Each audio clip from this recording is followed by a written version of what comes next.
Mimi! Mimi, thank you for the first! Thank you, thank you, thank you! How the heck are you?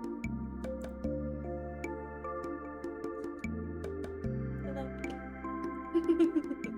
Hello. Sorry, that took a second. I'm all over the place. I didn't even do my makeup. I didn't even do my makeup. It's fine, I don't care. I don't care. Hello, hello, hello. Thank you for the first. I won't forget, Nightbot. Thank you. I haven't even started stream, but thank you. Hi, Mimi. How are you? This is weird. Okay, I think it's better. I don't know. Y'all, are you ready for this? I have amazing, amazing, miraculous news. I did not struggle with the sound today. It just worked.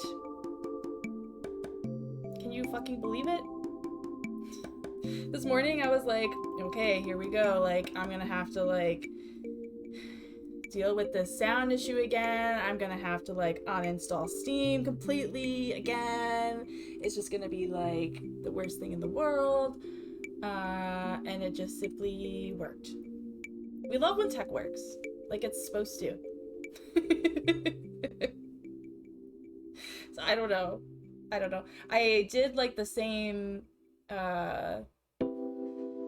whatever thing that I did last week or the week before, I guess, when it worked. Like before I even opened it, like preemptively. So I don't know if that helped or if it was or if it's like good now. I don't know. But it's working and that's all that matters. It's all that matters. And I'm not gonna skip any dialogue this time. I'm sorry about last time. And we will hopefully kick Santa's ass. Hopefully. Hopefully. Happy Truth and Reconciliation Day. I didn't have any orange to wear. I apologize. I literally don't own anything orange. But, you know, I was thinking about it all day today. And, thinking of you. It's sad. And it's sad that it's still happening very, very severely in Canada. It sucks. The music's loud? The music's loud, I turn it down. Is that better? I don't even have my headphones in. Here.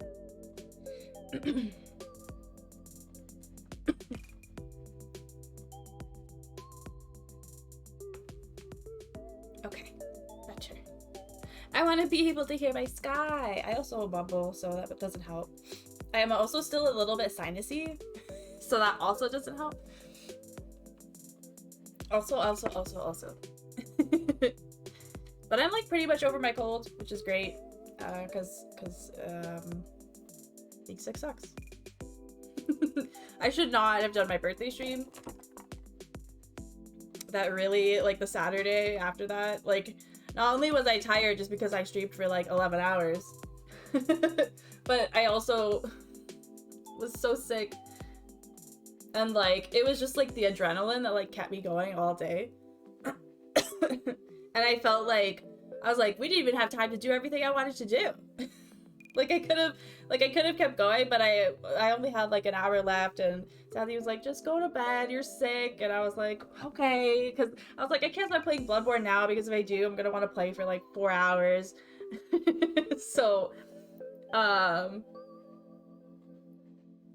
it was a little bit of a weird birthday shoot, but it was fun. It was still really fun. Not the best to do when you're sick. No, not the smartest thing. Not the smartest thing at all. That's okay. It was fun. It was fun.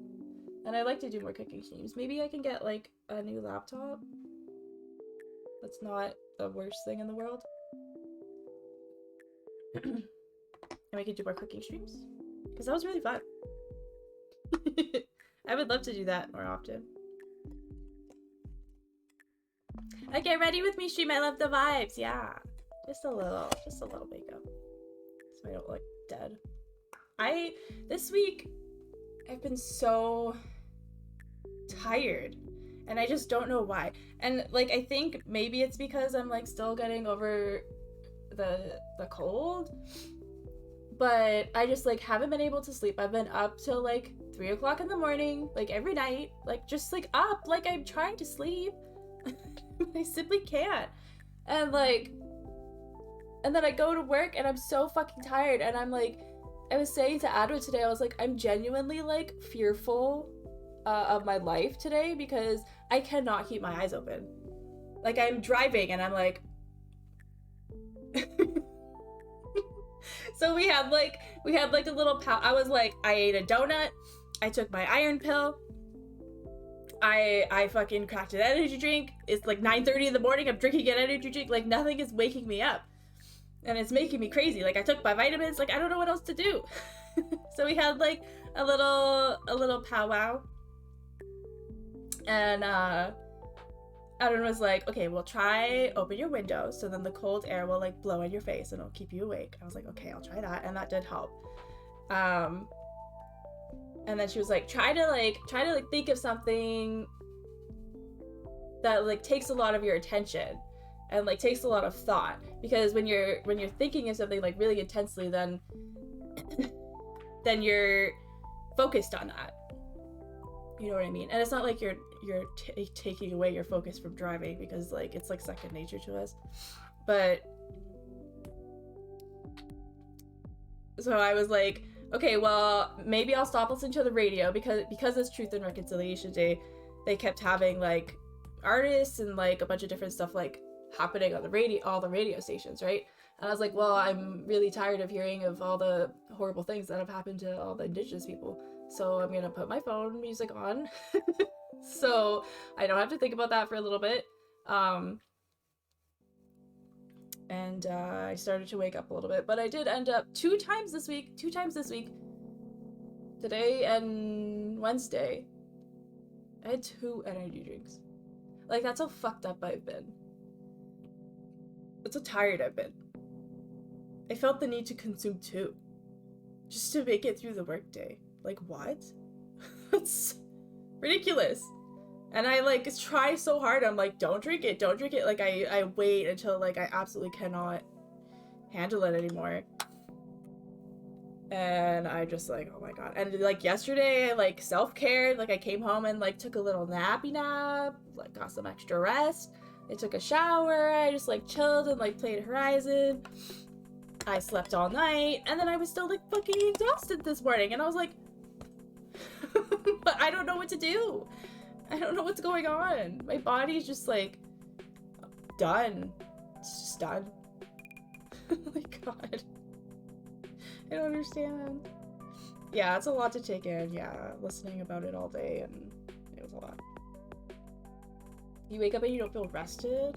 Or are you not getting enough sleep? I don't know. I feel like I just can't fall asleep. Like, I'm really struggling to fall asleep. And so I'm like up late. But then when I wake up, I'm tired and I want to go back to sleep, but I don't feel not rested. Like, I have energy. It's just like my eyes are really heavy. You know? It's really weird. It's really weird. So I don't know like what kind of fatigue is like setting in, but I'm not a fan. It's gotta stop. I want it to stop. Do you take sleepy meds? I did. Like, I used to take my anxiety meds at night, but then I found that I was taking them too late, and that was making me really, really groggy in the morning. And then, so I stopped taking them, and it was getting better, but now it's like getting bad again. So maybe, I don't know, maybe I'll try and start taking them again. Maybe I just needed like a break. I don't know. I could also just try like some melatonin or something. Yeah, early evening. They just make me really sleepy. So like stream nights, I don't want to do it.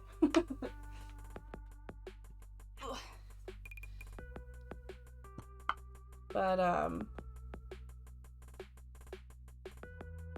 maybe like Tuesday, Thursday, and on the weekend I'll do it. So I can at least have a couple like nights of really good rest.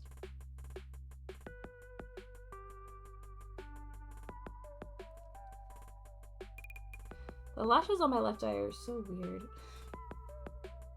So strange. It's okay. But sleep, I know. Still need my mirror, I don't know why I put it down there. Oh, Seroquel, the sleep med. Yeah, whenever I can't sleep, just knocks my ass out. Yeah, I've heard of that before. And I guess I've been taking, maybe it's the cold medicine that's been fucking with me.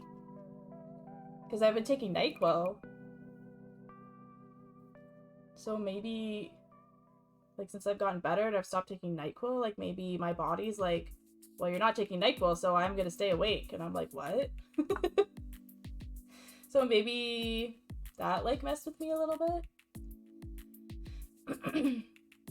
I was on trazodone. Oh, that sounds familiar too. And it made me black. Yeah, didn't help with the sleep. Yeah, it's so particular. The sleepings and stuff.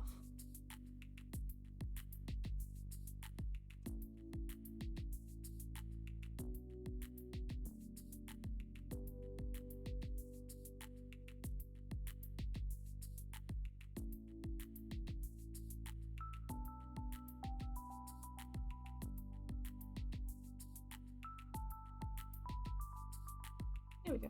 Good enough. You guys probably can't even tell the difference.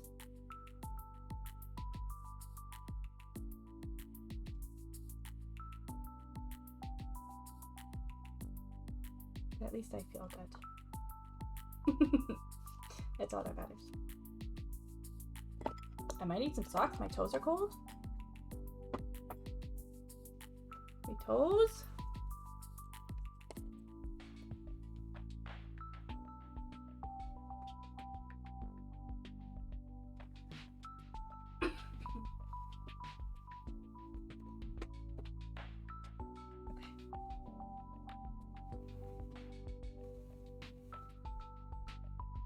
One of the shirts that Bob got me came in. I'm wearing it. The Bloodborne one. Just has this on the front, but the sleeves have all the ruins. So cool. I love it. It's really comfortable. Hello. Yeah. It is really cozy. It is. And it's not too heavy either. It's like a nice light shirt, which is nice. Like a big hoodie. Comfy, cozy, comfy, cozy. Okay. Here we go. I have 3 beverages. I have water. I have wine. I'm Jesus. And I have what's left of my second energy drink from today. Also, the first one I had was like a strawberry one, and it was gross. I hated it. I was like, this tastes horrible! And they didn't have any of the sugar-free ones. I was like, oh, God. What a freaky disaster. What a disaster, dude. Let's turn this up just a little bit. Oh, my granite. How was your week, Mimi?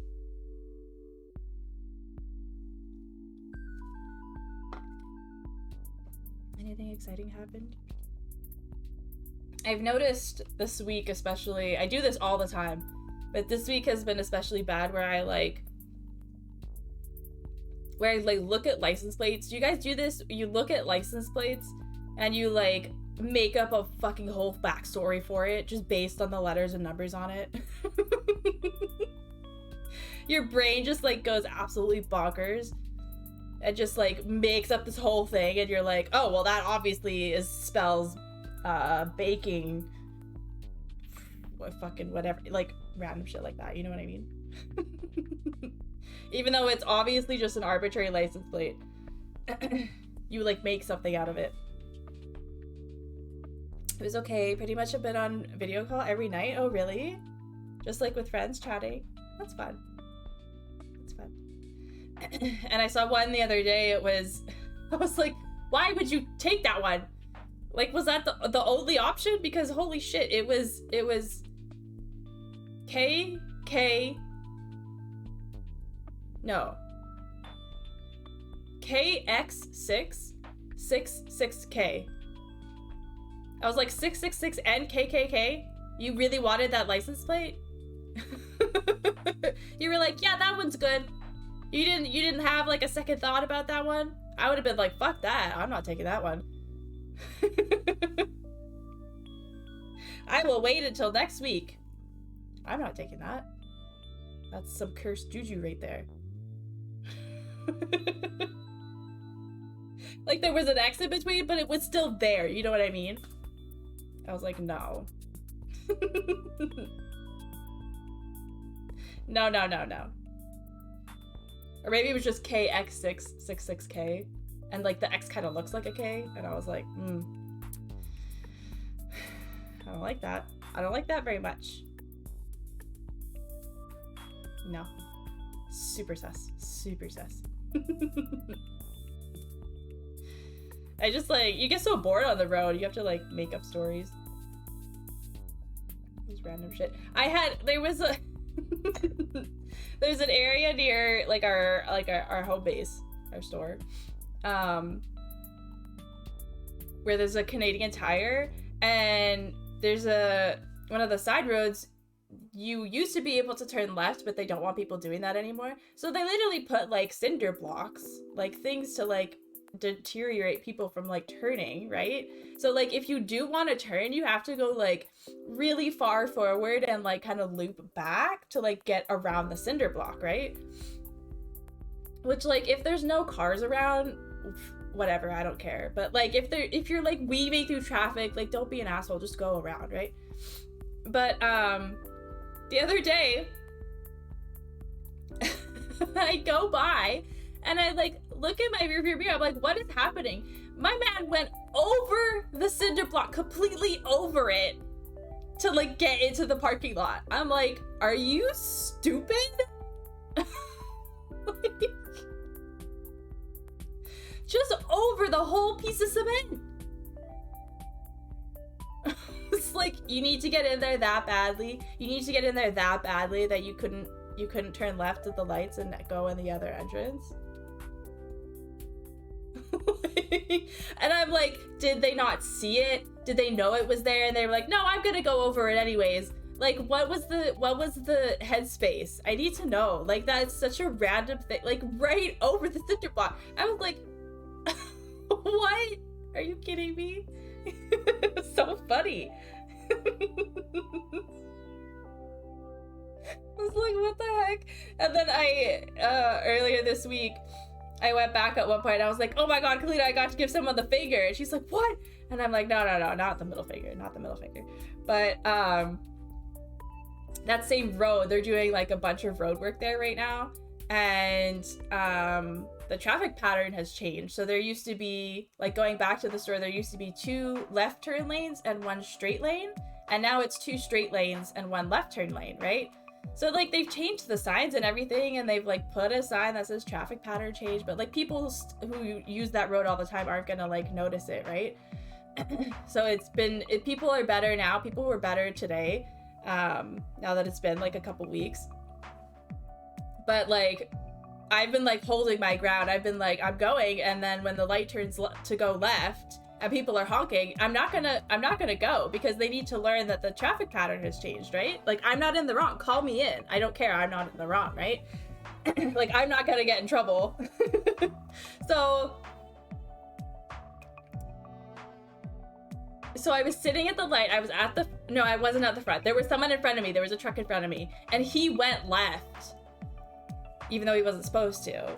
So I moved forward to the stop line and then stopped because I was going straight and we couldn't, like, the light was still red to go straight. So the guy behind me was like, she moved forward and then she stopped? What the fuck? So he's honking. And I went like this and I went like this, like go in the other lane. Because he was like, beep, beep, beep, beep, beep, beep, beep, beep, beep. And I'm like, why are you being so fucking extra right now? Like, I get if you're like, beep, what the heck? But he was like just going off. And I was like, dude, no. Go in the other fucking lane. So he did. And then I was like, I hope you feel bad for honking at me because I was not in the wrong. And that's how I teach people that the traffic pattern has changed. I gave him the finger. Go in the other lane. Bro, stop. I know. I was like, why are you being so aggressive?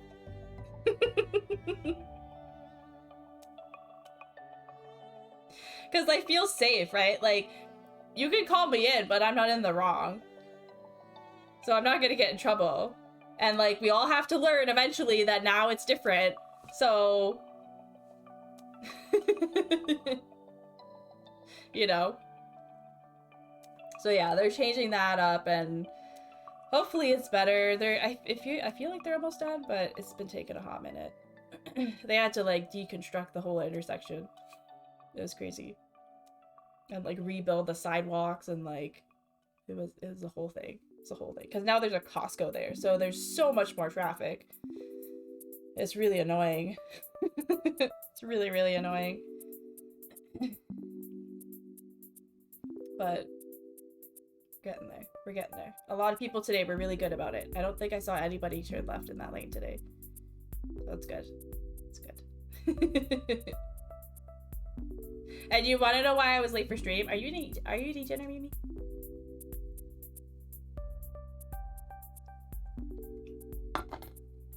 I'll tell you why. I'm not embarrassed. Wise guy. Tell me. I'll tell you. I made mac and cheese for dinner. And I was like, fuck yeah, mac and cheese. I'm gonna remember to check my lactate. So I checked my lactate.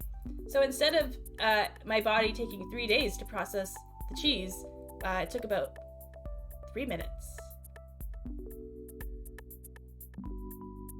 So I was in the bathroom for a while, having an Ecomaro emergency. I was like, well, I haven't even gotten ready yet, so stream's gonna be late. And I was like, that's why I don't take Lactaid, because it's super inconvenient.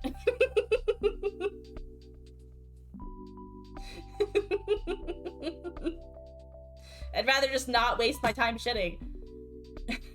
Be blocked. God, what a waste of time. I have videos to edit. What the fuck? I have shit to do. I have a world to save in Horizon. Come on. Can't be wasting all my time in the bathroom. It's ridiculous. I'm like, well, at least my body won't hate me in like 6 hours. It's fine. We even got pizza for lunch. And I did take Lactaid.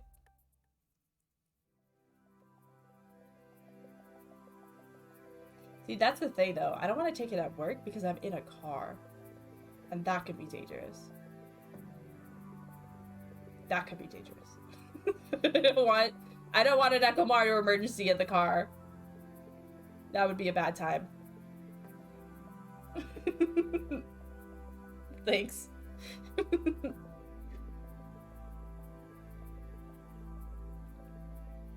Okay. Shall we foil Santa's plans? Every child matters except Santa. Fuck Santa. Santa is a child and he does not matter. That's my personal opinion. What's going on? Cosmic Sky Gaming is streaming. Did you know that? That's crazy.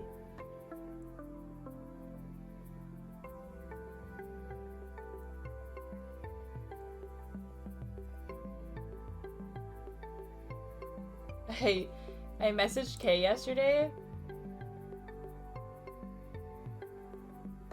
I didn't know who else to message because I don't know. I think I'm past Bob now. But I was like, I just found a secret in Forbidden West, and I don't know if you found it, but it's so cool. She's like, I don't know if it's what I'm thinking of or not, because if it's not, I don't want to share because spoilers, but She was like, is it God of War related? Because if that's the one, I'm in the region, but I haven't found it yet. I was like, it's related. It's related. It was really cool. It was really, really cool. So I voted for her to play Horizon tomorrow, but I think Kana's gonna win. So I would love to see her reaction to that live.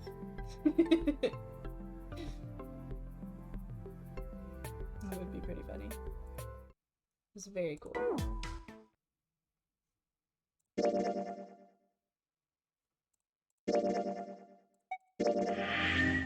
Okay. Okay. Where are we? I don't remember. This was 2 weeks ago now.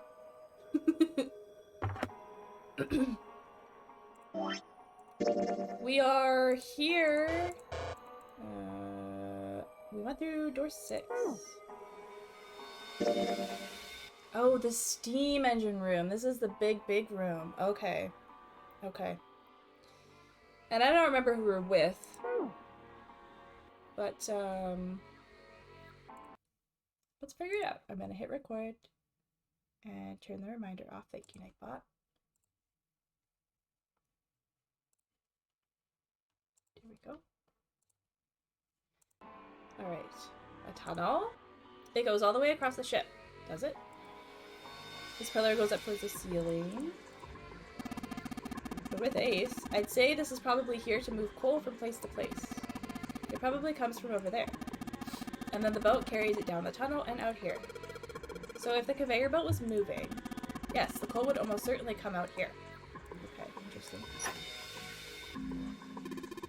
Oh, where was Santa? Oh yeah, we have to make sure he doesn't get the gun. I don't remember. Seven said what room he got it in, but I don't remember now. I think it's in the next one.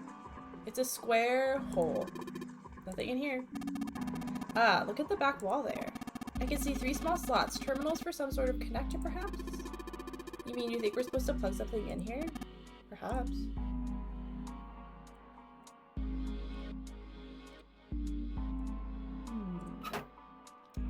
A connection of some sort? This thing is huge. I guess a ship this big needs something like that to power it. True, but I doubt a single boiler in this size could actually move a ship like this at any reasonable speed. You need at least 3, no 4 of these. Huh, I guess you know a lot about boats, huh? Well, not really. It's just common sense, you know? Well, I don't know about that. There are a number of these little windows along the inside of this thing. Oh, the conveyor belt? I think you're supposed to put coal in these, but they're welded shut. I don't think we can get these open. They're welded shut. Why? Stairs stretch from the catwalk to the boiler room. Whoa. A golden gear. Doesn't look like it was always golden like this. Well, then I imagine it was prepared especially for this game. I have a feeling it's important. This gear is rusty, but it looks like it's still pretty sturdy. Looks like there's a door over here in this tunnel. Okay, so that's the door that's, that's the door that's welded shut. This one's bronze, a huge bronze gear. Has to be important. And we'll go over here. Silver. Do you think it's made of pure silver? No way. Silver's way too soft to use for a gear. It's gotta be steel or iron gear that's been coated with silver. Ugh. Shouldn't have called it a silver gear then. Shouldn't have got your hopes up, bitch. Were you thinking you could haul this thing back? Nah, but I think 7 could probably carry it, don't you? What are you talking about? Here's the front. Each open area has a gear in it, yes. Oh, we can go over there. We can probably go up. So what's over here? There's a pair of wooden boxes here. There's nothing in them. Maybe a pulley system to get something upstairs? Look, Ace! It's some kind of snowman secret meeting. What? Those are just bags full of sand. You use them as a counterweight when you're lifting something with a pulley system. Man, you're too serious. Yeah, pulley system. Like this right here, right? That's what we're getting at? What's this? The gears. What is this? Given its placement, this must unlock the door to the left. There's a weird indentation on the top of this thing. You think that means we have to insert something here? Yes, I would imagine so. Yeah, look, it's gold, bronze, and silver, like the gears.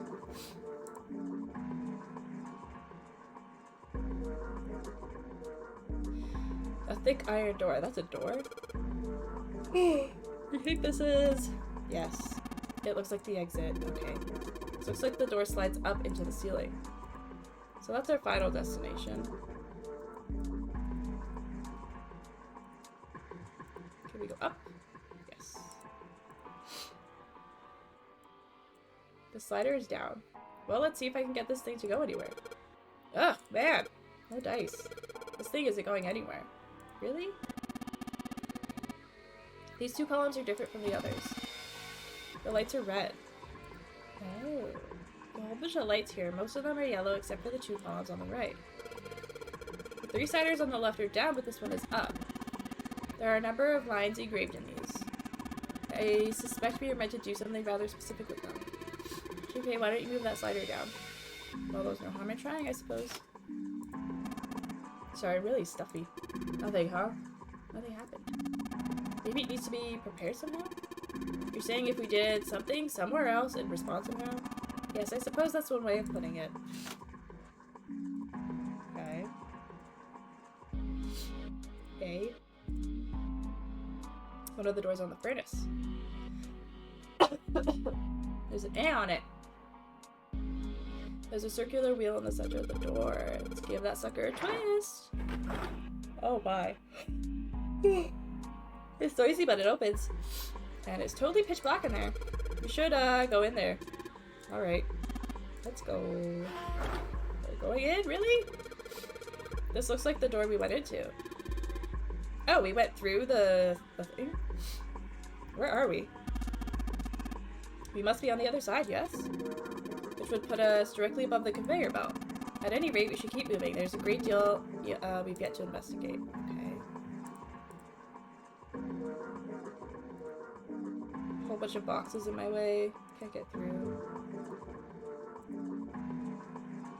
I see some scaffolding on the wall over there. What's this? Looks like a hand-operated winch.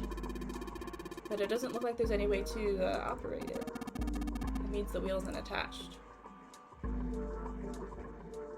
Oh, like the handle?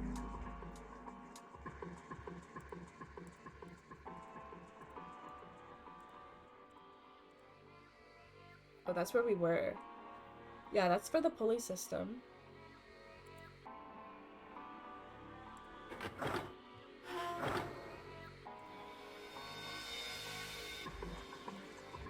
What's this? Looks like that's the pipe. Looks like the bottom connects to the conveyor belt housing. The coal must come out of this pipe. Excuse me. Onto the conveyor belt. In other words, there must be a great deal of coal in that pipe. Okay. What about B?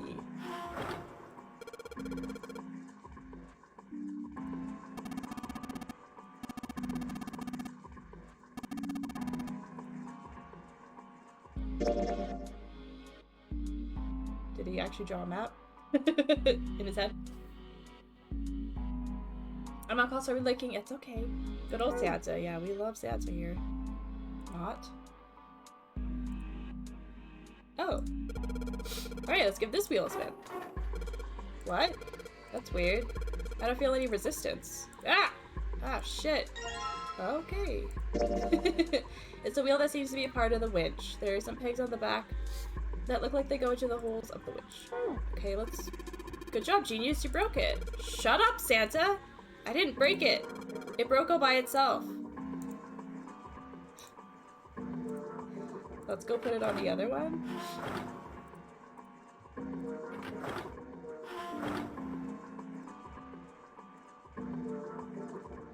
Oh yeah. I've got the wheel I pulled off the other one, don't I? Let's see if it fits. Let's go. Sweet, it's a perfect fit. Looks like they were made for each other. It's not shaky at all. Good. I should be able to turn this down. Good work, Junpei. We should be able to haul up that wooden box now. You see the wooden box? It's under the catwalk. Can you see it? It's hanging from the rope on the winch, isn't it? It looks like there's some sort of device in the box. I'm not sure what it is. Santa said there's nothing in the boxes. What?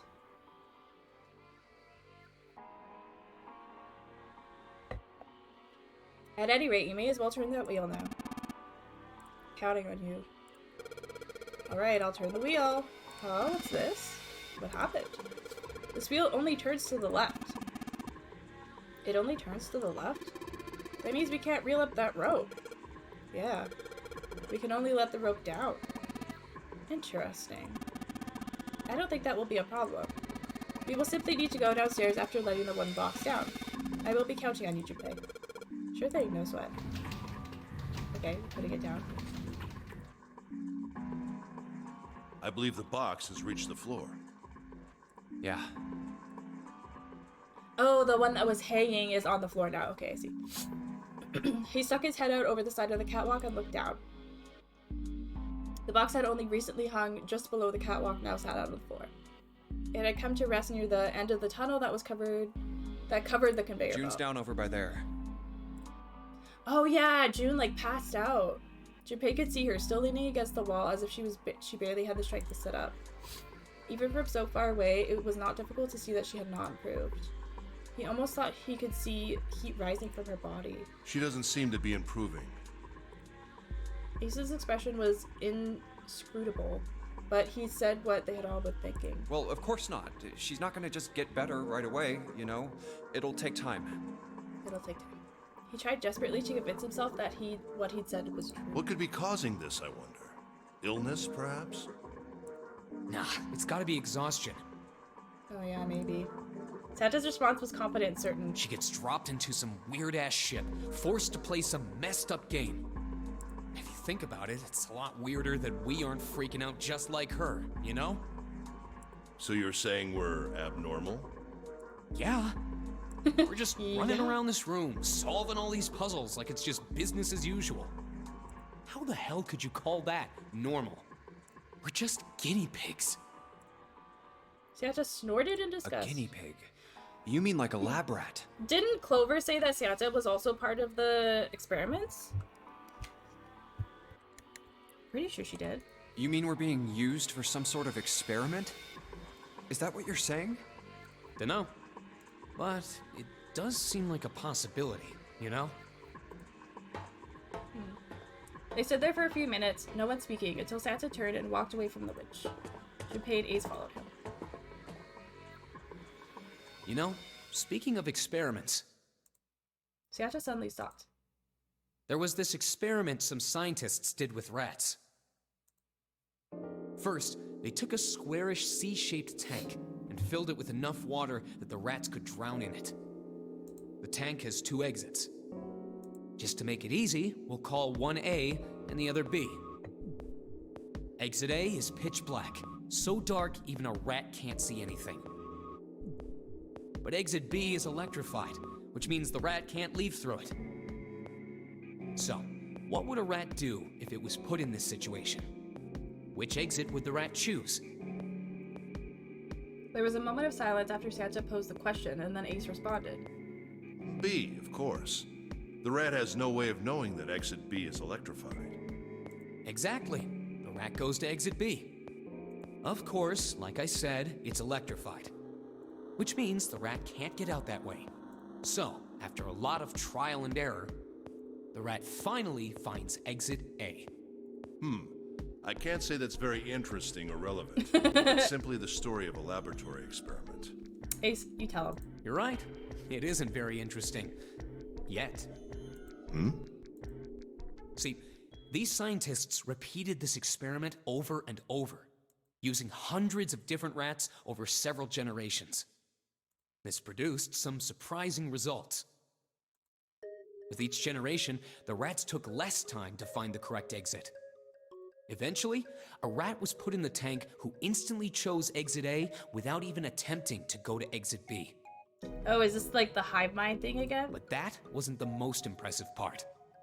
The same experiment was conducted in another laboratory, far from the original one, with the same results. No, on second thought, the results weren't really the same. The rats in this second experiment began the trials with significantly faster times than the first rats in the initial one. These rats weren't related to the others and had never even come in contact with them. And yet, they all easily found their way to exit A as though they already knew. What did it mean? Are you suggesting something like telepathy? They were passing information to one another through some undetectable medium? Yeah. Ace looked skeptical. Santa snorted. How the hell would I know? Then why are you telling the story? I'm not any kind of scientist. I don't know what made him do that. But I do know that story's true. And if you've got another explanation, I'd sure love to hear it. Come on, let's get going. There's still a lot here we haven't checked out. And we gotta get the hell out of here before June passes out. Without waiting for a response, he turned around and started walking. Junpei, however, wasn't quite ready to leave the topic alone. Hey, wait. There's something I want to ask you. What? Santa stopped and turned around. Why did they use that tank for the experiment? Huh? Well, I mean, it seems like you could conduct the same experiment without the water. They could have just used a dry box, you know? If they needed to motivate the rats to escape, they could have, I don't know, put some bait by exit B or something. I mean, do they really have to make it so the rats can drown? Santa gave a grim bark of a laugh. You know, the word emergency comes from the same root as the word emerge. You ever think about that? No, I haven't, Santa. Huh? Well, an emergency is something urgent, often something dangerous. And to emerge means to sort of come out, or appear, or rise out of something else. So what's going to emerge in an emergency? Inspiration. What? Inspiration?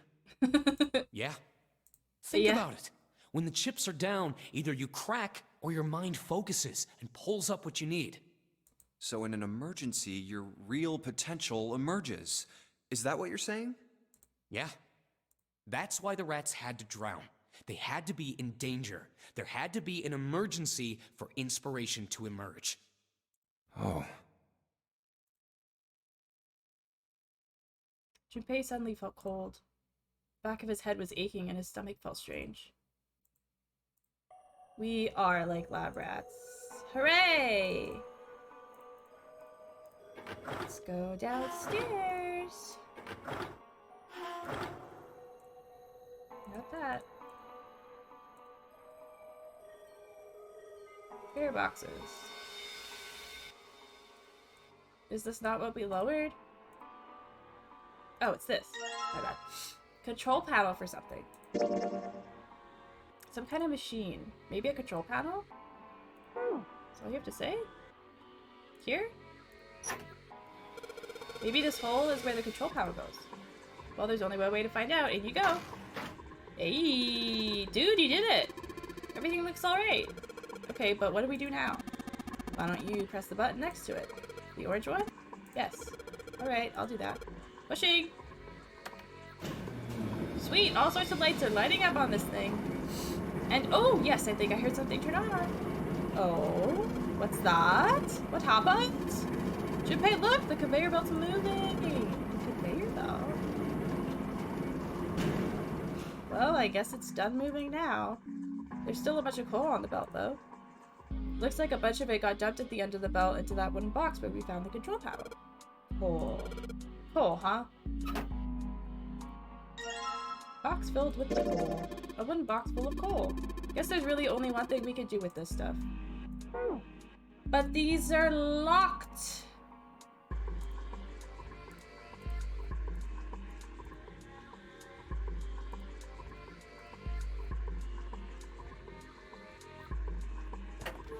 Oh. Guess they're not. Maybe if we get some coal in there and set it on fire. Let's do it.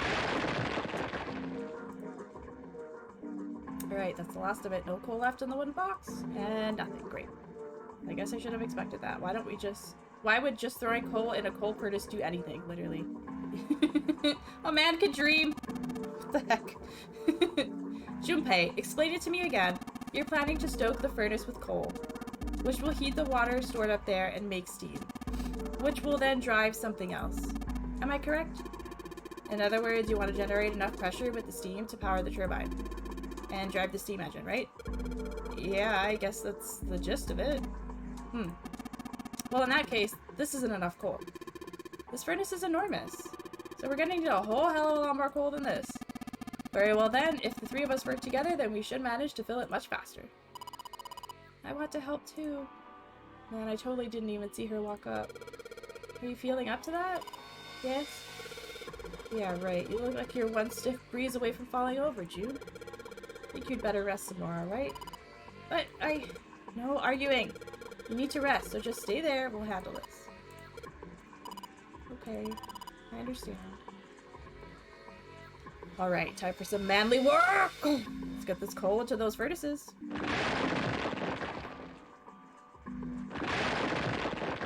Manly work. Let's go. That's why you said Jude can't help, because it's manly work. Goodness.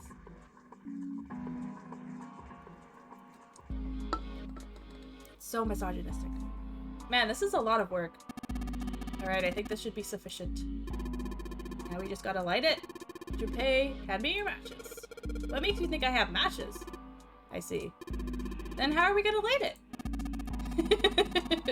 Perhaps there's a device nearby that will allow us to remotely ignite the coal. Let's take a look, shall we?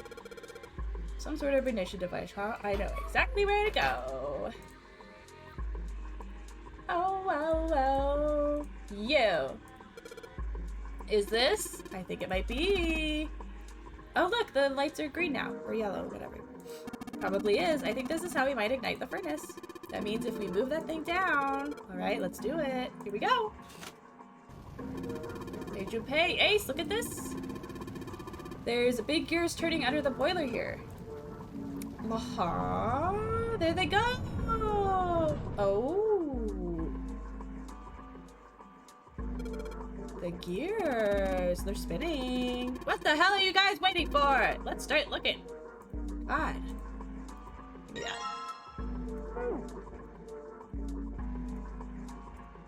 Give me that. Give me that.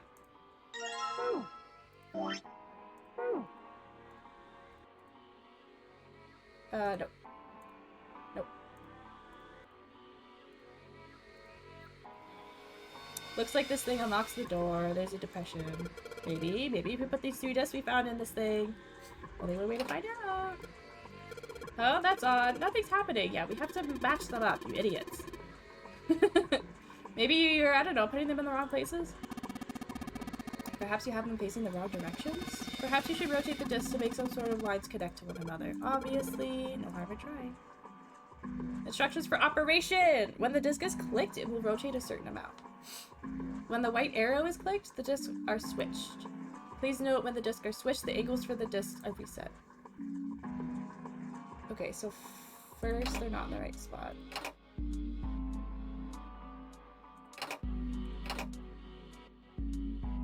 Silver, gold, bronze. Okay. Now...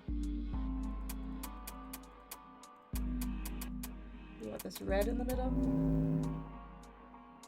The red line's on the discs. I think maybe I can see a star polygon with these. That worked! Let's go! Easy! I'm getting so good at these. That one was easy. Yes! The door's open! Let's go! Given the circumstances, Junpei's happiness was certainly understandable. Ace seemed to share his excitement. All right, Junpei. Why don't you go get June now? Okay. Santa and I will keep an eye on the store. Santa snorted. Why do we need to do that? Even if it shuts, we know how to solve the puzzle now. we could just open it again. Well, I suppose that's true. Shall all three of us go and collect June then? Nah, I'm cool. I'll let Junpei handle it. Santa, shut up! He still seemed irritated by something, however, and sat down on the stairs petulantly. So are you only interested in being contrary? Ace sighed with the air of a long-suffering parent. All right, I'll go get June. I'll be right back. Child! Santa. He gave a quick nod to Ace and Santa and dashed off down the stairs. Before long, he was back on the first floor next to the conveyor belt and June. Oh, Jumpy! Hello. As he drew closer, she stood up slowly. Are you okay? He did his best to sound calm and nonchalant, but there was no hiding the genuine concern in his voice. Yes, I'm fine now. I'm sorry I made you worry. Thanks for not helping at all. Mimi, take your bread to hydrate to grab my check. God, Santa.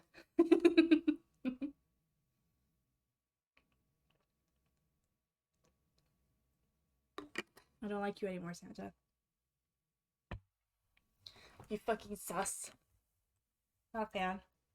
June blushed. He wasn't sure if she was embarrassed or still feverish. Let me check. Just to make sure, he reached out and put his hand against her forehead.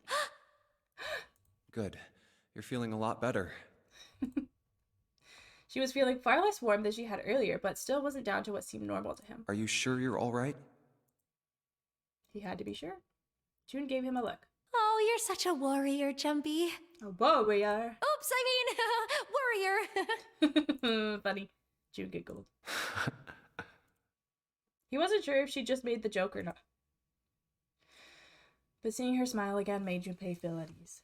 If she was well enough to smile and laugh, that she really was feeling much better. He gave her a friendly poke on the forehead. All right, let's go. Go where? Oh, right. I didn't tell you. You didn't hear the giant fucking door opening? We got the exit open, so... Great! Let's go! June clasped her hands and nodded urgently.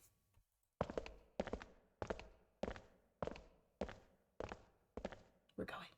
They headed back to the exit, but on their way they found... Oh, it's... Santa? Uh-oh. Ew, he looks so evil. Why do you look so evil? Santa was sitting on the stairs. He was, however, holding something in his right hand and staring at it with a strange expression. Junpei and June slowed down and finally stopped in front of him. What are you looking at? Santa answered without looking up, his voice quiet. It's a photo. It's my sister. Oh, you're gonna make us like him now? Sister? Santa, you've got a sister? I had to get out of here because of my sister. Where? You were an asshole about it. You didn't have to be an asshole about it, dude. Santa simply nodded. Yeah. Kid was cute as a button. Was? Maybe she's dead. Sorry. June cocked her head, confused. She was only about an inch tall then? Santa glared at her. Oh, sorry. I guess an inch is a little large for a button. Probably more like a half inch. You're not funny, June. Santa didn't smile or laugh. Sorry. Why are you looking at it? He simply turned back to his picture and spoke. I was her Santa Claus. Wait, what? The sudden revelation took Junpei by surprise. He had no idea what Santa meant. He glanced at June, who shook her head. She didn't know either. We didn't have parents. They bought it in an accident when we were still kids. So I had to be like her dad. And that meant that I bought her Christmas presents every year. On Christmas Eve, I'd leave the present next to her pillow. And the next morning, she'd come running into my room with this big smile. Look, look, Santa left me a present. He got me that doll I really wanted. I'm so glad he got my letter. She was always so excited. I was the one who told her to write those letters. I'd say, write down something you want and mail it to Santa. Yep, that's what we all The do. address I gave her was somewhere in Northern Europe that doesn't exist. Anyway, she'd write the letter and stamp it and send it out. And then a few days later, it'd show up back in our mailbox marked address unknown. I'd open the letters before she figured out they'd been sent back. Once I had the letter, I'd go around to a couple stores with some money I'd saved up over the year and buy her the stuff she'd asked for. It took a lot of saving, but I managed to buy her presents every year. Huh. Junpei was silent. He could think of nothing to say. Huh. June looked down, uncomfortable. The wall next to him suddenly groaned. Either he hadn't heard the sound or didn't care. Santa kept talking. But one year, her letter was different. She didn't write a list of toys she wanted or anything like that. Instead, it said, I don't want any presents this year. Instead, I want you to make my wish come true. My wish is that we'll be happy like this for a really, really long time. That was it. Nothing else. But I couldn't make that wish come true. Some Santa I am. Santa looked sad. Junpei had never seen him look sad before. He wasn't sure he liked it. Junpei decided it was probably best not to ask Santa any more questions. But What happened? June glanced up at Santa quickly as she spoke. He answered, but only with an effort. She died. Sorry about that joke I made about her dying. She was killed 9 years ago. Oh. There was nothing Junpei could say. His heart felt like a great lump of lead. June bit her lip and looked away. Her face was pale. All right, let's go. Santa stood up suddenly, his downcast demeanor gone. He shoved the picture back in his pocket and headed back up the stairs, taking them two at a time. Huh? Junpei and June looked at one another. There was nothing they could think of to say. Hey, what are you two doing? Let's get moving, come on! Santa's voice echoed across the room from above them. Let's go. Yeah. They nodded and followed him quickly up the stairs. Ace was waiting for them at the top. The doors closed. He was leaning against the handrail. He looked very tired. Oh, you're finally back. The door had shut, but it wasn't cause for concern. Sorry we took so long. Junpei quickly solved the disc puzzle a second time, and then the door opened once again.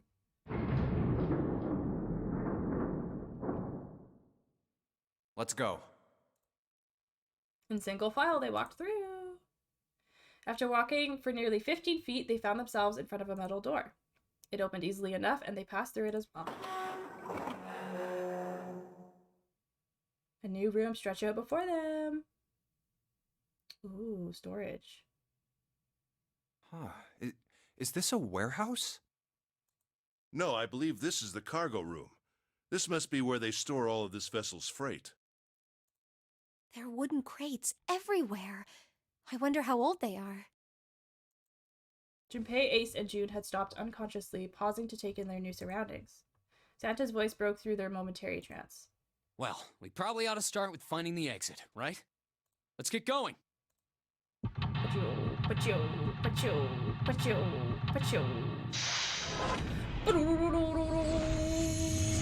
Seek a way out. Let's go. The cargo room. Take a peek at this. Okay.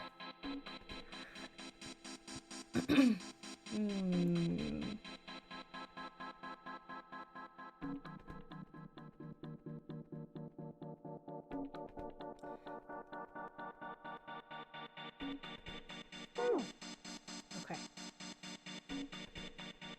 Yo, how's it going? Hi, Spy. I arrived and got straight into my feels with the Santa scene. That was pretty depressing. I'm sorry. These crates are quite large. They seem to be tied to one another with sturdy straps. How are you doing today? There are a bunch of bags here. I wonder what's in them. Oh! It's Mr. Nine. A card with the ninth man's face printed on it. What's that? It's a card. It has a headshot on it. A headshot? Yeah. I'm not really sure what purpose this could possibly serve. Maybe it's like a... Like, because he's gone, like we can use his number 9 now? With this card? Is that what's happening? It's good to get those feelings out with games and movies. It's cathartic. I totally agree.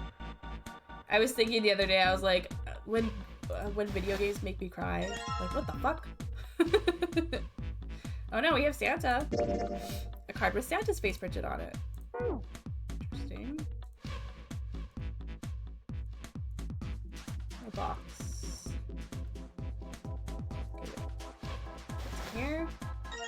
We got Clover. And this one. Ace. Not Ace. Snake.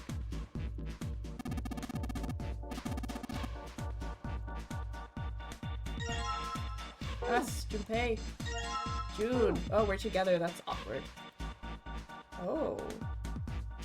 Oh, maybe the cards open those boxes? 7? 3 kids here stacked up like stairs. If we climb up there, I think we can get over the fence. Junpei, you think you could go take a look at that? Sorry, but no thanks. Why?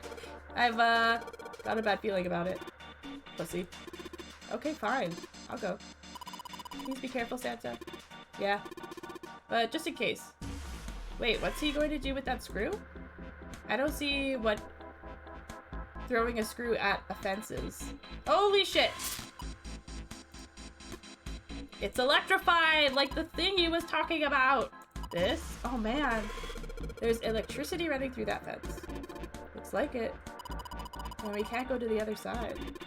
Well, we could just jump off those crates, but we wouldn't be able to get back.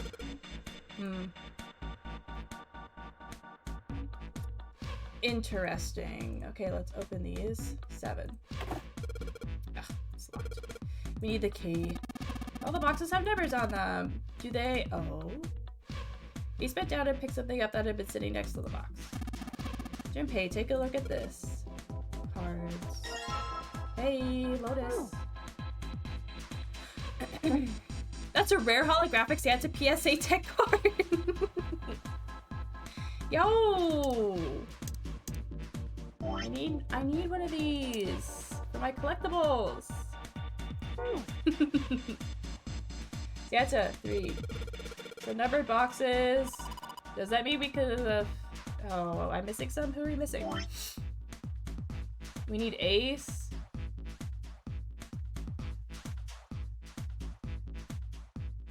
Two, 3, 4, 5, 6, 7, 8, 9. Oh, we just need Ace. Well, where is he then?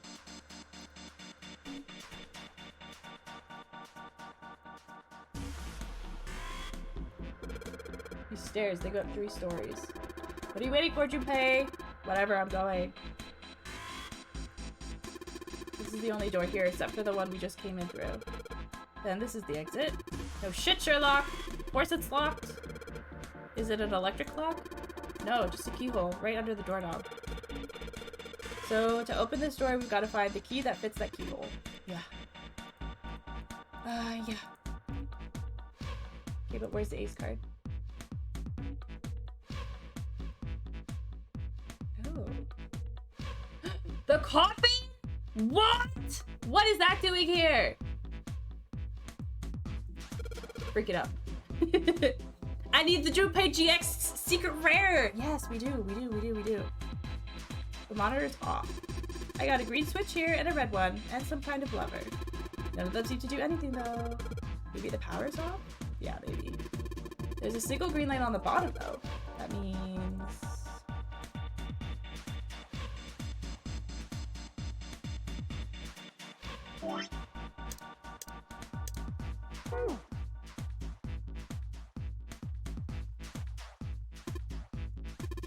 holes.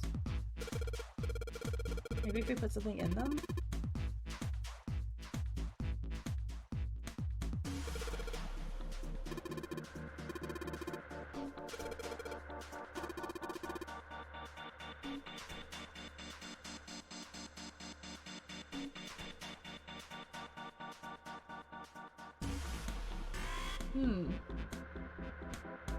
What do they want me to do with the card?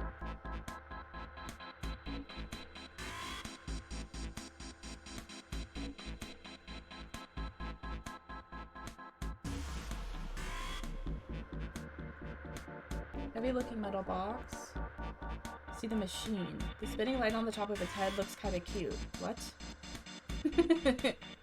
4 crates lined up at equal intervals. A whole bunch of identical crates piled here. There's something that looks like a coffin sitting on top of the pile of crates.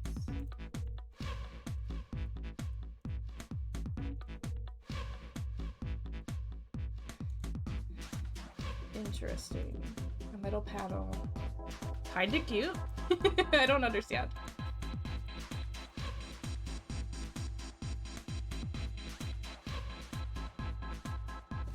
Ah, there he is.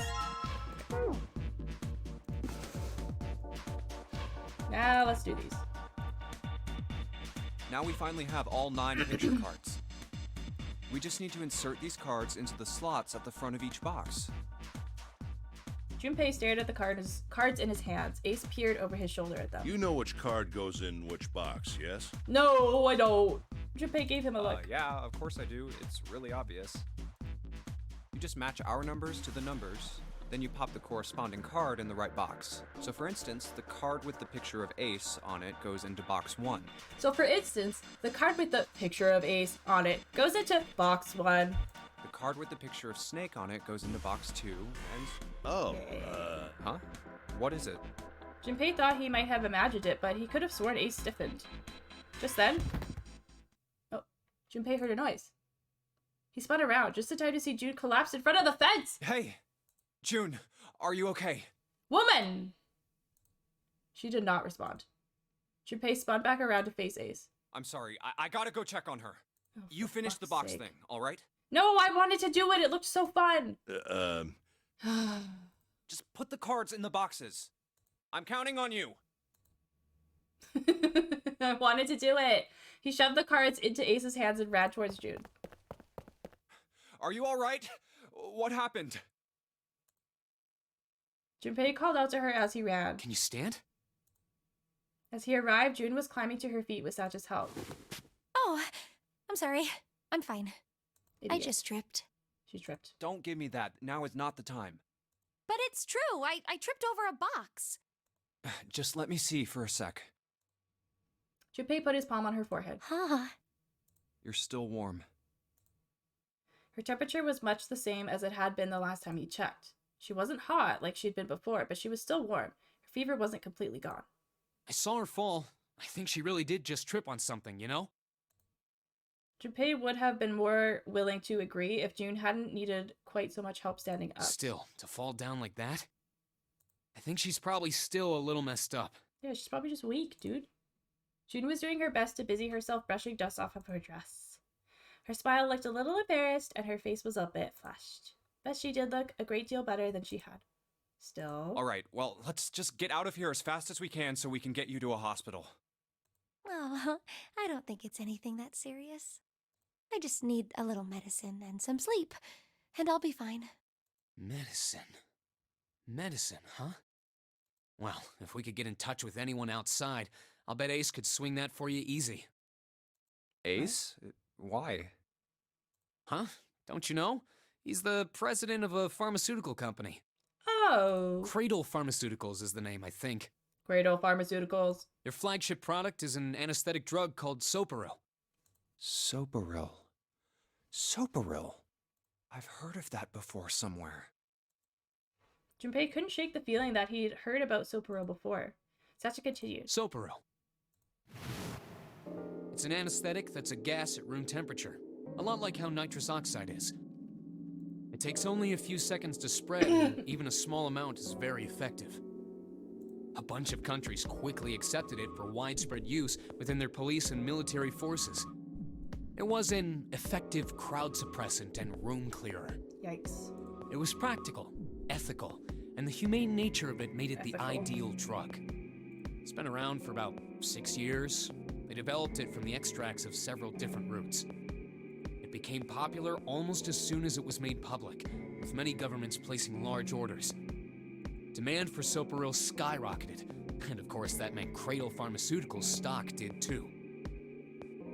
Why do you know all of this? Santa's information was interesting, but Junpei couldn't help but feel a little suspicious. Santa's reply was blunt and simple. I heard it from the old man himself. From Ace? When? By the number 4 door at the central stairway, when we were searching the second class room. Remember how Snake, 7, and you went to door 5?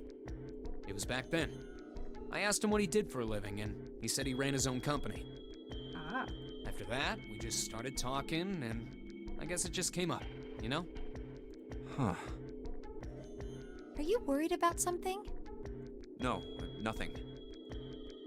As he spoke, Junpei looked over towards Ace. Oh, he's struggling.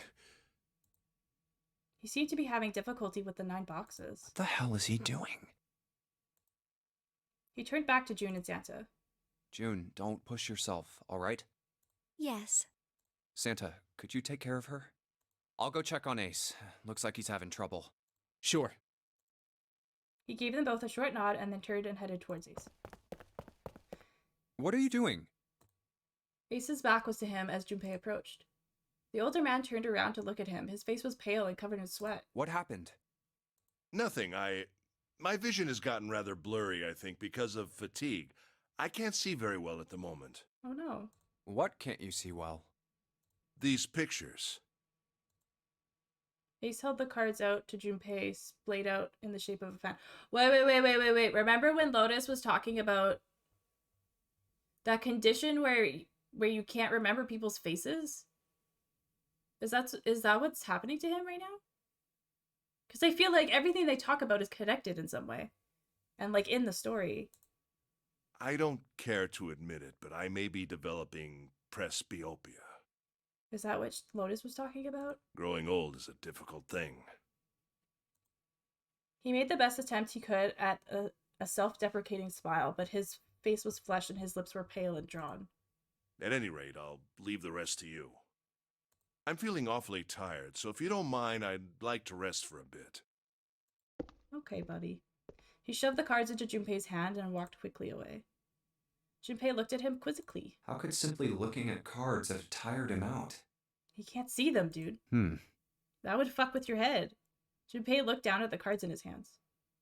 All the pictures were quite clear and each person easily recognizable. Was Ace's vision truly so bad? But if it wasn't, what had made him so uncomfortable?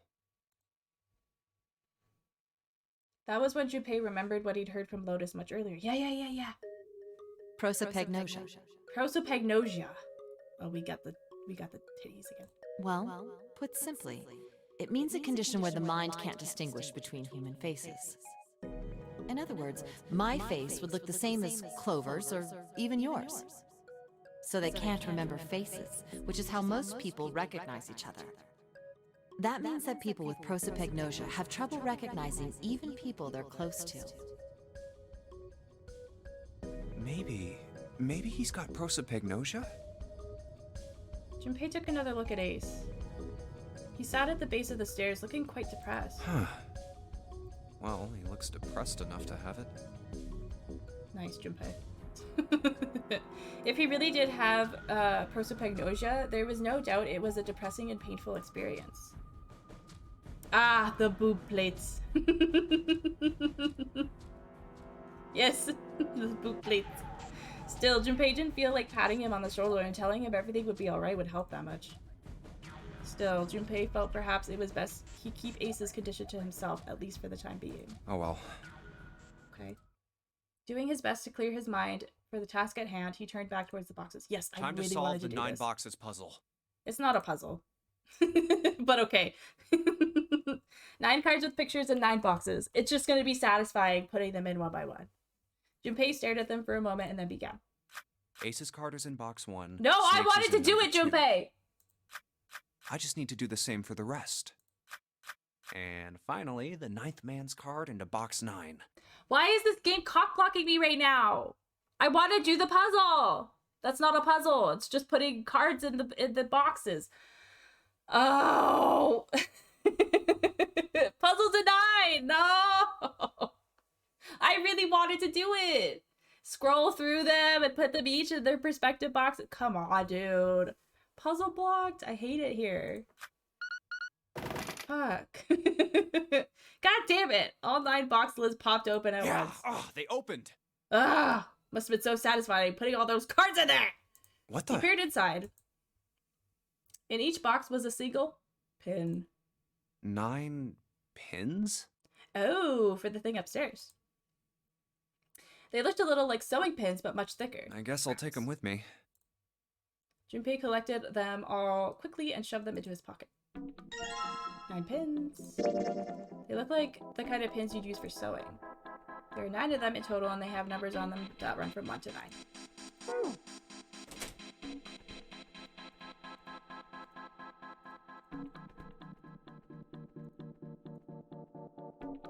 So we need the digital root of 9. The ones you found in the 9 boxes, right? Well, why don't you try it? Let's see what happens. I think 2, 4, and 6 should go here, the top part, and then 3, 5, and 7 on the bottom part. Why? Well, some of them lit up. Yeah, 3 and 6. I wonder if there's some kind of rule that determines which lights go on. Well, I put the 2, 4, and 6 pins on the top part. 3. Okay, so that's the digital root. 3, 5, 7 pins on the bottom. You think maybe it's the digital root? Yeah. Yeah. Therefore, light 3 turns on. Yeah. Light 6 turns on. Yeah. Makes sense, right? Let's see. The lights that match the digital root are the pins inserted in the top and lower parts lined up. That's how it works. Well, there's one thing I'd like to check. Well, if he wants to try, he's certainly welcome to. So, he'd put the 1, 2, and 3 pins on top and the 6, 7, 8 pins on the bottom. Oh. They turned off.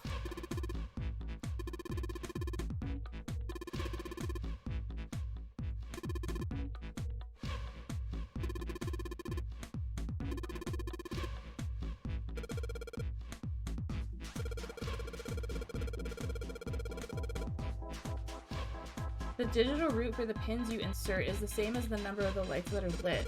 Those lights turn off. Oh, okay. So we want to turn them all on? You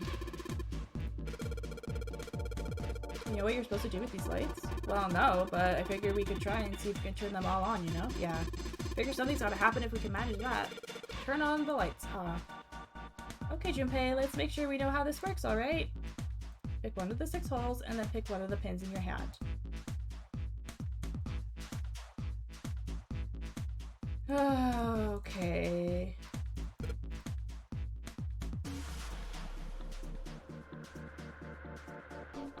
I think I'm gonna need my notebook for this one. Just because, like, trying to find the digital root of a bunch of different things is gonna mess with my brain. Mess with my brain big time. Okay. So we need the digital root for 1. Which would be what? We need 3 pins. How would we get the digital root for 1?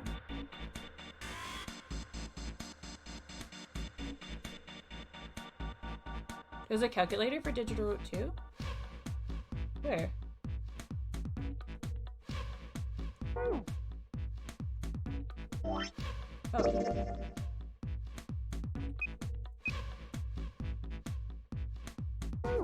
Whoops.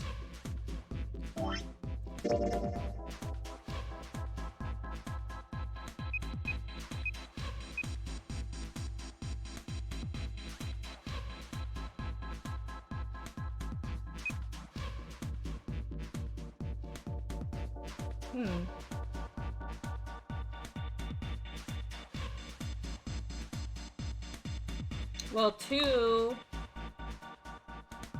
For 2, I'd want 11, right? So that'd be what?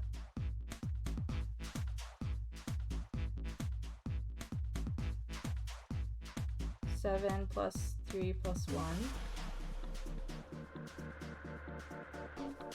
For 3, I want 12.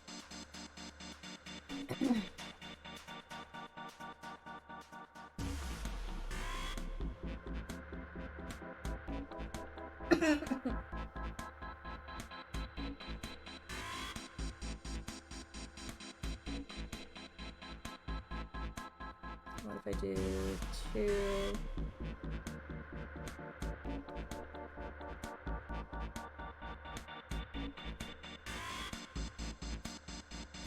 6 and 4.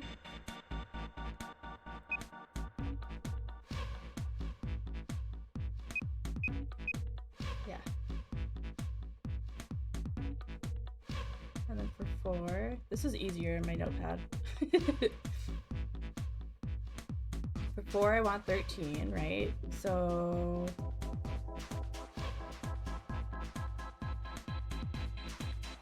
can we do one at a time in this thing, or is it... We have to do both at once, right? Let's see. Yeah.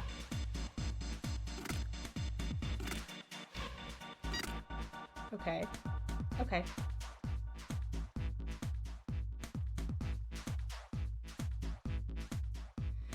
Okay.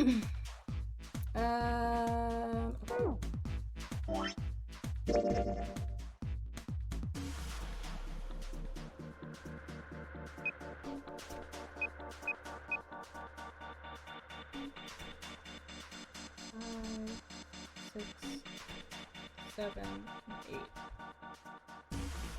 8, 5, 3. I'm just gonna like do it randomly. No, not 8.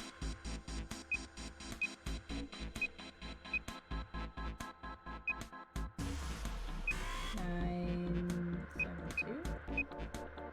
9. We already have 9. 9, 6, 4 is 1. Okay, let's do those two.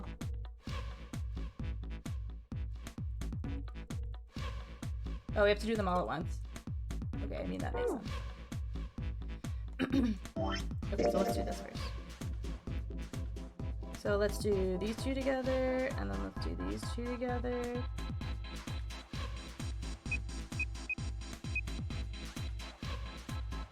8, 4, 3.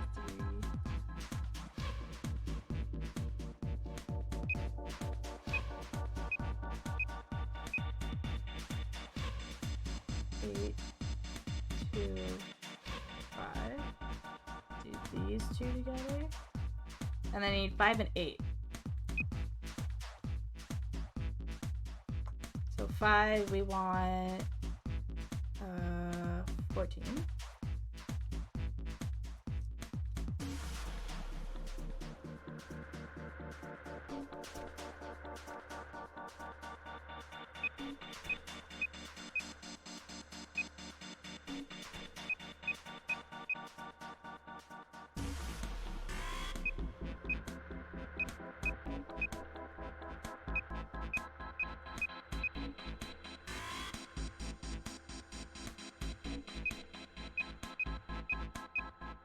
Two, 5, 6.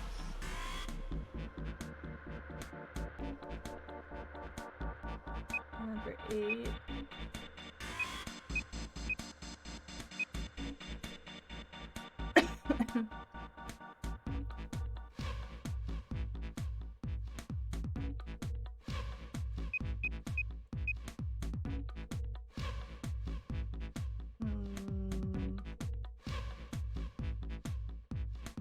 No, I'm using 5 and 6, so I can't use 5 and 6. What about...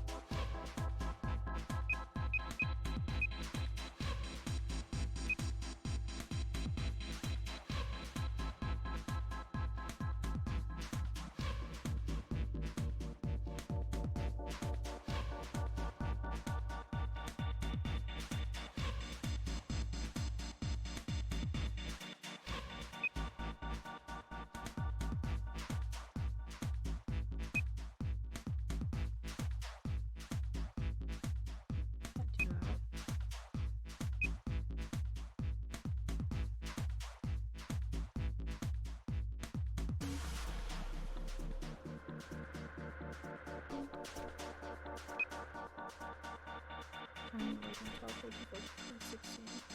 And then 1. There we go.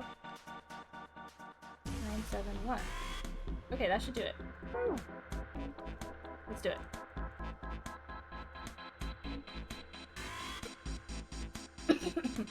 Okay, first 7, 3, 1, 2, 6, 4.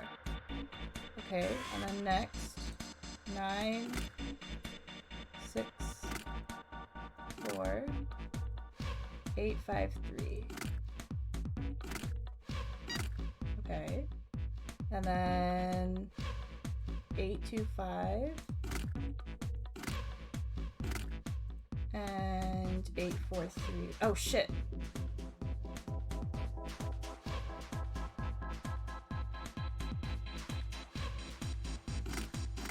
That was not gonna work. 3, 5, 6.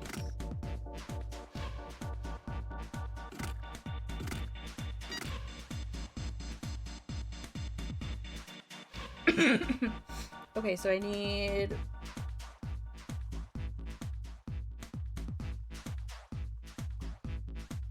What if I do...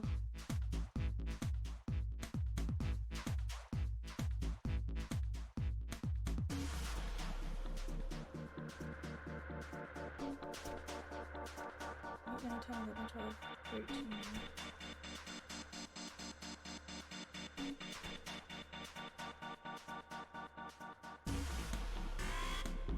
7, 6, 2.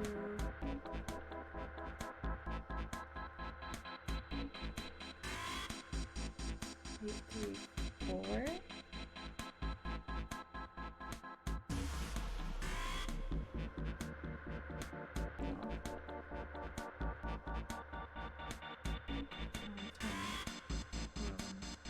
Eight, 3, 2. Fuck. 8, 4.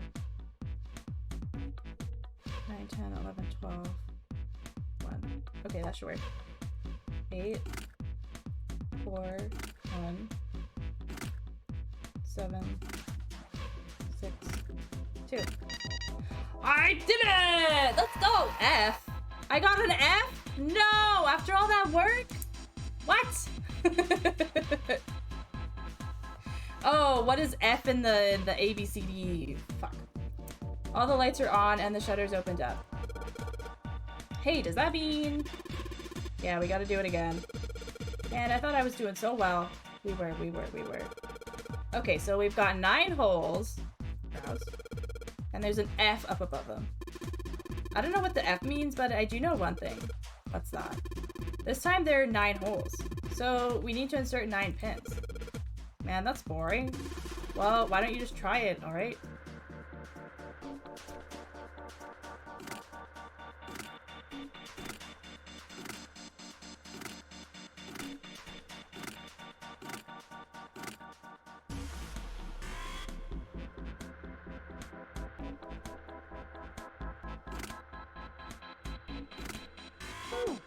Nothing? You think maybe this F means 15? Yeah. What was it? A is... I have it written down. Yeah, A is 10. Yeah, F is 15. Yeah. Not the F! I failed, Mimi. 15. Yeah, 15 base 10. Yeah. Yeah, you're right. Yeah, that's gotta be it. Alright, let's give this one more shot. But how am I supposed to get 15? What do all these little lines mean?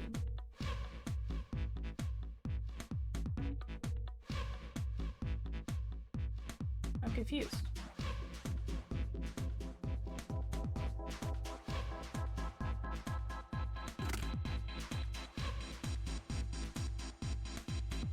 Oh wait, I need a... Wait, what? What does it want from me here?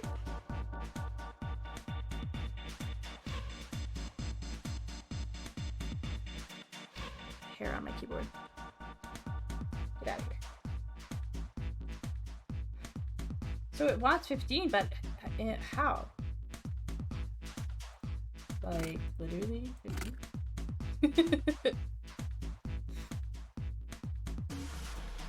Oh.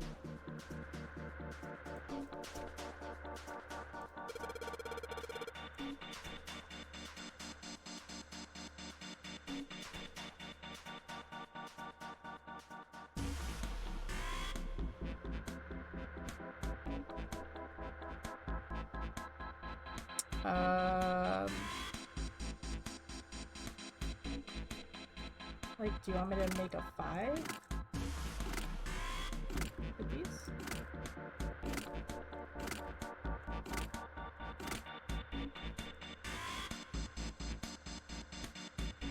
Oh? Oh.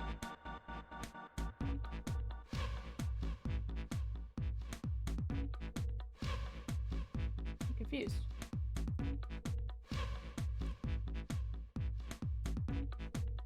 Every line of 3 pins.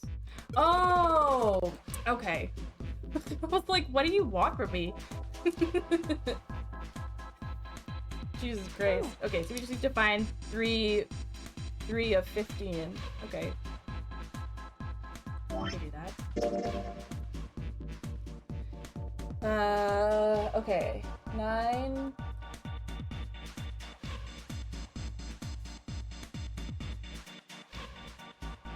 10, 11, 12.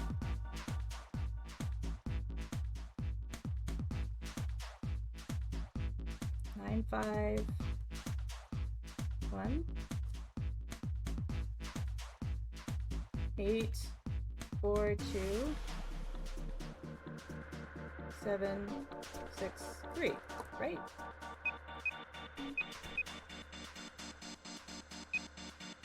Oh.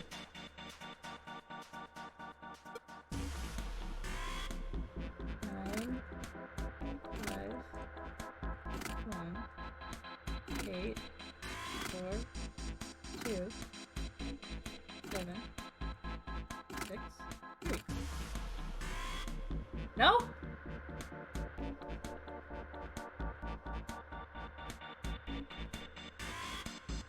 That's 14.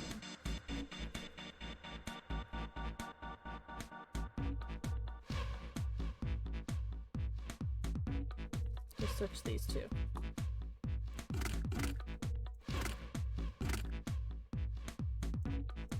No?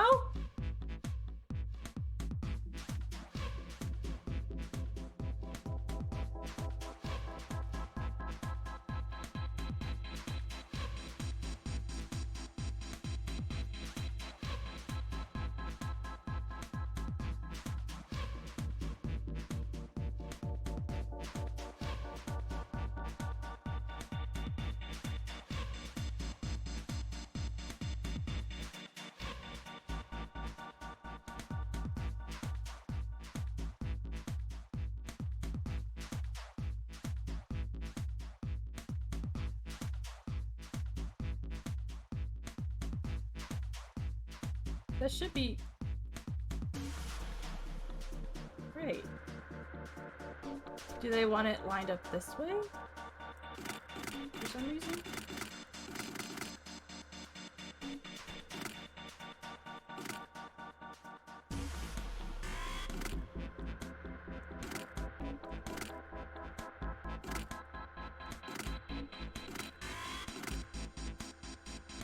No?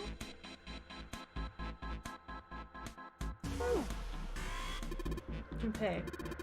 Do you know the sum of 10 plus 5? Yeah, it's 15. Do you really think I'm that much of an idiot? Alright, so what are the sums of 1 plus 9, 2 plus 8, 3 plus 7, and 4 plus 6? They're all 10. So if you put the 5 in the middle... Oh! What? That's what they want?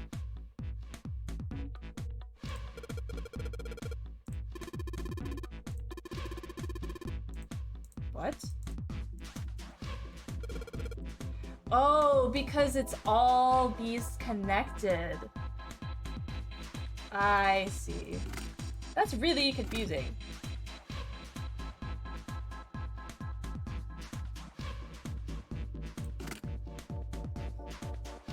Okay.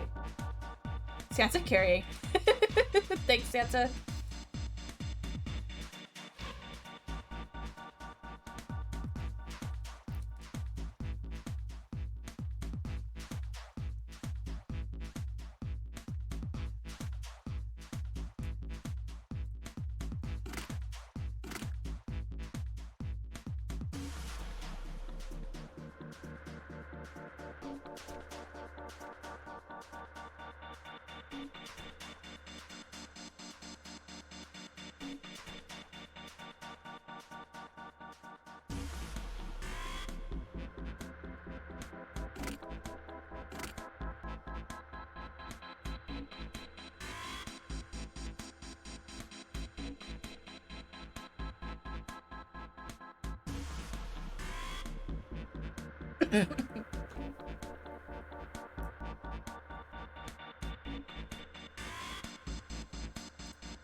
No?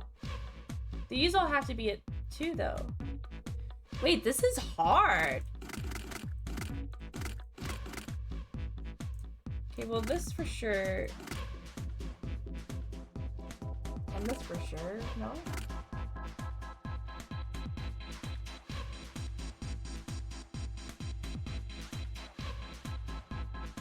Maybe not.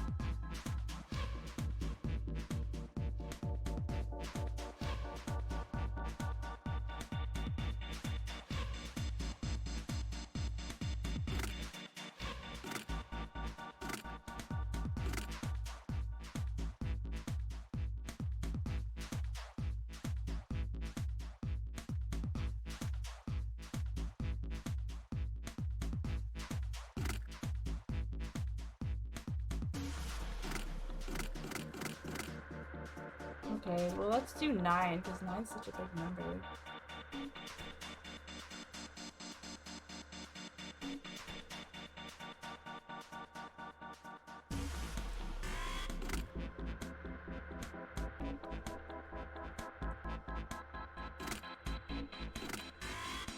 Ten, 11, 12, 13, 14, 15.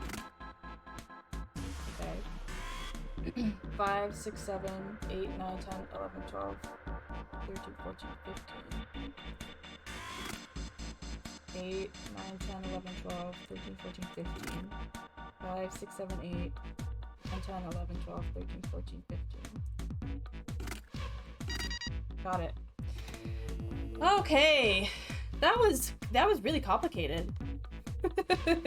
I wouldn't have thought to put the 5 in the middle. Like that would have taken way too long. Thank you for the hint, Santa. Thank you for the hint. Thank you for carrying, Santa. Ugh.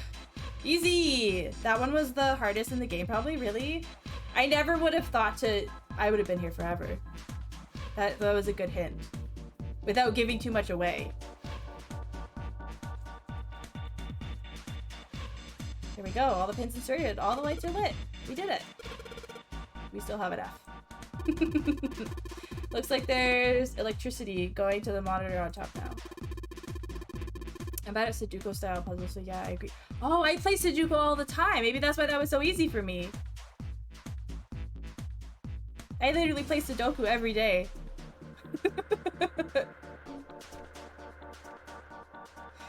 That is exactly like Sudoku. It's just like a Sudoku square. If they just said Sudoku, I would have been like, oh, easy.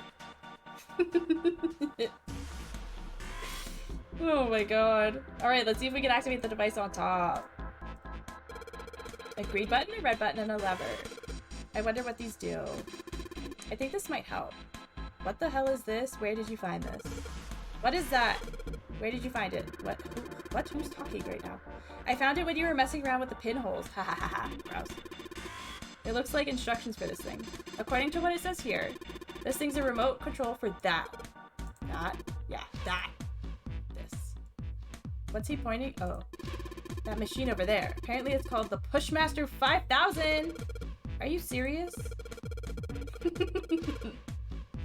Whatever. So, what are we supposed to do with the Pushmaster 5000? You see that coffin over on top of the crates? Yeah. Don't you want to know what the deal is with it? I do. You want to check it out? Yeah. Alright, how do you think we're gonna get there? Well... There were some crates on the right side of the fence that someone piled up like stairs. Maybe if we make a path to the coffin from there. How would we do that? Line up the crates. I guess? Yeah, that sounds about right. I guess this is another one of Zero's puzzles. Yeah. Anyway, let's give it a shot. Looks like the Pushmaster 5000 runs off a battery, so to keep it from using up its energy too fast, it's been programmed so that it'll only start moving once its path has been completely programmed in. Right? I'll keep that in mind. New material. Okay. Let's Instructions for a machine called the Pushmaster 5000. Santa found them in the cargo room. In order to prolong battery life, it is advised that you first simulate your actions before carrying them out. Push the lever to begin the simulation. You can move in 4 directions. You cannot move diagonally. If the Pushmaster 5000's move count exceeds the battery life, it will reset. Cannot lift heavy objects. No, no. Yes, yes. Re-input command. Green is reset. Red is back. Lever start. Okay. The monitor shows the top-down view of the area where you can move the machine. Once I want to send my order to the Pushmaster 5000, I just need to pull the lever. Okay, so let's give this a try. Sure thing. Just keep in mind that there is a limit on the battery, alright? Battery dies after 50 moves. 50 moves!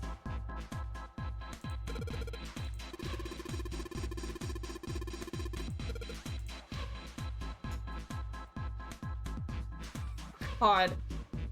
That's a lot of moves. You were a word search kid? When a square adjacent to the Pushmaster is clicked, the Pushmaster will move to that square. If there is a crate in the way, the Pushmaster will push up to a single crate. Move the crates appropriately and efficiently and fill the yellow areas.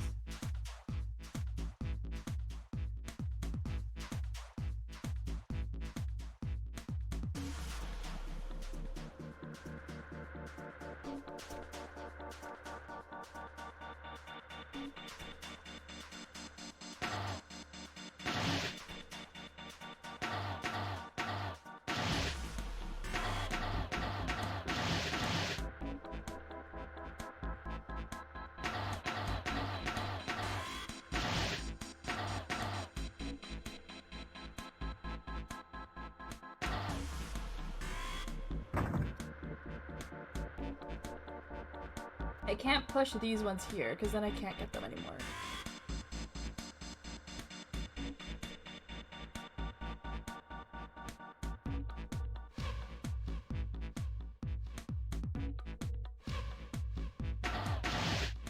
So let's try the idea I had. But a little bit different.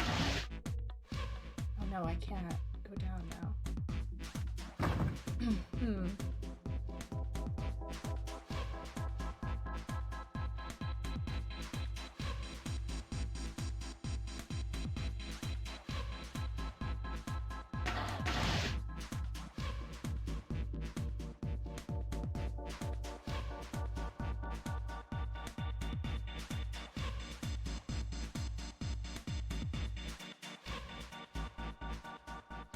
Yeah, if I put it here, there's literally no way to get it out, so those have to go there. Oh, maybe if I go like this?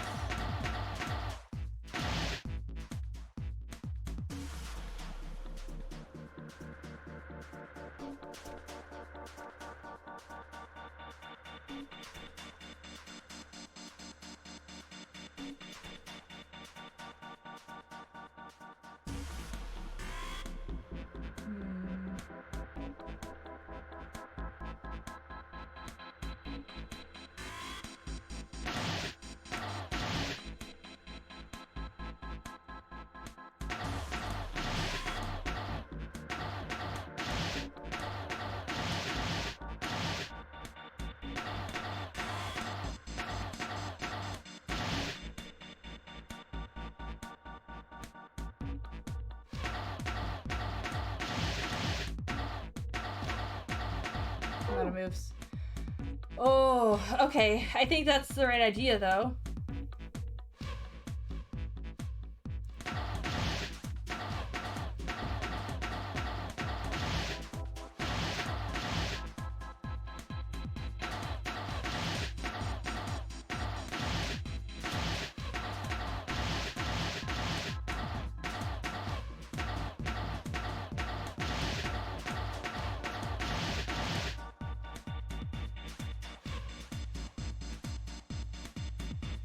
Wait. Shit.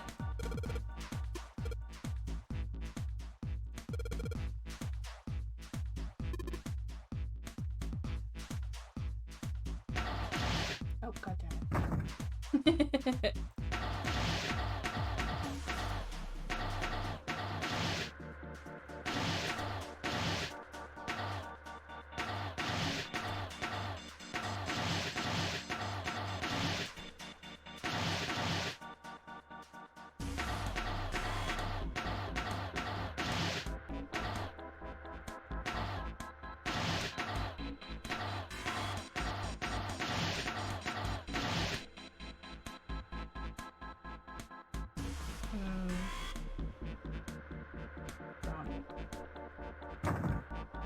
Amy, thank you for the hydrate. I'm gonna finish this.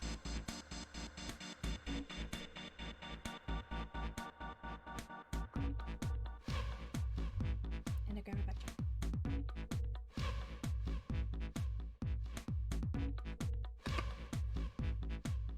Wait, I have 52 moves now? Why do I have 52 moves?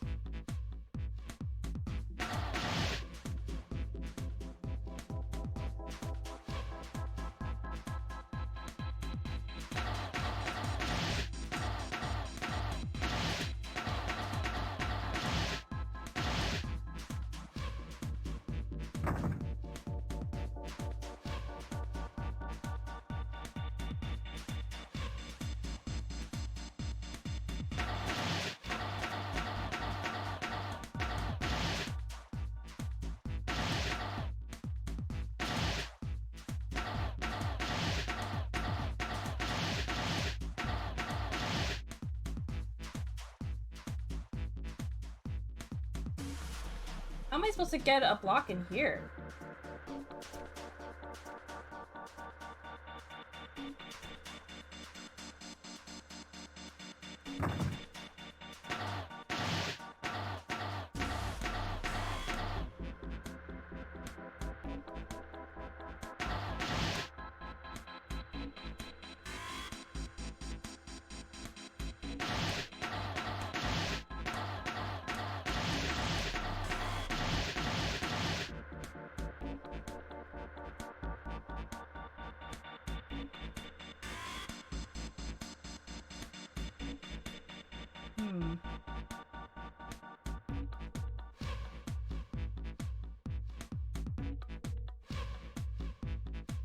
I need to be able to push it from here or here to get it here. But I can't push it from here, so I have to be able to get to this square. I have to be able to get into this square to push a block here up here. So that's step one. Oh, Jesus.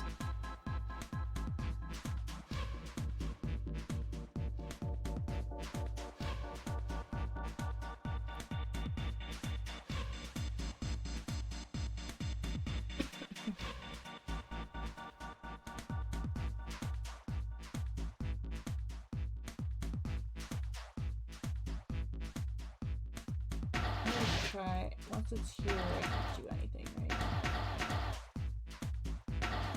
Yeah.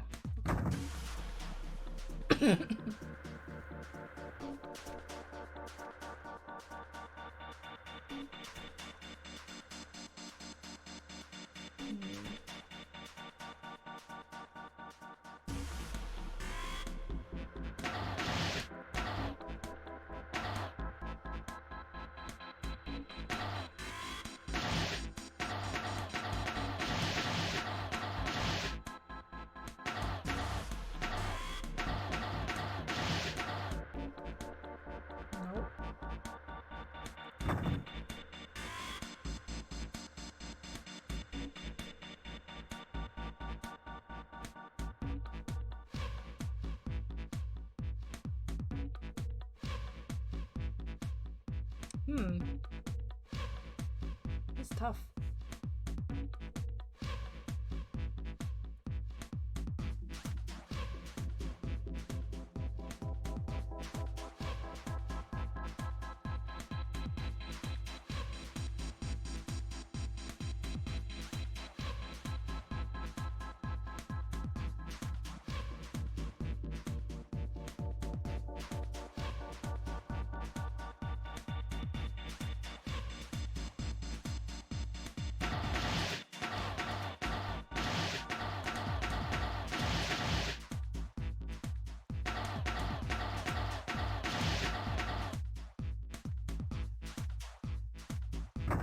I can't, like...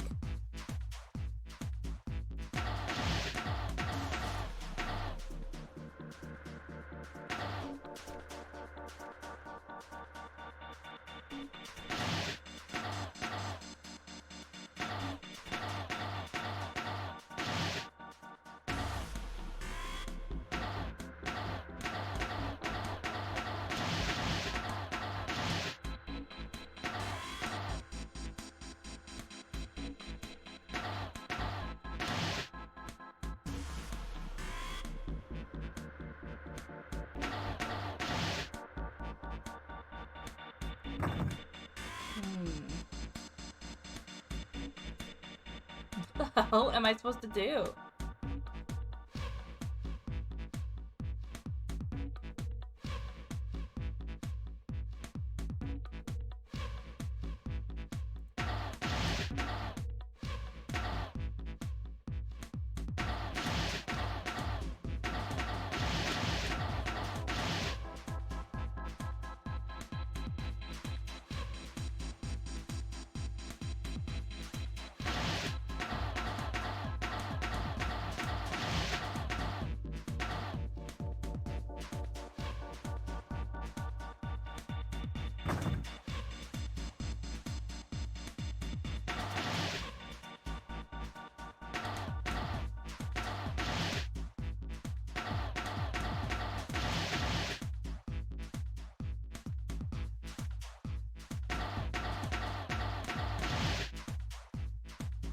They're stuck. I can't do anything with them when they're in an angle like that. This one feels like it just mess around with it one. Yeah, but you can get the yellow sections filled with the cubes. Yeah. Certainly feels that way.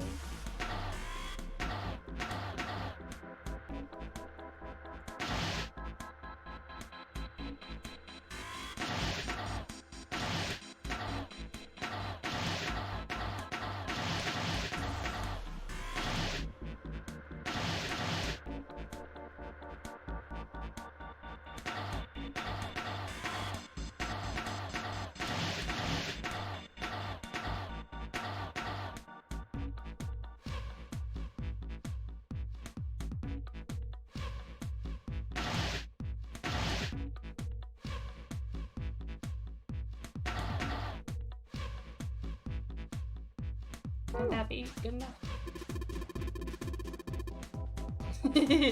You gotta stop being so stingy with your moves. You got enough power to get around the whole field at least 3 times. If it gives you that many moves, you're probably gonna have to use quite a few of them, you know? So since this corner is blocked, I feel like I have to start in this corner in order to be able to get around. If I do this.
So close, they ran out of moves.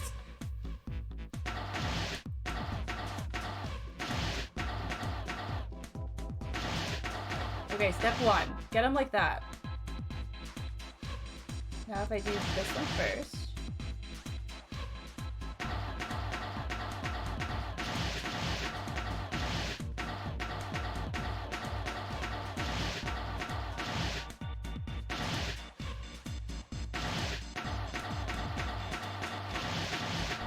Let's go! I freaking did it! Let's go!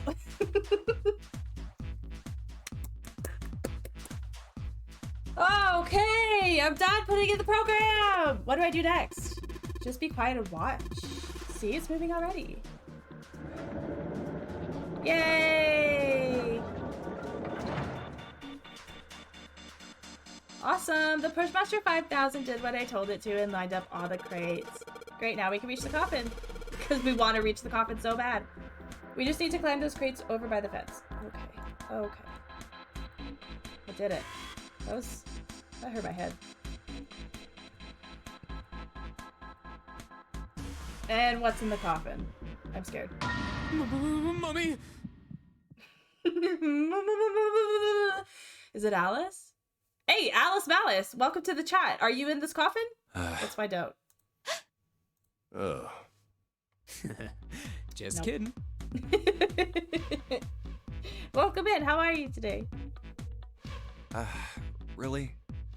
Whatever. Just open it. Okay, okay. A small key and... The gun! Santa, you better not fucking touch that thing. You better not touch it. I will shoot you with it if you touch it. I wish. Save Alice. You're good. I'm doing good too. How's Zero Escape going? It's going. That push puzzle took a hot second. But it's going. We already did a. Can we see? Yeah. So we got to this coffin, the first playthrough. But we didn't have the code to open it. So this is our second playthrough. We went down this way. And now we're here. So my goal was to get the gun from Santa this playthrough. Because he fucking pulled some bullshit over here with the gun. So that's what we're doing. It's going well though. It's going well. We just found the gun. A small key and... A gun? Yeah, a revolver. You know touchy. Looks pretty old. You know touchy, Santa. It is the first playthrough, yeah. Yeah. So I don't know. All I know is that we found that coffin. It was knocking. Like someone was knocking from the inside. One of my friends, Santi, said that it's either Snake or Alice. So I don't know who's in there because we didn't have the code to open it. So now we're like exploring the other escape rooms that I didn't do the first time through. It looks pretty old. I wonder if this is a replica. Oh, from the Titanic? Maybe. This thing is... Are these real bullets? Am I on the wrong screen? Yeah. He checked the cylinder. There were 6 bullets. The barrel was rifled, but and nothing seemed to be blocking it. As Ace had said, the gun was a very old one. However, it appears to have been well maintained. If it was a real gun, Junpei thought that it most likely functions perfectly. If it was real... Oh, if this is real? Oh. Holding the gun made Junpei feel unpleasant. Carefully, he placed it back in the coffin. No, keep it. You're not gonna take it? Yeah, take it, Junpei! Oh! Any theories? I don't know. They talked about a little bit if Zero was one of them. And I'm thinking maybe yes, but I'm not sure who. Honestly, everyone is kind of a little bit sus. But I'm just really unsure. I don't know what to think. I would have kept the gun personally. Yeah, me too. Who do you think it might be? For a while, I thought it was... Well, I thought it was Seven and Santa who messed with Snake. in that door and got him killed. But now we know that that wasn't Snake. So maybe Snake is in the coffin. But I also think that maybe Zero is a totally different person and he's on the ship too. Just like messing with them, just for funsies. Clover also mentioned this experiment and like her, Snake, and Santa have done this before. Which I thought was interesting. So I kind of have like a lot of open-ended questions right now. I'm really sus about Santa just because he pulled that bullshit in the other ending.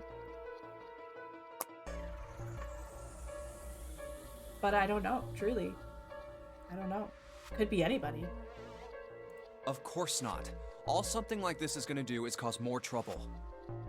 It's a powerful weapon that gives one person a huge advantage. Something like that would be way too dangerous to have around. We're in enough danger already. True. Yeah, I suppose you're right. Maybe Zero put this gun here, hoping that something like that might happen. It In already other has. words, maybe he put it here to make us fight each other. Wait, I haven't saved it all. Yeah, so I have this coffin, I think. The Zero Escape games are a hell of a ride of what the fucks. Yeah.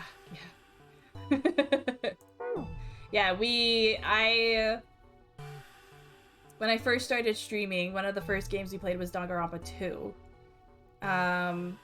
I had already watched the first anime, so I kind of like knew the story, and like Danganronpa kind of like got me back into anime, and then from there we just went on this like psychotic Danganronpa like adventure. We played all the games, we watched all the shows, we did absolutely everything there is to do about Danganronpa. And then my friend and mod Mimi was like, oh, like the AI Somnia Files is like one of my favorite games ever. And then we realized that that was also by Spike Chunsoft. And then one of my other friends, Brooklyn, was like, oh, we'll play the Zero Escape games first. So now we're on like a Spike Chunsoft like train. Choo choo. We're just gonna go through all the games. So after this, we're gonna play Virtue's Last Reward, I think it's called. And then after that, I don't know. Brooklyn will tell me. In that case, we should most certainly leave it here. I, for one, have no desire to let Zero control me. Me neither. The others nodded. They had no desire to be under Zero's control either. Okay, we've got that figured out. But you aren't gonna leave that key in there, are you? Which Of key course is not. that? We'll take that with us.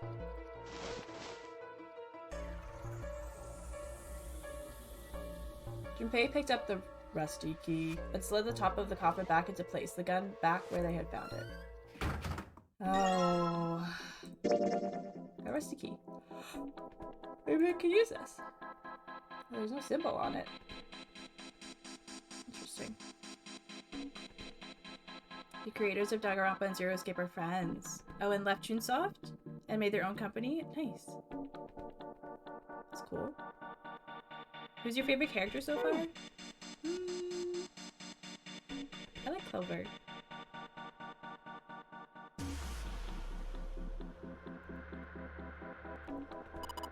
Jumpy.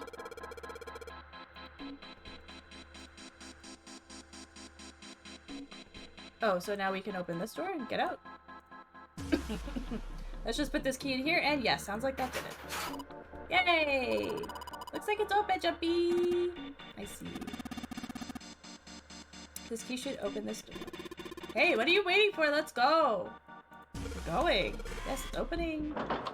We did it! Let's get out of here.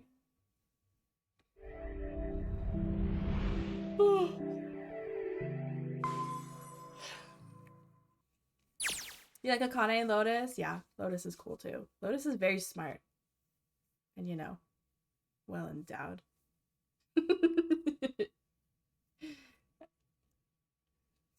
I like all of them. I was just thinking earlier, I'm not as attached to these characters as I was the ones in Danganronpa. I feel like I'm not scared they're gonna die. Like by each other's hand. So I'm not like, I don't know. I just haven't gotten as attached. I just found. The hallway that left the cargo room headed straight towards the stern. A long hallway, huh? Shocker.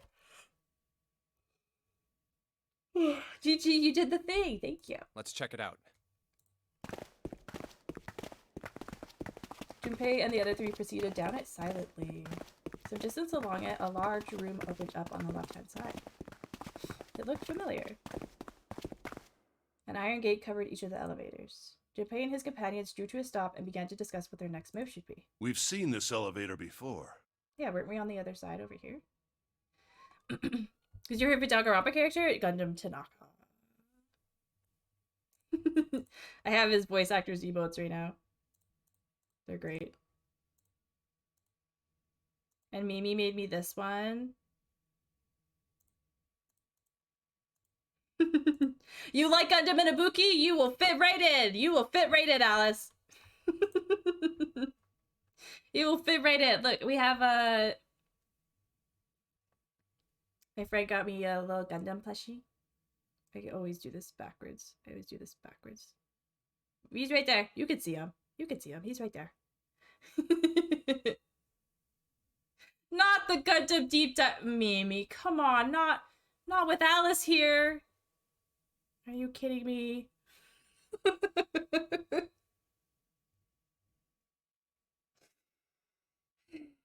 Okay, Alice. I apologize in advance. Here is an edited the original clip is like 8 minutes long of my asexual ass being horny on main for Gundam Tanaka on stream. It's only 3 minutes though. I'm gonna take a quick bathroom break. And maybe go get a snack while you guys while you watch this. Okay, I will be right back. I just saw like a modern dating him. Uh-oh. Dare I click on this? No, it's adorable. I do not need to own pillows. I do not need to own those pillows. Excuse me? Look at this man.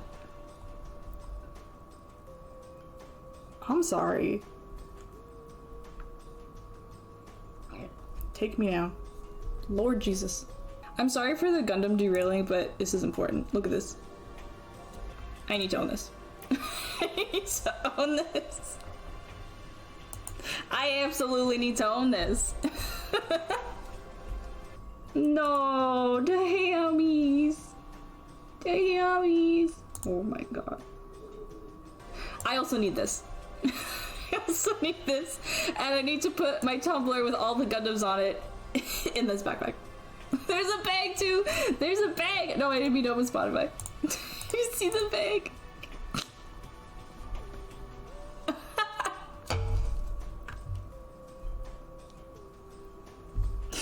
Oh my god. I need all of these. I need all of these. Gundam passing away on the roller coaster. Character. Other girls. Fake boobs, slutty clothes, too much makeup, unnecessary accessories, 500 boyfriends. Me. Gundam talk. God, I don't know what it is about him. I'm just like in love. Ow! Need it. Who's buying this for me? Who's buying this for me? Please let me know. Look at this boy. Oh, I love him. Oh my god.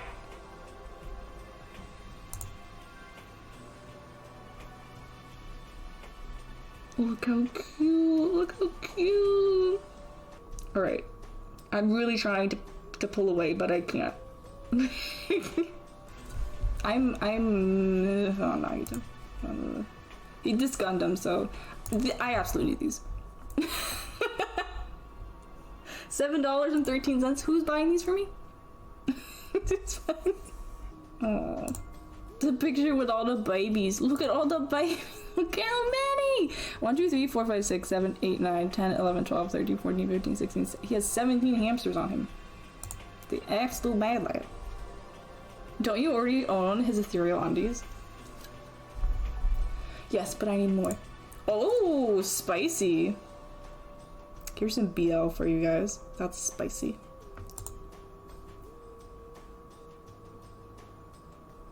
This man. This man. No, don't be sad. No. I promise I'm trying to stop, but I really can't. Okay, I'm done. Gundam says trans rights GG. Yeah, we love a trans rights individual. I love it so much. Yeah. About that. Sorry. That happened 2 times. 2 times that happened. Like a month later, someone came in and somebody mentioned the body pillow, and someone in chat was like, "What body pillow?" I was like, "We should talk about it. And I was like, "You know what? Let's talk about it. Let's." And I just fucking Googled it again and went on another Gundam deep dive. Gundam Talk, Google deep dive.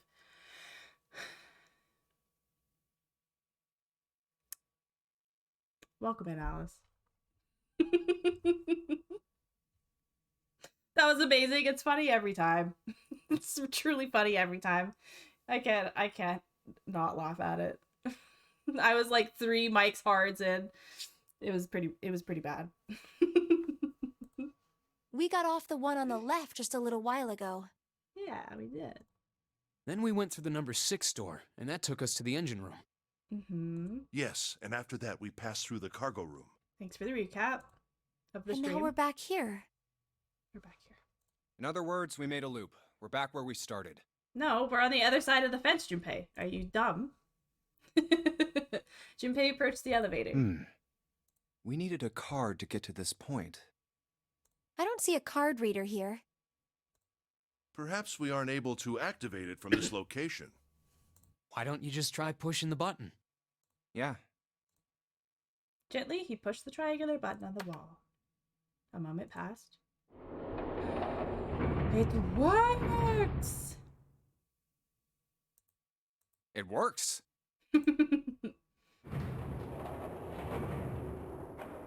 Where are we going? The elevator door opened, and then eventually shut again. I think so. Pushing the button had apparently restored power to the elevator. Good. Now we can go back if we need to. No, you cannot come back! You cannot come back and get that fucking guy. I forbid you. Have you seen the elevator scene? Alice, I was an idiot.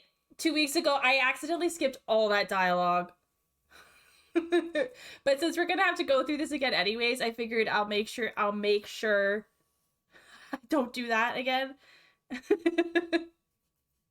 I was an idiot. It was truly my bad. If you're talking about the one on the other side, when we were on the other side with Junpei and June, I skipped over all the dialogue because I'm an idiot. But it seemed like it was quite the conversation. What do we do? Should we return to C deck?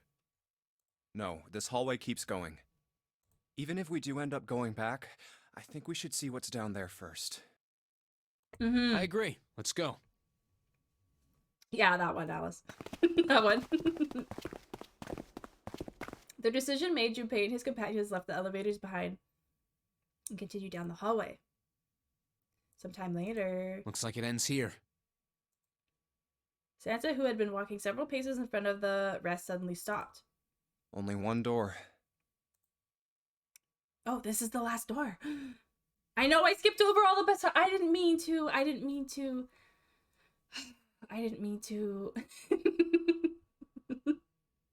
We'll see it again. We'll see it again in the third run through because we still have this whole side to go to. And I believe it was here.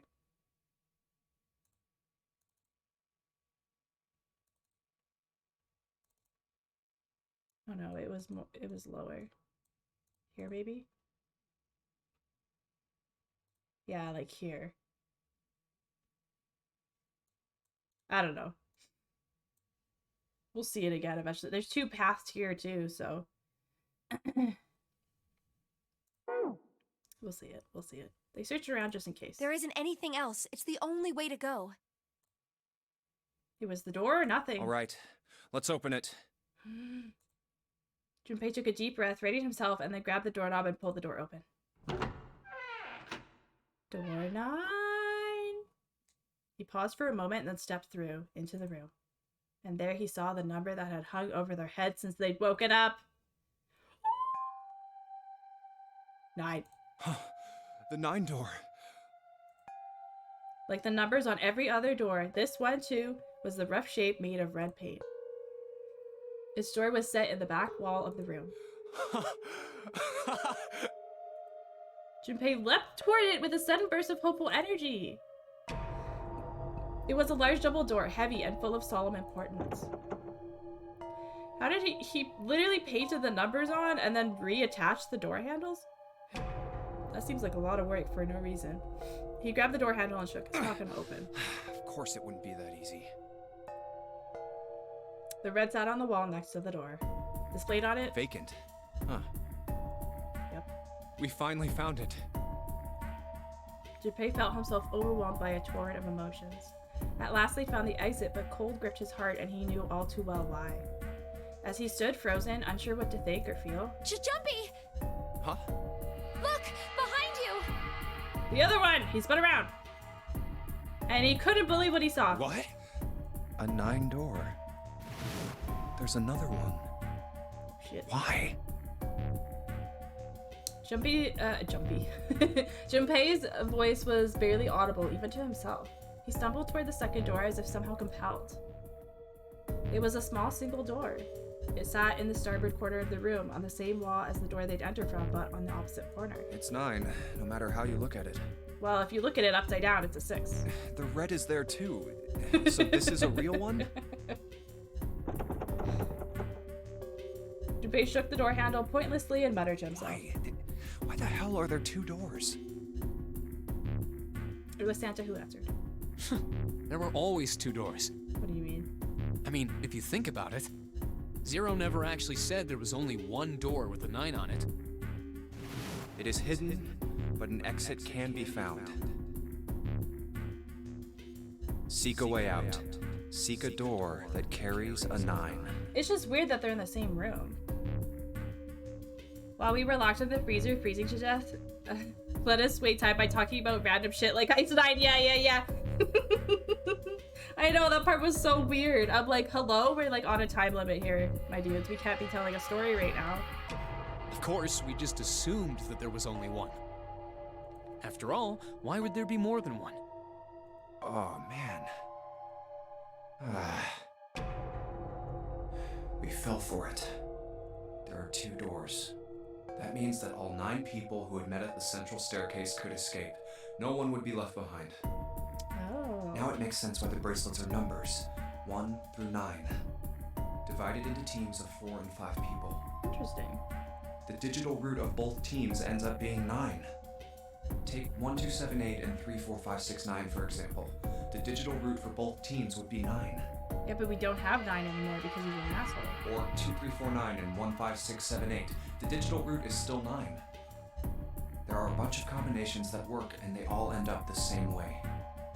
If one team has the digital root of 9, so would the other one. What does that mean? The answer's simple. From the very beginning, the Nonary game was designed to save all 9 people. Mm-hmm. That's how it was meant to be. Zero didn't lie.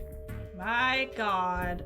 The whole Ice 9 thing is from a book called Cat's Cradle. Very good book, one of my faves. Didn't Lotus mention that? Or maybe someone in chat did while we were in that part. But that definitely sounds familiar. He never said there'd be only one 9 door.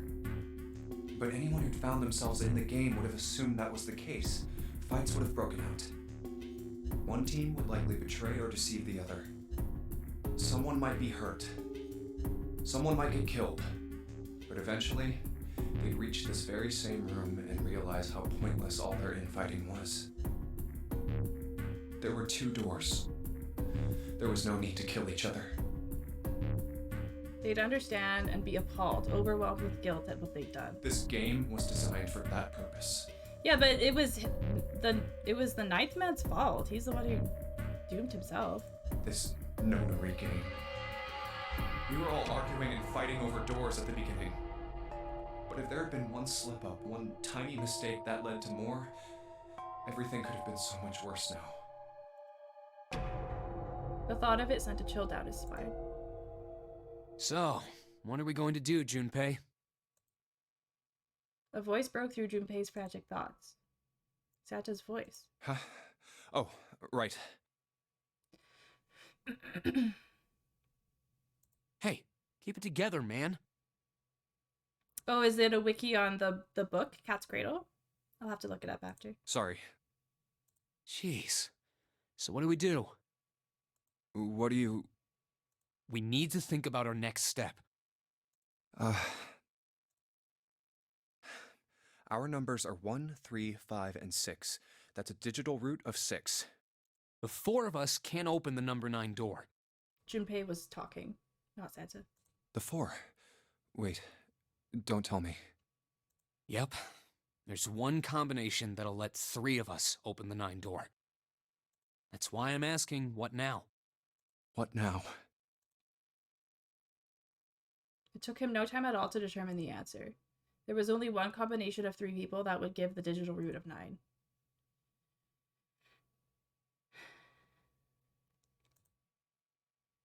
June would be left behind. No, we gotta go back.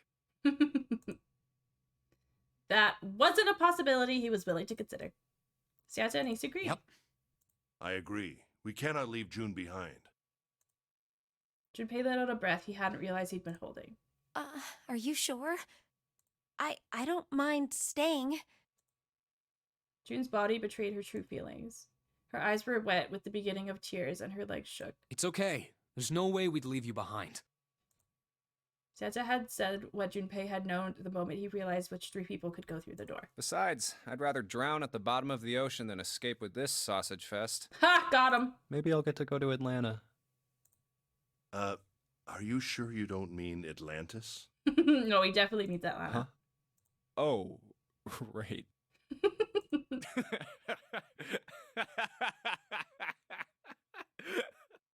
Perhaps it was the sudden reassurance that no one wanted to leave June behind, but Junpei laughed harder than he had in some time. Santa and Ace smiled. You guys. June blinked tears from her eyes and bit her lip. She didn't seem to know what else to say. Very well. Best we head back to C-Deck then. We should be able to take the elevator we passed earlier. Perhaps Clover, Seven, and Lotus will have returned from door 1. Even as Ace spoke, they knew finding the others wouldn't improve the situation. Even with all 7 of us. Ace knew it. They all knew it. Standing around here isn't going to accomplish anything, don't you agree?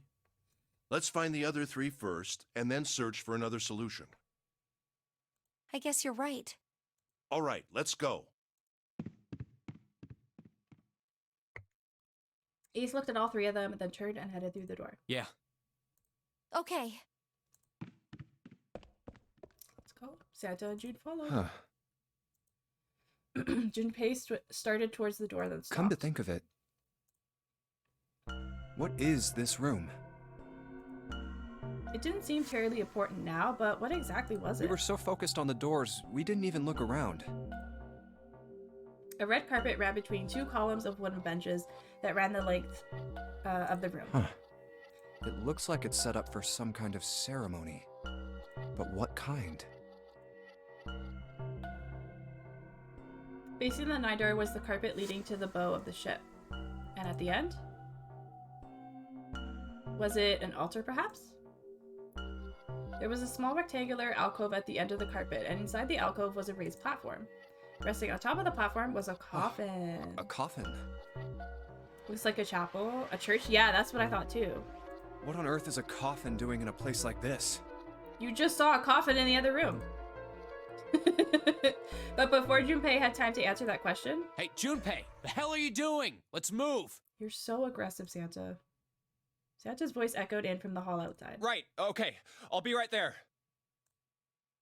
Junpei turned on his heel and left the quiet, somber room.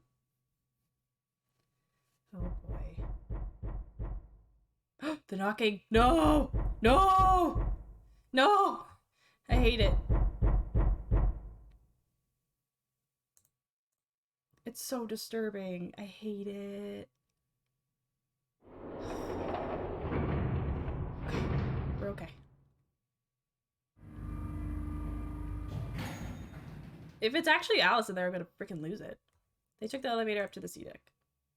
Once there, they headed back towards the main hall and the central staircase. It didn't take them long. Look, it's... Seven and Lotus. They didn't look happy. We've got a problem. Uh-oh. What? Clover is gone. What? What? Junpei and his three companions looked at one another. He turned back to Seven and Lotus. What do you mean, gone? Santa, Ace, and June had their own questions to ask. When? Why? You two went into door 1 with Clover, didn't you? Seven and Lotus responded as best they could. Yeah, we went through the door together. But Clover barely spoke to us. She just did her own thing the whole time.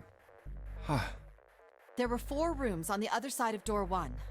She wouldn't let us into the 4th room. She just said, I'll take care of this one. And shut the door. She must have blocked it with something on the other side. We waited for a while, but Clover didn't come out. The one with the body of the captain? We called for her, but she didn't answer. So I kicked down the door and we went into the room. But It was empty. What? Clover wasn't there. There was a door on the other wall. And it was open. We figure she opened the door and left by herself. We ran after her, of course, but Well, obviously we didn't find her. Figured that much out. Clover's gone. Junpei thought for a moment. When did this happen? We got here just before you. You certainly have excellent timing. So you haven't searched anywhere other than near the staircase? No, we haven't. Finally, Ace spoke. His voice had an edge of resolve and concern. Very well then. We'd best separate and look for Clover. We haven't much time left. Let's begin. Yeah. They were quick nods all around, and the 6 remaining players spread out. Junpei and June ran to the large hospital room together. As quickly as they could, they searched around and under the beds and in the corners. She's not here. No, she isn't. All right, just in case, we should go take a look in the shower room. Shower room? Oh yeah. That's where her brother is. She might have gone to see him. June bit her lip. She knew, as Junpei did, that there was only one thing to see in the shower room, and it wasn't pleasant. Well, we might as well check, right? Let's go. There was a screwdriver stuck in between the door and the frame. Good. We can still get in. We should thank Seven later. Junpei and June slipped through the door and moved down the hallway and stepped into the shower room. Is she here? Over? No luck.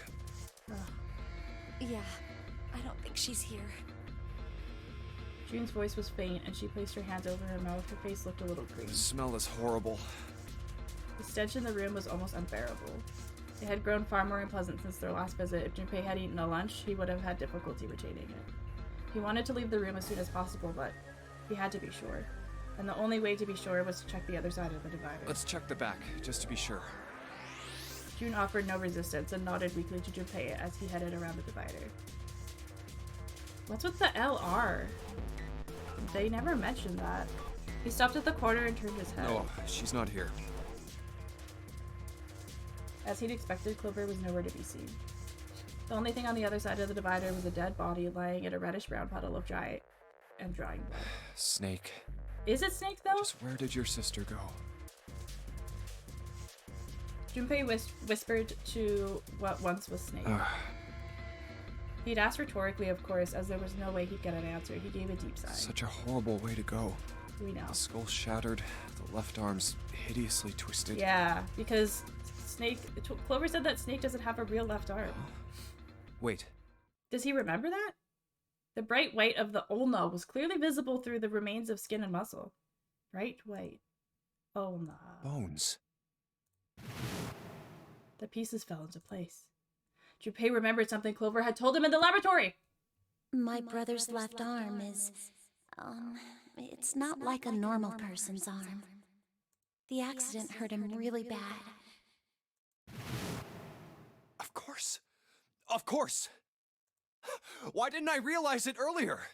Idiot. Clover had told Junpei that Snake's left arm was prosthetic.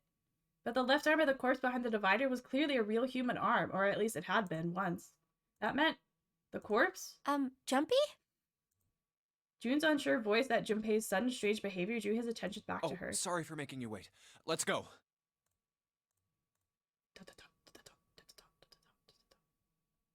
Junpei and June headed back towards the large hospital room. They stepped through the door and out of the shower room. Down the hallway they went, searching for Clover in every corner. They had reached the stairs when Seven appeared, breathless and yelling. Junpei! June!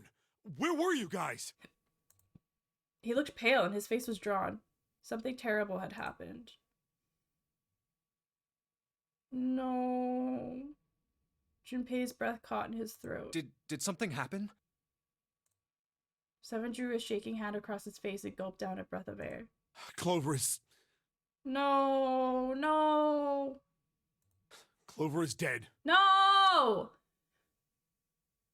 I found her in the first-class bathroom. No.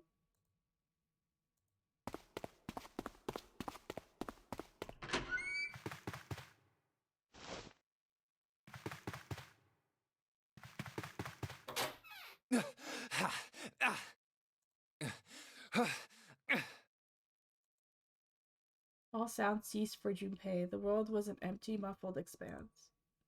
Then he began to hear his own breathing.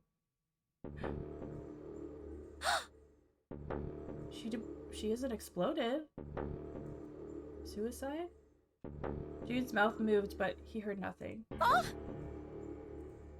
She tried once more, and then her energy was gone, and she collapsed against the wall.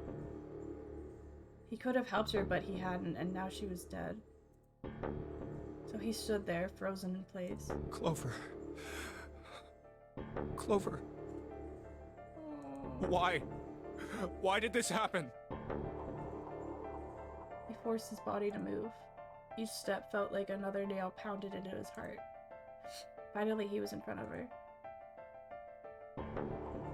He knelt and placed 3 fingers against Clover's neck. No pulse. No breath. But she was still warm, and her eyes were closed peacefully. It would have been easy to think she was asleep. Easy, that is, were it not for the slowly expanding puddle of blood beneath her. He traced its source to her back, a gash just beneath her shoulder blade. Was the weapon a knife, perhaps? If it was a knife, the killer had taken it when they left. When he closed his eyes, he saw Clover's smile. Clover! No.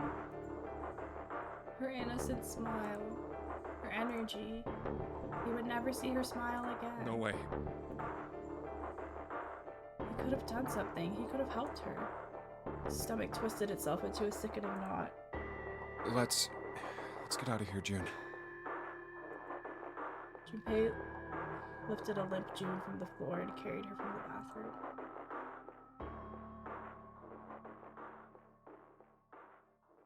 Are you all right? It was a foolish question, and he knew it. Yes, I think so. Her voice was weak. The fever had gone down, but the emotional scars she'd received were not likely to recede as quickly. Junpei laid his hand on her shoulder, and they walked back to the bedroom. You should get some rest. Here, the bed. Can you sit? Yes. She nodded once and stared at the floor. There were 4 others in the room. Ace, Lotus, Santa, and Seven. They all stared at nothing, their faces drawn and tired. After a while, they drifted into the bathroom to see Clover's corpse themselves. Once everyone was back in the bedroom, Junpei walked slowly to the center of it and looked around as the slumped figures gathered there. Who was the first to find the body? Me. Seven spoke from behind Junpei. He turned around. Seven's hand was up. Why did you come to this room? To look for Clover. Why else? I found her body in the bathroom. As soon as I did, I ran outside. I got to the top of the stairs by the casino and yelled as loud as I could. Hey, guys! I found her, but it's bad! She's in the bathroom in the first-class cabin. Come quick! Or something like that. Then I went back to the bathroom. Ace, Santa, and Lotus showed up real soon after that. But I guess you two hadn't heard me or something because you didn't show. So I took off down the stairs to look for you. After that, I mean, you know the rest, right? Mm-hmm. Junpei nodded and closed his eyes. There was one more thing he needed to ask. 7. There's one more thing I'm worried about. What? You stuck one of those plates in between the door and the frame, right? Why did you do that? Come on, didn't I already tell you that? I did it so that the door wouldn't lock. So we could come back to this room? Oh, you think I did it? Well, I don't know. That kind of depends on what you say, doesn't it? For crying out loud. 7 sighed and shook his head. Follow me. There were 2 doors standing next to one another. He opened the one on the right. A closet? Yeah. 7 stepped inside. He stood in front of one of the shelves that filled it and gestured towards a small box. The box was a small metal cube. He looked at Junpei. This is the reason. This safe. We couldn't open it when we were getting through this room. I figured there might be something pretty important in it. I couldn't stop thinking about it. I figured eventually we might figure out what the numbers are for the safe. And if we did, I didn't want to screw around with door 5 again. So I put the plate in the exit door so we could get back in that way. You get it now? Yeah. Junpei nodded and looked at the safe. He grabbed the handle and shook it. Figured it wouldn't open. No shit. It was as locked as it had been when 7 found it. There was one change, however. This is... Just underneath the safe was a pile of fine reddish-brown powder. rust. Junpei stared at it, considering. If there's rust here, that means... Has someone opened the safe? Junpei left the closet. 7 followed him back to the bedroom. Like where the door would open? Like the door scratched the surface? Is that what he's saying? Huh? Oh, how many? 3? Oh, just 3. It was cold and quiet. No one spoke. They sat frozen in place by shock and grief and fatigue. The room felt tiny and oppressive, and the thick metallic smell of blood filled the room.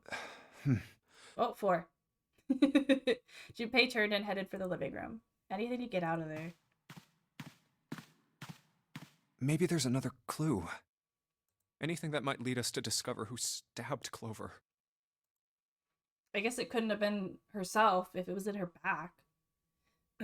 As quickly as they could, they searched around and under the beds and in the corners. His eyes caught on the door.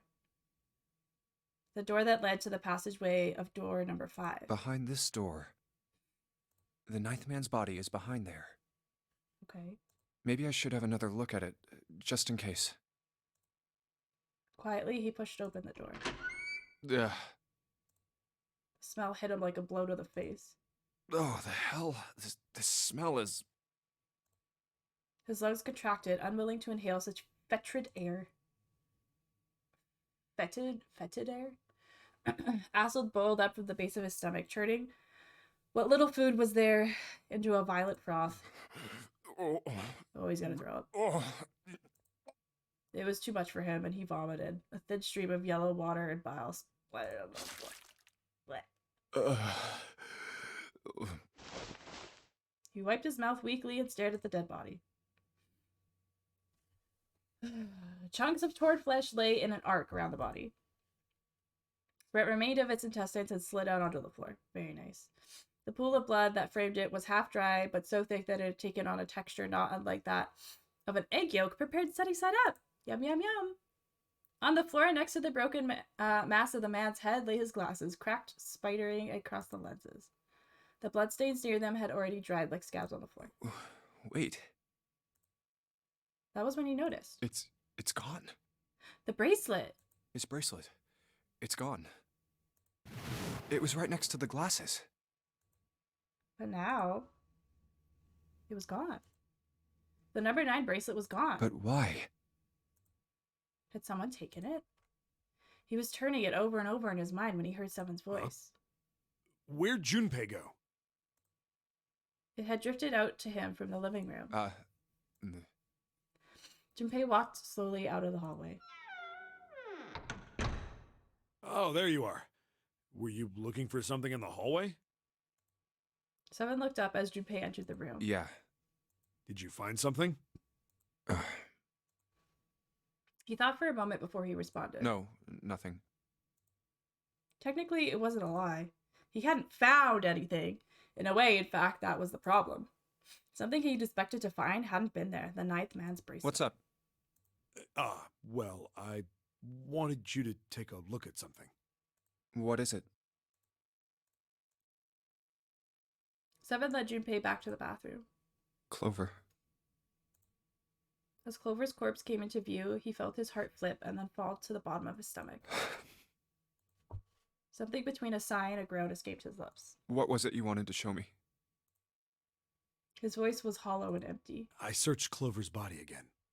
A real shame. She was stabbed once in the back, probably by a knife or something. And I found this. As he spoke, he moved around Clover's head, then knelt down and flipped open her right hand. What? She was holding a piece of paper. I haven't actually looked at it yet. Didn't want to disturb the crime scene, you know? Basic stuff. Well, I did borrow one thing. What? He wasn't sure what that meant, but it likely didn't matter. The paper was more important. I'm opening it. He picked it up and carefully opened it. There were 2 sentences written on it. Truth had gone, and truth had gone. Ah, now truth is asleep in the darkness of the sinister hand. What? What is this? Some kind of secret code? Seven peered over Junpei's shoulder at the note. Junpei stepped away from Clover's body and into the living room. He began to pace, attempting to decode the note. A code. The first clue was likely the phrase sinister hand. Sinister hand means... I don't know. The right hand? No, that's not right. Oh, In sorry. heraldry, the term sinister was used to refer to the left side of a coat of arms. Why would I know that? Or more accurately, it referred to things on the left side of a bearer of a coat of arms. The left hand. The left hand. Who's in What does her the right left hand hand? mean? Junpei looked at his own left arm. Oh! Like Snake's left arm? At the bracelet on his wrist. Does the darkness of the sinister hand have something to do with the bracelet? He examined the bracelet closely. There's 2 things sticking out on either side of the face. The left and right sides of the face. Left and right. Left and right. Right and left. Truth is gone. Truth gone. Truth. Gone. Maybe those 2 words. How about reading it out loud? How about switching the sentence around? What else could gone and truth mean? How about reading them backwards?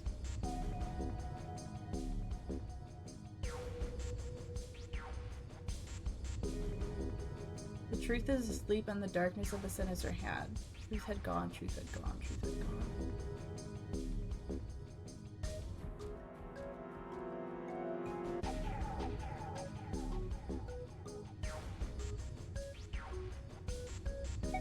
What else could gone and truth mean?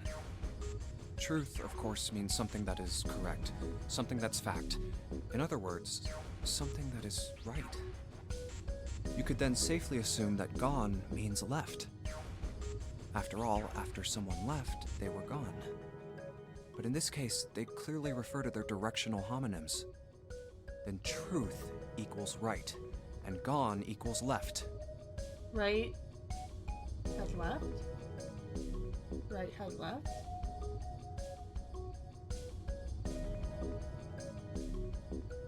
Junpei looked at the bracelet again. The left and right of the bracelet. These 2 things sticking out. So if I... Press them in the following order. Right, left, right, left, right, left. And then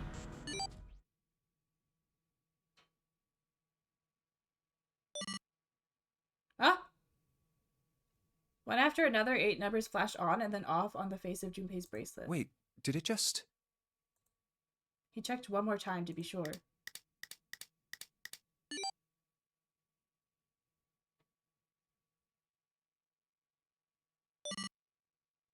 Huh? 14383421. Huh? Hey, what are those numbers? Junpei didn't answer. He couldn't answer. He had no idea what they were either. Is that the code for the coffin? He was sure he would forget the numbers. No.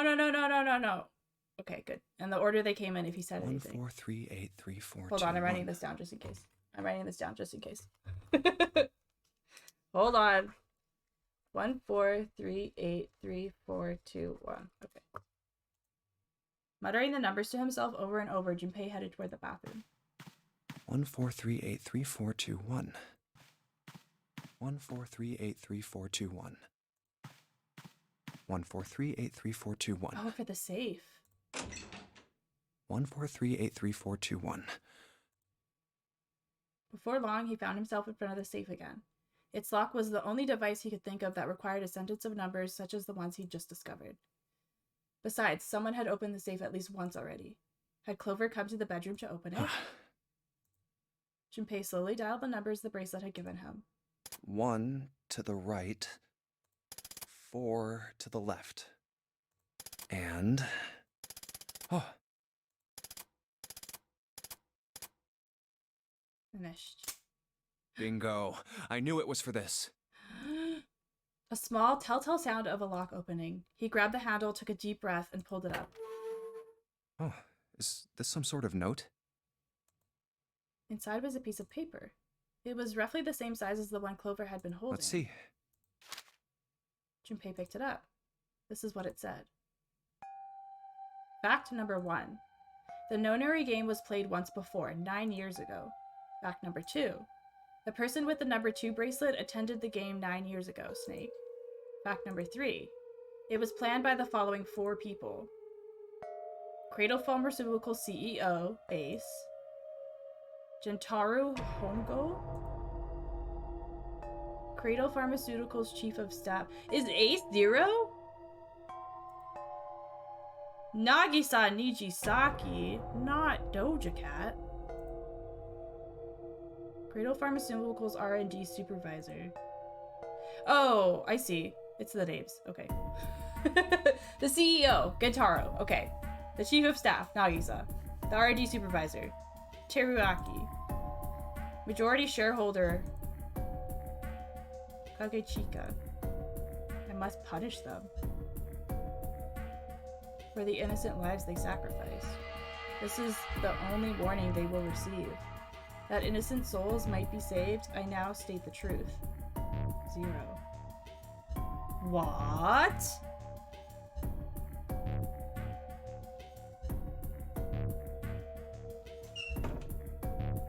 Junpei left the closet.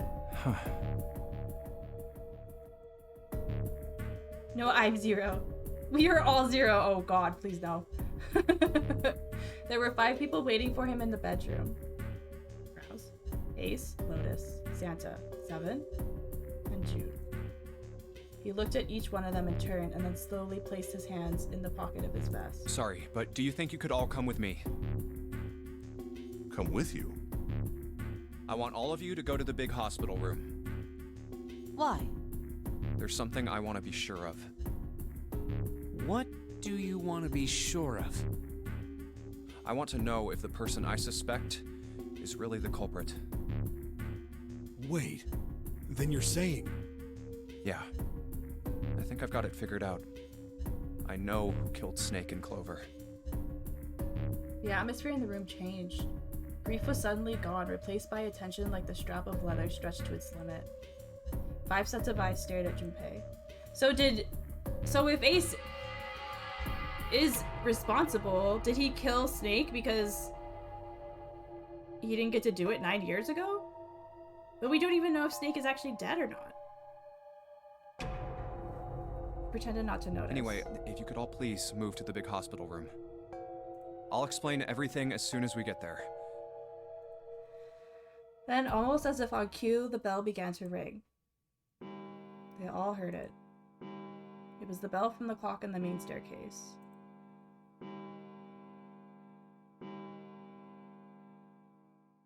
Five. The bell rang 5 times and ceased. It's 5 o'clock. We've only got an hour left. We don't have a lot of time left. Let's go. Oh. Slowly, one by one, they followed Junpei out of the bedroom.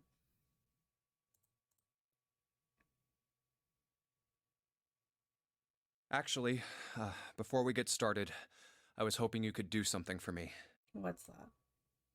Junpei stopped in front of door 3 and turned around. Ace, 7, and Lotus, could you please place your palms on the red? Hmm? Huh? Why? If we need to get to the shower room, why don't we just... No, we're not going inside. Once you've authenticated, step away from the door. Why? Please, just do it. What is going on? Or perhaps you don't want to know who killed Snake and Clover. Junpei's implication was clear, and Seven understood perfectly. Fine. What about you, Ace? Lotus? Very well. Sure. Quickly, they pressed their palms onto the red. Once they had finished, they stepped away from the door as Junpei had instructed. 3 asterisks shown on the red's device panel. I have this They're just idea. like I don't think this device responds to a hand placed on it. It instead reacts to a bracelet being brought close. Oh. You don't actually need a hand. Junpei approached it and held his bracelet over the scanner.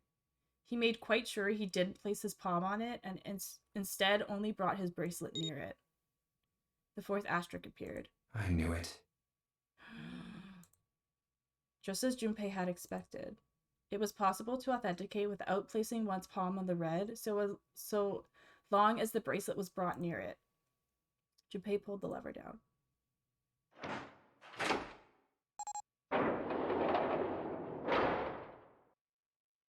Door 3 opened like a hungry mouth. 9 long seconds passed.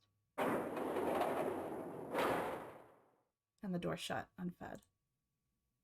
Junpei walked slowly back to the others who were waiting some distance from the door, talking to one another. Santa and June had joined them as well. Huh? It looked as though they hadn't found a chance to break into the conversation yet. As Junpei approached, they turned to look at him. Curiosity played on their faces. Before long, the other 3 did as well. What was that about?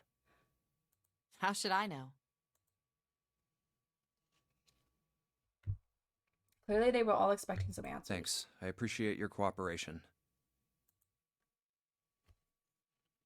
Clearly, they'd hoped for something more forthcoming. He continued. By the way, Ace, would you mind if I asked you something? Uh-oh. What is it? Do you know who I am? What? What kind of question? Just answer it, please. Who am I?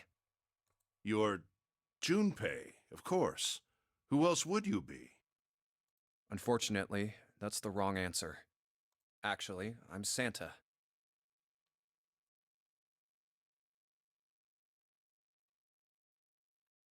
Don't forget to save, Sky. What? Ace's voice was full of surprise, but it was also tinged with confusion and fear. Everyone else looked nearly as surprised. Santa looked especially shocked to discover he was actually someone else. If he spoke, however, the trap would be exposed.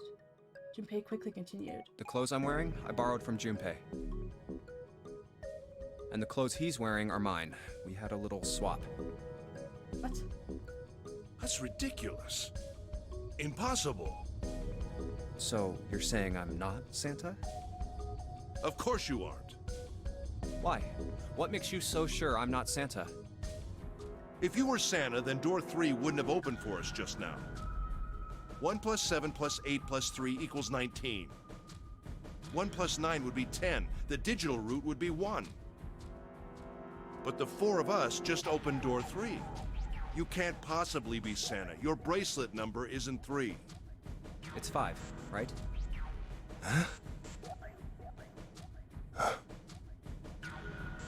Only then, when it was too late, did Ace realize his mistake. He set his jaw and glared at Junpei. You're exactly right. My bracelet number is 5. As he spoke, Junpei lifted his wrist up to show everyone the bright red 5. Actually, it's blue. It's a blue 5 on his wrist. Sorry, Ace. I tricked you. Of course, I'm not really Santa. I'm Junpei. Who could possibly think I was? It's obvious I'm not. To think I was? Ridiculous. But I guess you couldn't see just how obvious it was. Oh, because of his issue. I asked you before, didn't I? What makes you The so sure faces. I'm not Santa? And you answered. If you were Santa, then door 3 wouldn't have opened for us just now. Most people wouldn't say something like that. The first thing that would come to anyone else's mind wouldn't be the bracelet number.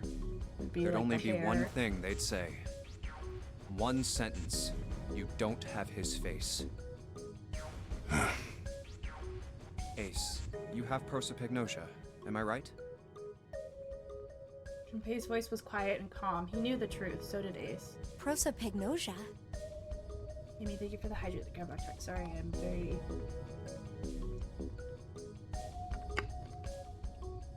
intrigued. The others looked confused. What's that? No clue. Prosopagnosia is Tell him, Lotus. He heard Lotus begin to explain it to them. Ace glared at them, then turned back towards Junpei and sighed. Or he didn't glare, he Very simply well. glanced. I confess. I have prosopagnosia. I cannot differentiate human faces. This whole time? Is that what this was about? You want to mock me for my disorder? No, not at all. I'm not making fun of you at all. In fact, I feel kind of bad for you. No, the reason I brought this up is that there's an excellent chance the person who killed Snake has prosopagnosia. Ace's face tightened, his eyes narrowed. What do you mean? Junpei leaned casually against the iron piping of one of the beds. I'll just come right out with it. I think it was you, Ace. You killed him. Killed Snake? Junpei was suddenly very aware of 5 pairs of eyes on him. He had their undivided attention now. The room had grown very, very quiet. Junpei took a deep breath. That's ridiculous. What possible evidence do you... I have 3 pieces of evidence. The first, think back to a few hours ago. You made us argue over the 3 doors here in the big hospital room. There was no way all 7 people could go through them. Lotus suggested that we sacrifice one of us. Lotus looked away awkwardly. Junpei glanced at her and continued. Then you, Ace, said, I'll stay here. Why would you say something like that? It's pretty simple, really. You didn't want us to see the dead body in the shower room.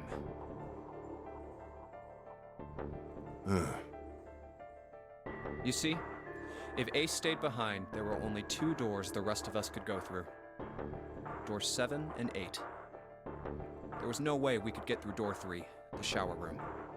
You knew that, didn't you, Ace? That's why you volunteered to stay behind. Come on now. I think that's going a bit far. I can understand if you're jealous of my bravery, but please don't devalue my actions. I only wanted to save the rest of you. Surely you can understand my altruism. Altruism, huh? Junpei stared off into the darkness at something very interesting, and lazily began to dig a persistent bit of wax out of his ear. You already knew, didn't you? You knew that whichever doors we took, eventually we'd end up back in the big hospital room. What on earth are you saying? Of course I didn't know that. How could I have? Really? Yes. Pleading was not something they'd heard from Ace before. Junpei pulled the piece of wax, with the wax, glanced at it and flicked it off into the darkness. Oh well, that's cool. I've still got 2 more pieces of evidence that say you're the killer. He guilty, The second apparently. is that, as I said earlier, you have prosopagnosia. Then you mean to imply that a person who can't distinguish human faces must be a bad person? Junpei, they call that prejudice. No, I am not that stupid. Then why? Well, before I explain, I suppose there's something I should tell you. The corpse in the shower room. It's not Snake's. What? Ace's face went pale. The others looked confused as well. The body wasn't Snake's. I didn't put it together right away, but there was something Clover told me. She said that Snake's left arm was prosthetic. He'd lost his real arm in an accident. But the body we saw in the shower room, let's call him Guy X. Guy X's left arm was definitely flesh and blood. In other words, Guy X couldn't possibly have been Snake. So, Oh God. No. That's impossible. Ace had started muttering deliriously to himself, shaking his head back and forth. Junpei was long past caring. Let's say, hypothetically, that the killer didn't have prosopagnosia. If that were the case, he would immediately realize that Guy X wasn't Snake. Even if the clothes were the same as Snake's, their faces would be completely different. It would have been obvious they were different people. And yet, they still killed him. Why? Why would they kill a stranger who'd only just shown up?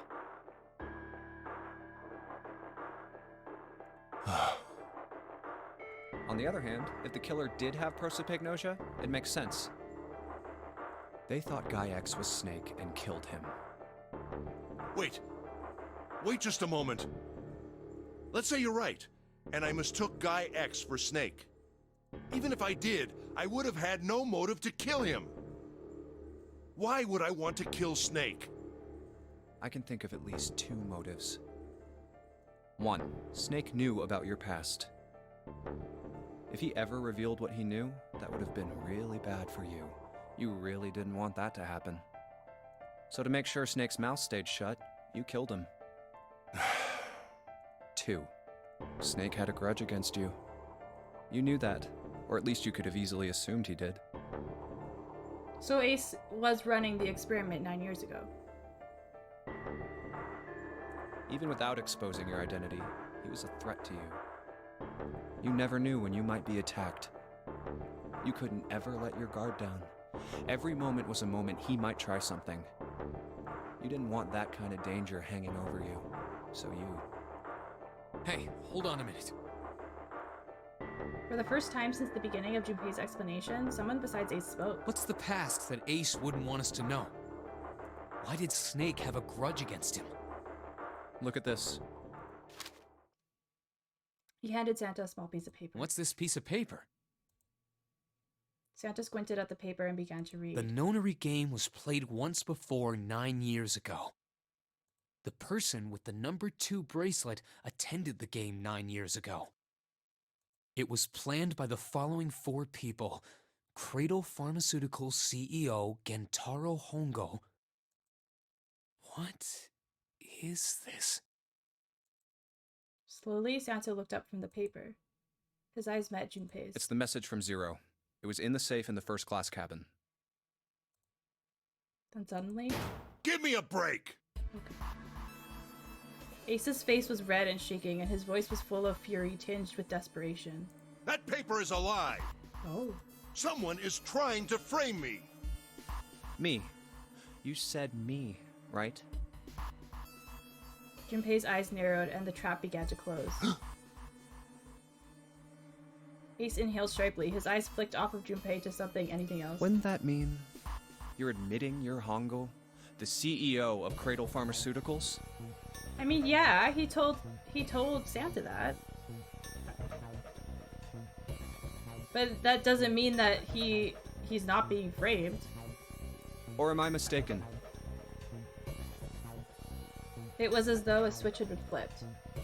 The color drained from Ace's face as he realized what he'd done. His eyes went wide. Very well. I admit that much. I am certainly the CEO of Cradle Pharmaceutical, Gentaro Hongo. So what if I am? I don't know anything about this nonary game that supposedly took place 9 years ago. Yeah. Everything on that scrap of paper is bullshit. I'm innocent till proven guilty.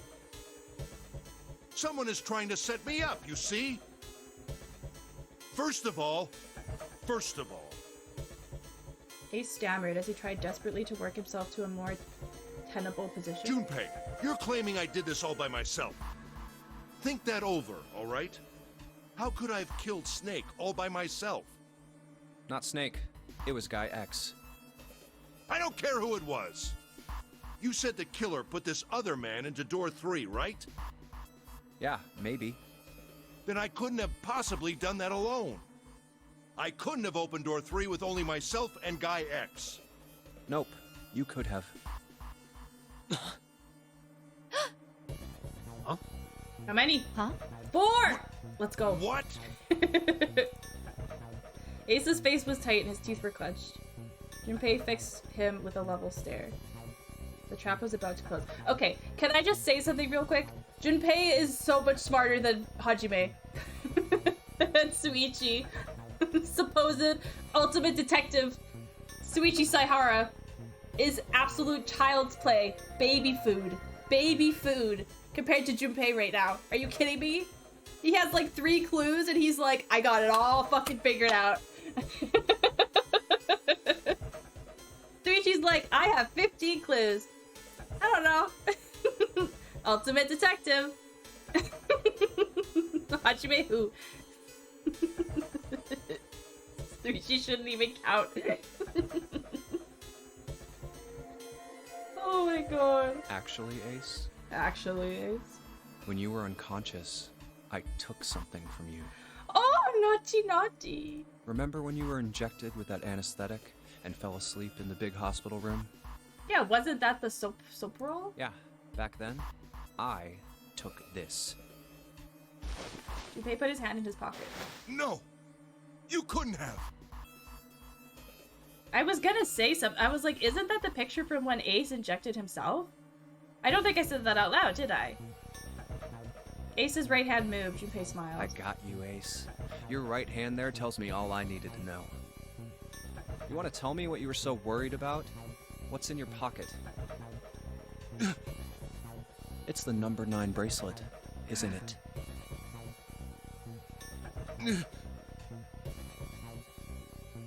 9, 10, 11, 12. 3. Ace, Guy X, and the 9th man's bracelet. That was all you needed to open door 3. That's how you killed Guy X all by yourself, Ace. All you needed was the number 9 bracelet in your chest pocket. Ace lowered his hand from where it had stopped, halfway in his pocket. He looked down at the floor, his face hidden from Junpei. All he could see was the corner of Ace's mouth twitching like a dying fish. If you want to play innocent, that's fine by me.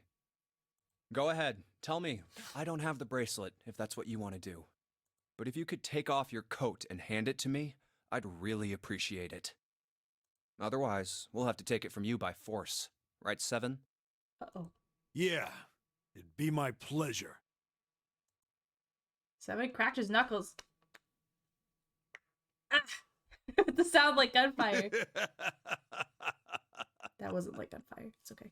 I tried. He's lost it. Ace roared with laughter.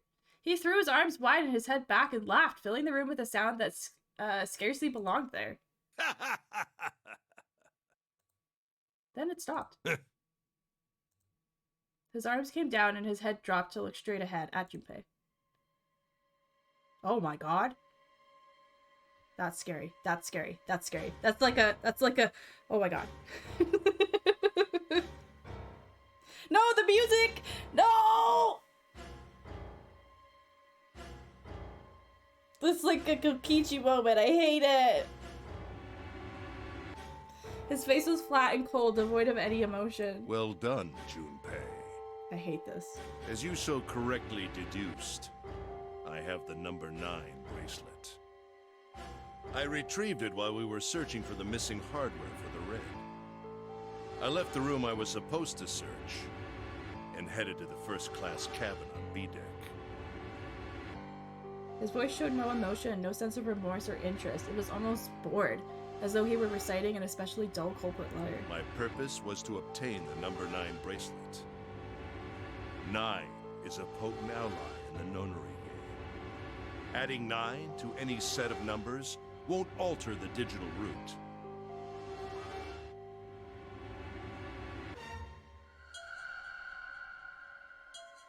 As you can see, 9 is a very useful number here. With it, one can go anywhere, with anyone.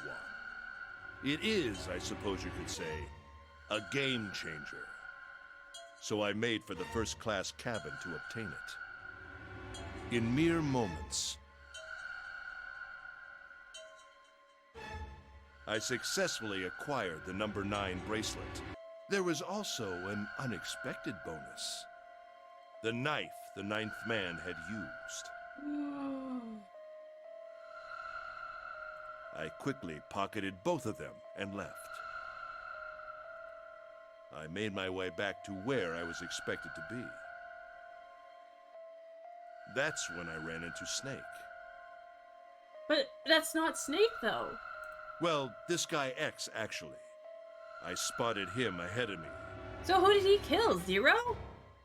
He was heading for the large hospital room and hadn't noticed me. The man wearing Snake's clothes arrived at door 3. When he stopped, I walked up behind him and called out. So did Zero take Snake and put him in the coffin and then pretended to be Snake? But why would Zero have a bomb inside him? Snake. He turned around. He said nothing. His mouth simply hung half open. He seemed dazed somehow, almost like a man half asleep. Perhaps he had been drugged. It wasn't important.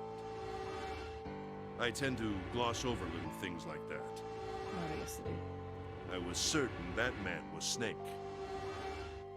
I knew Snake had taken part in the nonary game 9 years ago. Being blind, it made sense that he didn't recognize me immediately upon our first meeting. But why then hadn't Snake said anything to me later? Surely he hadn't forgotten what had happened to him in the nonary game. Oh, was it the accident? It wasn't a car accident, it was a game? But not once did he attempt to confront me. Did his lack of sight prevent him from fully recognizing who I was? Or perhaps Snake had conspired with Zero to deceive me. Regardless, he was a threat, and it was better to deal with him sooner rather than later. I had to get rid of him before he took action. With quick thinking, my plan went into motion immediately. I held the number 9 bracelet over the red. I waved my own bracelet in front of the red, and then grabbed Snake's arm and shoved his hand against the scanner panel. The door opened. I threw the man through it. 9 seconds later, the door shut.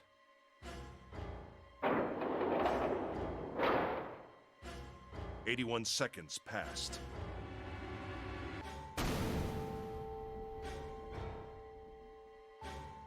The man inside the door passed away. After that, I returned to my post as though nothing had happened. After conducting my own search, I returned to the large hospital room when the 1 a.m. bell rang. Ace's eyes were cold and his cheeks were hollow and pallid. When he spoke, only his lips and tongue moved, the rest of his face was eerily still. Junpei glared at Ace. He took a deep breath and thought about the next question he had to ask. He didn't want to. He knew what the answer would be. He just didn't want to hear it.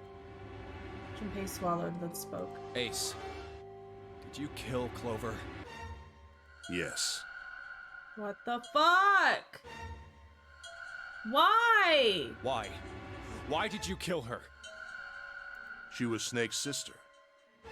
It was possible he had told her something dangerous. Additionally, she had gone through door 1. It seemed likely she might have found it. Found what? Why don't you go through door 1 yourself? Perhaps it's hidden somewhere. Seven and Lotus interrupted. Yeah, but Lotus and I went through door 1 too. We didn't see anything suspicious. Yes, I thought as much after I heard your report at the central stairs. I doubt the two of you could find it. Whoa! Hmm? Rude. But perhaps Clover was different.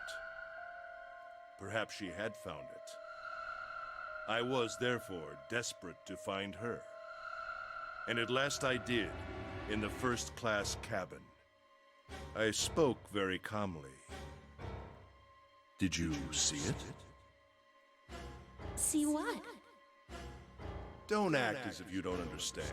You were in the captain's quarters, weren't you? The thing that she had in her pockets? Do you guys remember that? Uh-huh. What are you talking about? When we left that room when we were with her, she had something in her pockets. Very well.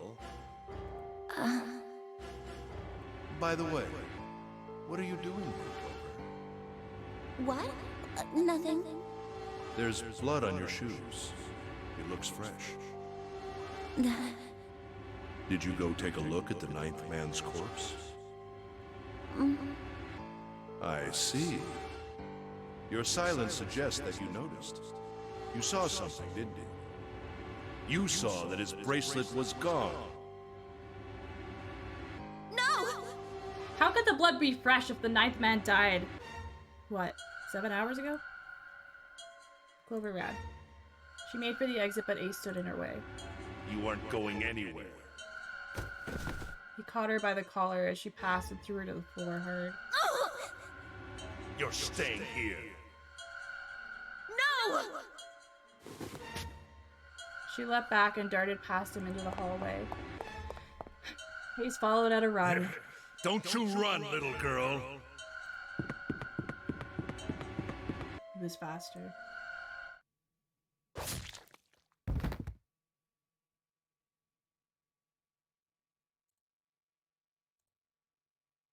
That was how I killed Clover. His face hadn't changed. If he felt guilt or remorse or anything one might feel after taking the life of another human being, it didn't show. You son of a bitch! Seven's whole body trembled with rage and his voice rumbled with hate.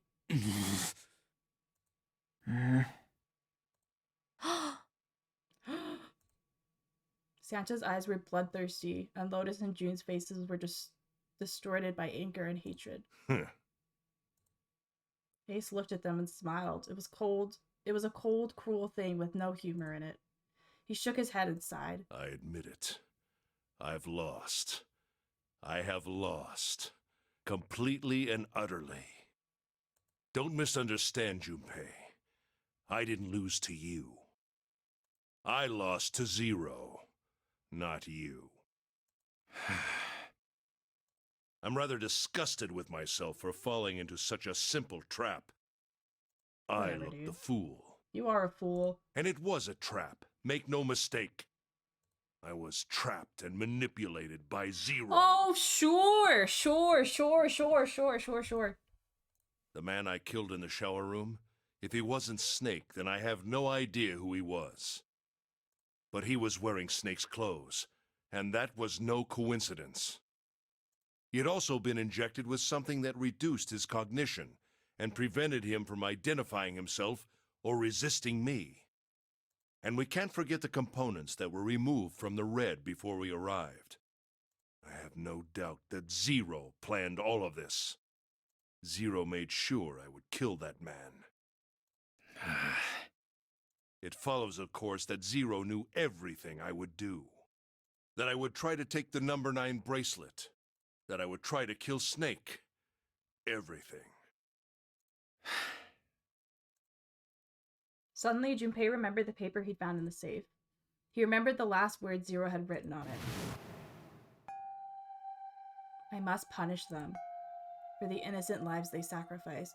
Oh, maybe that guy is one of the other people that were listed as part of that company or the shareholder? This is the only warning they will receive. That innocent souls might be saved, I now state the truth. And he remembered the other words he'd heard from Clover. I think Zero is one of us. Huh? One by one, Junpei looked at the 5 people standing in front of him. Ace. Santa. June. 7. Lotus. Zero is one of us? No. Wait. There's one more person. Snake. The man who died in the shower room isn't Snake.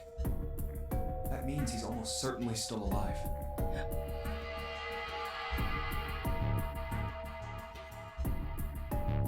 Maybe Snake is Zero. Maybe he made Guy X wear his clothes so that we'd all think he was dead. Where's Snake now? What if he's off somewhere laughing at us? Dude. If he is Zero, he must have been lying to us about everything else. Is he watching us?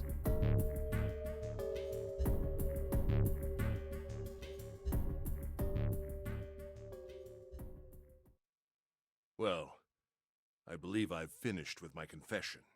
Why don't we get moving?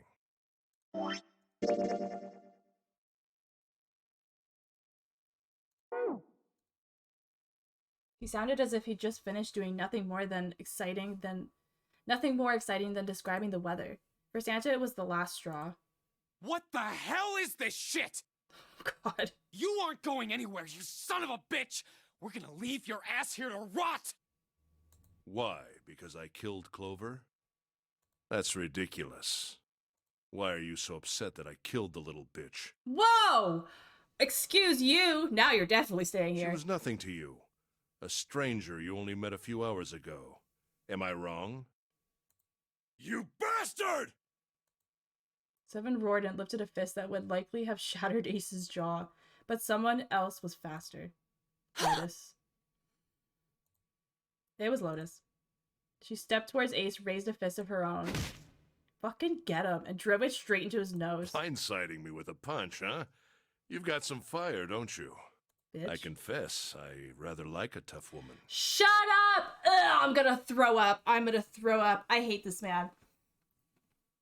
I had my blanket, but now I'm angry. Now I'm fucking angry. Too hot. He sniffed and wiped a small trickle of blood from his nose with a raised eyebrow. Well, maybe you'd like another one then. Give it to him. Before that, let me give you one of my own.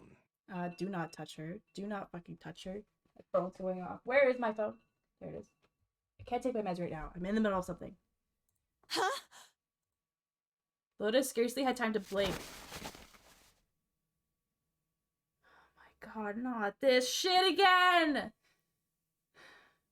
Ace snaked his arms around her and pulled Lotus's back up against him. In the same motion, he reached into his coat pocket. Now he has the gun!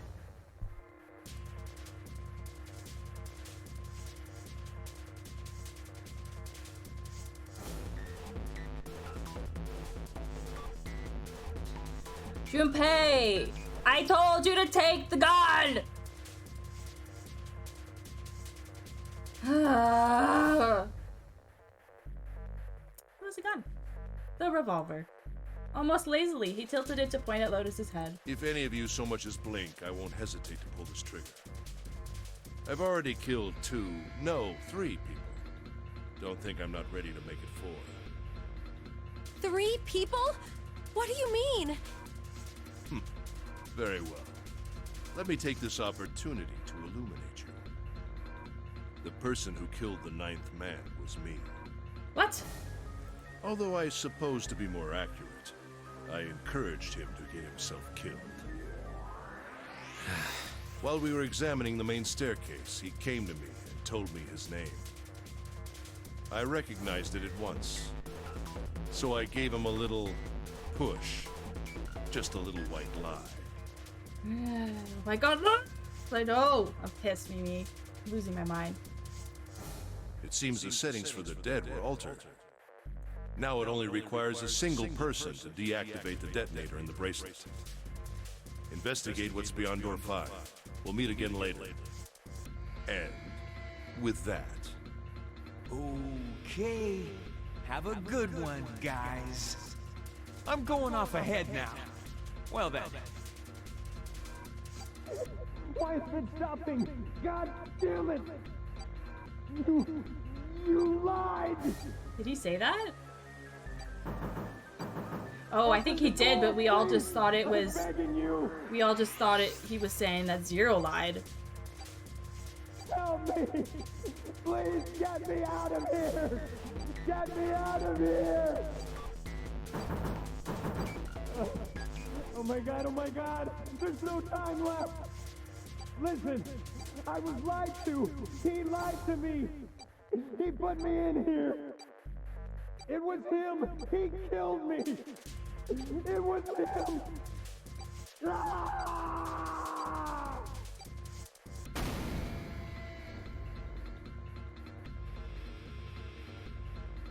I had 4 reasons for killing him. Oh, really? Please tell me. One. As I said before, in the nonary game, the number 9 bracelet is of utmost importance. If I had allowed him to keep such a useful tool, he, or it, would have become a threat to me. As such, I decided that he should be eliminated early on. Dude. I wanted the number 9 bracelet. If I could manage to obtain it, I would be able to manipulate the game as I saw fit. I would be unable to acquire the bracelet unless its owner was dead. That's the second reason.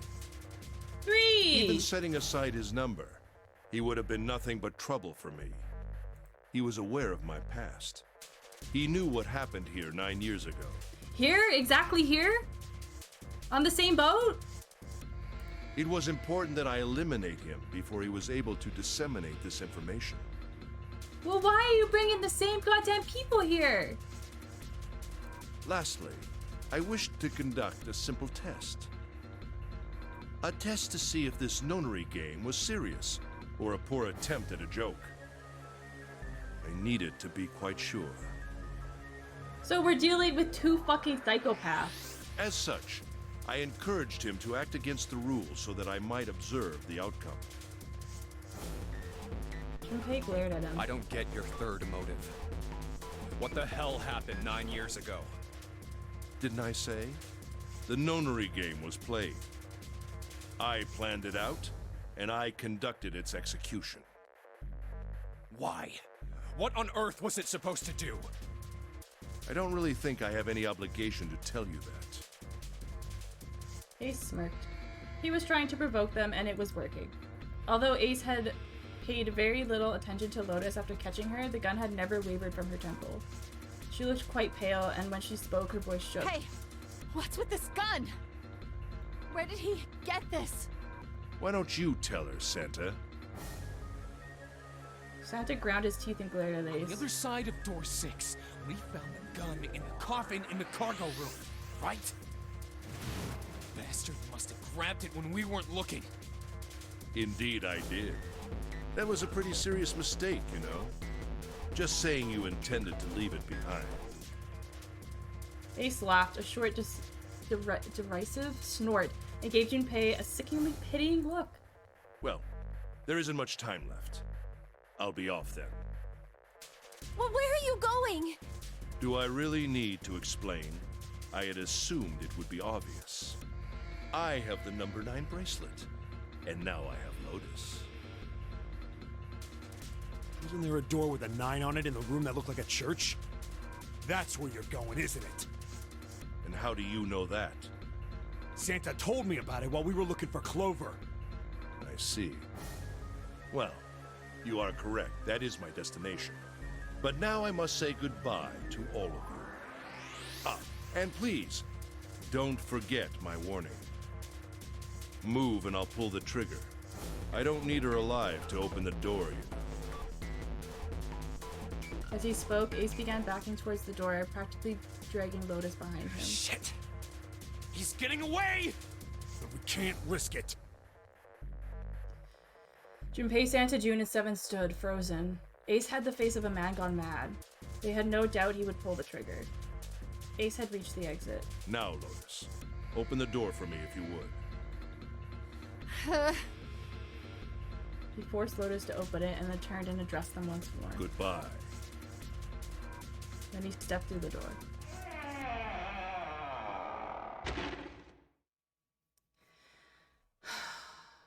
It fell shut. In the blink of an eye, they were gone. Damn it! As soon as Ace and Lotus were gone, Junpei and the others left for the door in pursuit of Ace. But as Junpei laid his hand on the doorknob... Oh, for fuck's sake, June! Now's not the time! There was a noise behind him. He looked over his shoulder. June was kneeling on the floor, breathing heavily. Hey, June, what happened? Are you alright? Santa ran to June and wrapped his arm around her before she could collapse all the way. Jesus, you're burning up. Your fever's back. Are you okay? June's fever had returned, again for no apparent reason. I think it's just when she gets extremely stressed out. Her eyes were watery and her eyelids drooped. Her breath came in dry, shallow I'm okay. gasps. Really, I'm fine. You should be worrying about Lotus. She was breathing hard now, and she could barely summon the strength to talk. But... Junpei was torn. He couldn't leave June alone in the state she was in. But every moment they waited, Ace was farther away, Lotus's life in his hands. What was Junpei supposed to do? Isn't he just gonna kill Lotus anyways? He doesn't give a fuck. He took her, Mimi! He took her to open the door. To open the door 9. June's eyes drifted to Junpei as she managed to muster a weak smile. Jumpy, don't worry about me. I just need a little rest. I'll be fine. Don't you remember? I just needed to rest a little bit last time. So please, please save Lotus. Think about what Ace has already done, Junpei. When he's got what he needs from Lotus, you really think he's just gonna let her walk away? Damn it. You guys go on ahead. Soon as June starts feeling better, we'll follow you. Go! Junpei looked at June. She nodded once. She couldn't manage much more. But it was all the confirmation Junpei needed. His resolve was set. All right. Come on, Seven. We're going after Ace. Hell yeah! Santa, Hell yeah. you take good care of June. I'm trusting you. I don't know if we should trust him, but okay. Got it. Santa nodded. Junpei turned before he had a chance to change his mind. He started running towards the door. So does this gun just make people absolutely fucking bonkers? Or what? He could hear Seven's heavy footsteps behind him. Let's go! Junpei and Seven exploded into the hallway, their feet pounding the metal floor as they ran.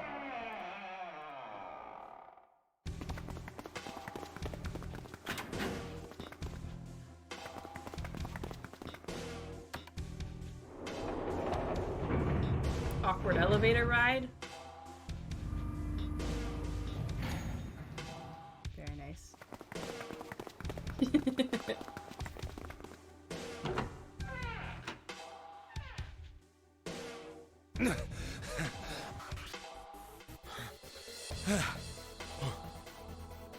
Junpei and Seven had finally arrived at the church, exhausted and out of breath. As their lungs struggled to catch their breath, their eyes frantically scanned the room. Where are they? I don't see them. You think they already went through? Excuse me. He reached up to wipe a palmful of sweat from his brow. Maybe. Even as he spoke, Junpei was already on his way to the larger of the number 9 doors. Let's check the red. The display panel read vacant. He spun around and headed towards the smaller door. This red would tell him if Ace and Lotus had moved to another room. Engaged. It's occupied. That means Ace and Lotus went through here. Yeah, it seems like it. Junpei and Seven stepped away from the door. Oh, excuse me. They returned to the center of the room and began to talk. What do we do now? Yeah, what should we do? Well, the big door is still vacant, but... The two of us can't do anything with it. Yeah, not even counting how our digital route isn't 9. Just then, as they were pondering what to do next... the knocking. But I still don't have the code. Unless it's 14383. I feel like I remember it was a long number that I needed. There was a noise. A noise like someone hitting a thick wooden panel. What's that sound?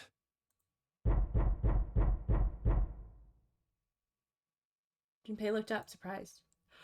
7 followed suit. I'm sorry. His eyes jumping around the room, looking for the source of the sound.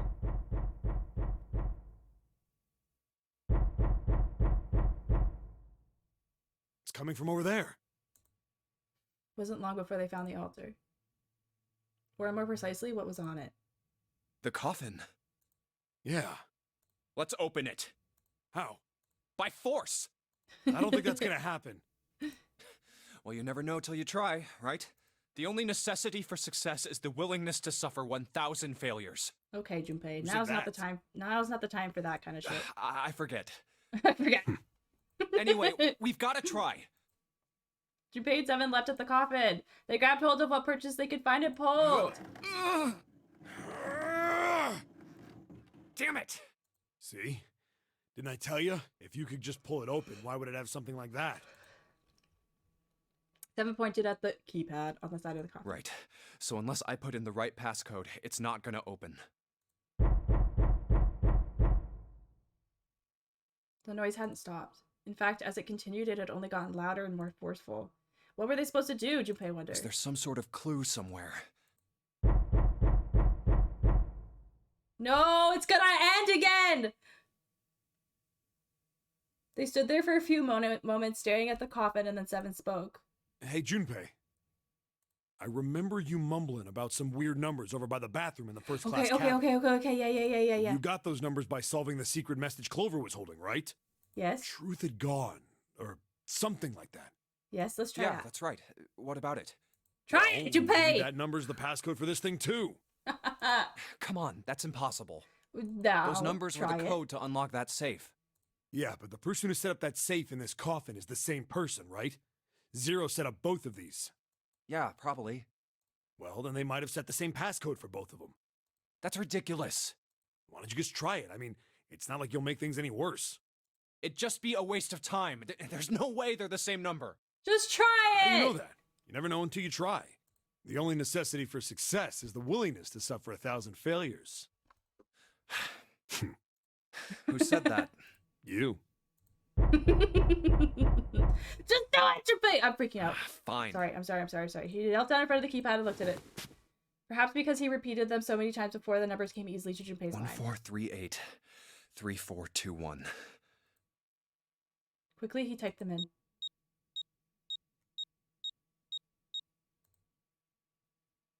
He checked that he'd entered the right numbers, took a deep breath, and then pressed the E button. It only took a moment. What? You gotta be kidding me. There was a click.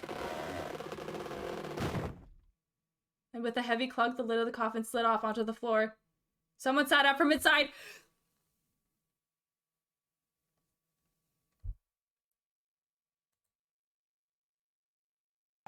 Snake! You. Oh my god! Why? What? Those voices. Junpei and 7, unless I'm mistaken.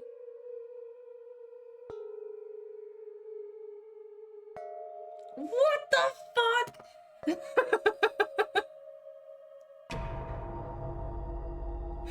You are! The revelations right now! Ah!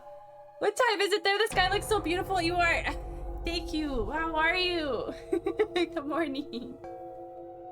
What the fuck, baby? What the fuck? Sandy was right.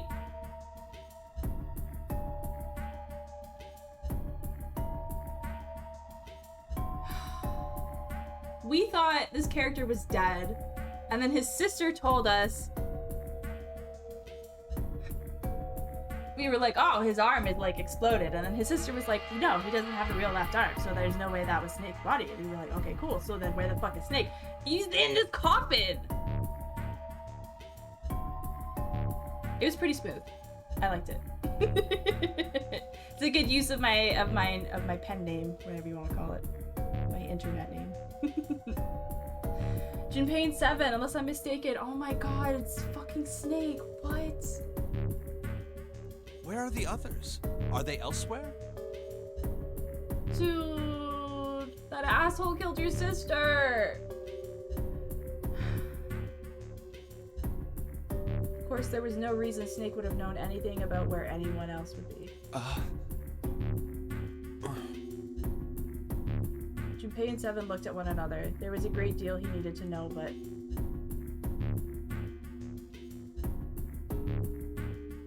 they had to tell him something, however, so they began to talk.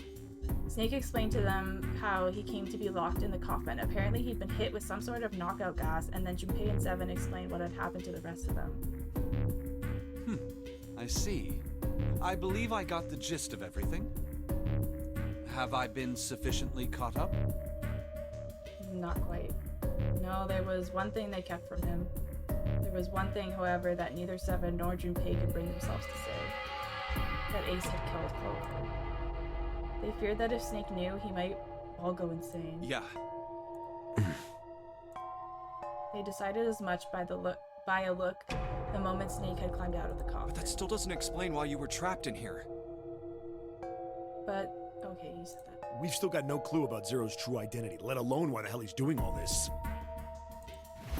Why did he put Guy X in Snake's clothes? Is all this stuff somehow related to that notary game that was played 9 years ago? Hey, Snake, do you know anything? I think this Guy X might have been one of the 4 listed on that piece of paper. No, Sky isn't my actual name. No, it does start with an S though. Don't talk to yourself. Stay safe. Yes, thank you. Yeah, it's not though.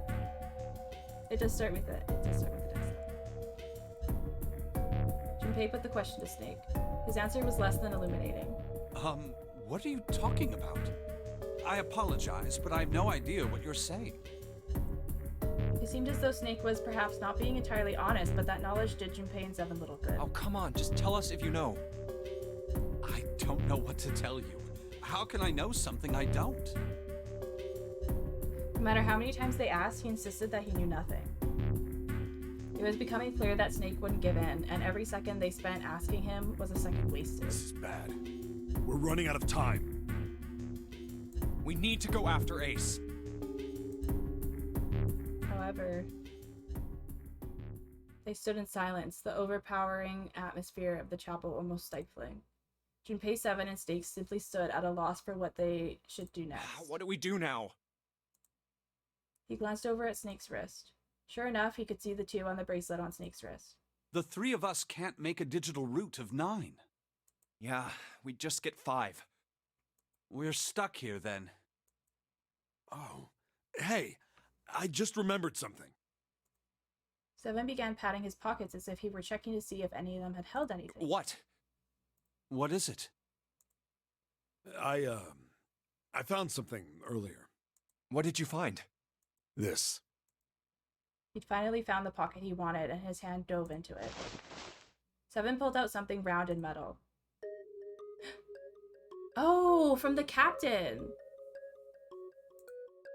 There was no mistaking the number glowing at them from the face like a cartoon eye. 0. Zero's bracelet. What did you say? Are you saying that 7 has the number 0 bracelet? Yeah. Where did you get that? Can't you do 3 squared? I wish. Snake's question was innocent enough, but if he learned the truth, if he'd been able to see, he would have noticed Seven looked away. Clover gave it to me. She did? Oh. Yeah. How did she come by it? Well, she found it. See, on the other side of door 1, A deck, in the captain's quarters. She asked me to hold on to it because it was too big and bulky for her to be lugging around. He's lying. Junpei could tell right away that Seven wasn't telling the truth. He even told us earlier. I haven't actually looked at it yet. Didn't want to disturb the crime scene, you know? Basic stuff. Yeah, but I took something Well, already. I did borrow one. Yeah. He probably said that so Snake doesn't find out about Clover. All right, Junpei. Been nice knowing you. Wait, what? Come on, man. I'm just kidding. The way it gave me the equation even. Still, just in case, I want to make sure the zero bracelet gets picked up by the red. Snake, give me a hand, all right? I was like, wait, what? Without waiting for a response, he started walking towards the door. Junpei and Snake followed him quietly. Before long, they found themselves in front of the larger of the two doors. Seven and Snake put their palms on the red. Once they'd done that, Seven put the number 0 bracelet on the scanner panel as well. A third asterisk appeared on the screen. Now they just needed to pull the lever and the door would open. Huh? Error! Why isn't it opening? Oh no! Well, the third asterisk lit up, so it must have registered the zero bracelet. Maybe it isn't actually 0. Huh? What? That bracelet may not actually produce the number 0 when scanned. That is what I'm saying. Why don't we try a few different combinations? Perhaps we can determine what number that bracelet actually contains. Oh, got it. Junpei noted. They decided to use the following combination. We're what, 5? Well, that would mean it's 2. 8, 9, 10, 11, 12.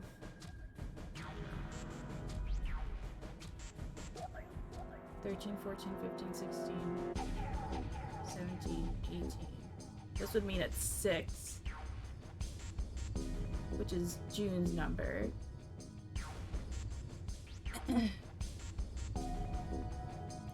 Five, 6, 7, 8, 9, 10, 11, 12, 13, 14, 15, 16, 17, 18. This would be 4, which means it's Clover's bracelet. Did Clover have her bracelet on her body still?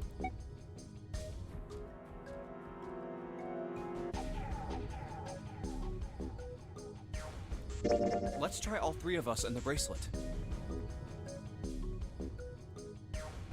If this combination works, then the number for this bracelet is 4.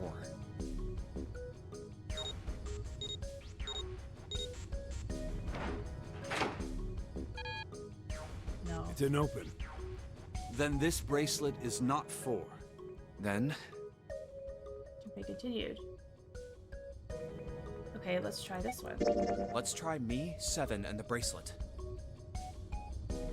If this combination works, then the number for this bracelet is 6. They scanned in their bracelets.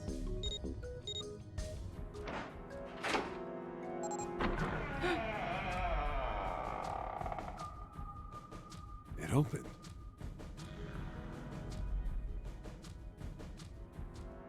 I don't know what's going on. It's so hard to explain, you are. It's so hard to explain. Yes, so it would seem. June. 6 is June. So why would the captain's bracelet that displays 0 scan as a 6? 7 clearly hadn't thought the experimentation would produce anything useful and looked rather confused. Snake was as usual calm and smug. Even after what he'd been through. The door slid closed. Yeah, she still has hers. Junpei's forehead furrowed at the thought. That means the bracelet is actually 6. But how is that possible? The display on the bracelet clearly shows a 0. Suddenly, from somewhere far beneath them, they heard the creak and groan of tearing metal. Our time's up. We're gonna die! No!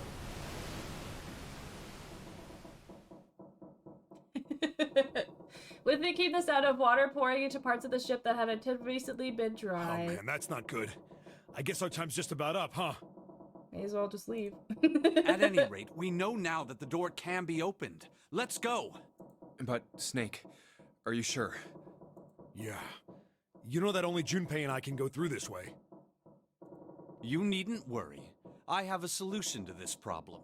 Oh, you do? Please tell My me. last resort. But if now is not the time for last resorts, then when? Last? Resort?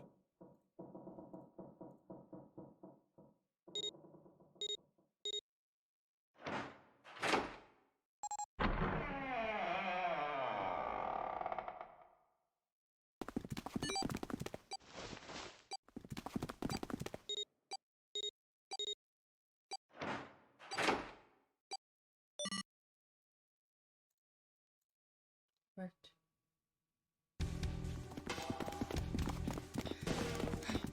Junpei 7 and Snake ran full tilt down a long straight hallway.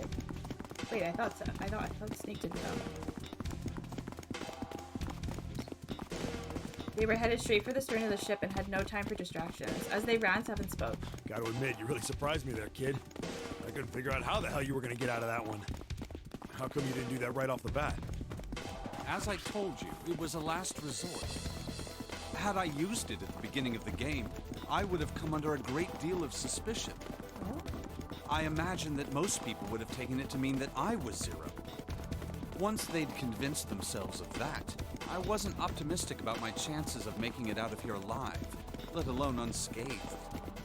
I felt it best to play my cards close to the chest, as it were. That way, if I were in a situation where there was nothing else I could do, I'd have a little trick up my sleeve. What did he do? I'd just take my bracelet off. Oh my god, because his arm is fake!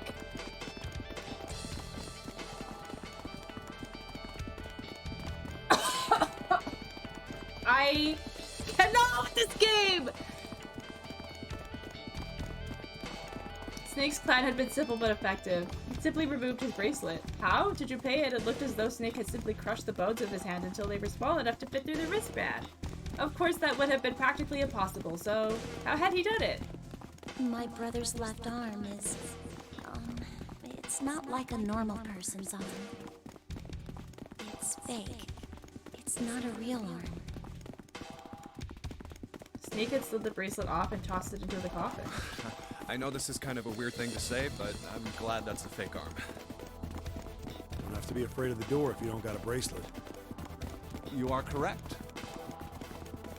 He walked through the door easily without authenticating. He stepped out the other side unscathed and began running down the hall alongside Seven and Junpei. They kept running for a while longer and eventually came upon a set of stairs leading downwards on the right side of the hallway. They stopped and peered down the staircase. I think these stairs connect to the bottom deck. Doesn't look like it's underwater. They nodded quickly to one another and jogged down the stairs. It took only a few minutes to make their way to the bottom deck. There was a single hallway in front of them at the end, which was a single Let's door. go through that door. Junpei threw it open. Inside was a massive iron gate. A plate was asphyxiated to the top of it. It read Incinerator. Incinerator? Oh my. That doesn't sound very pleasant. Oh my. Do you see a lever near the gate, perhaps? Yeah, right over here. How did you know that? Well, I'd be happy to regale you with the story. I imagine it should only take half a day or so. Junpei grumbled, gave Snake a dirty look, and then jogged over to the levers. If you pull it, the door ought to open. Got it. Pull the lever down. We're just gonna go in the incinerator? Very casually. With the rumble of an ancient motor, the door opened. There was no need to hold back and no time to hesitate. They pushed their way inside. Standing in front of them were Ace and Lotus. Bruh. I mean mood, I guess. Don't mean me. Hold on.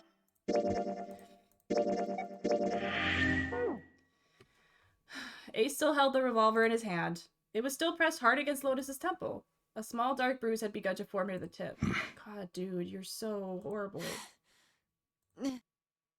Even from several yards away, Junpei could see that Lotus was shaking. She was terrified. But perhaps more interesting was that what Junpei saw behind them. Another 9 door? Get out of town. What? Why? Why is there another one? The door stopped Junpei in his tracks. It simply shouldn't have been there.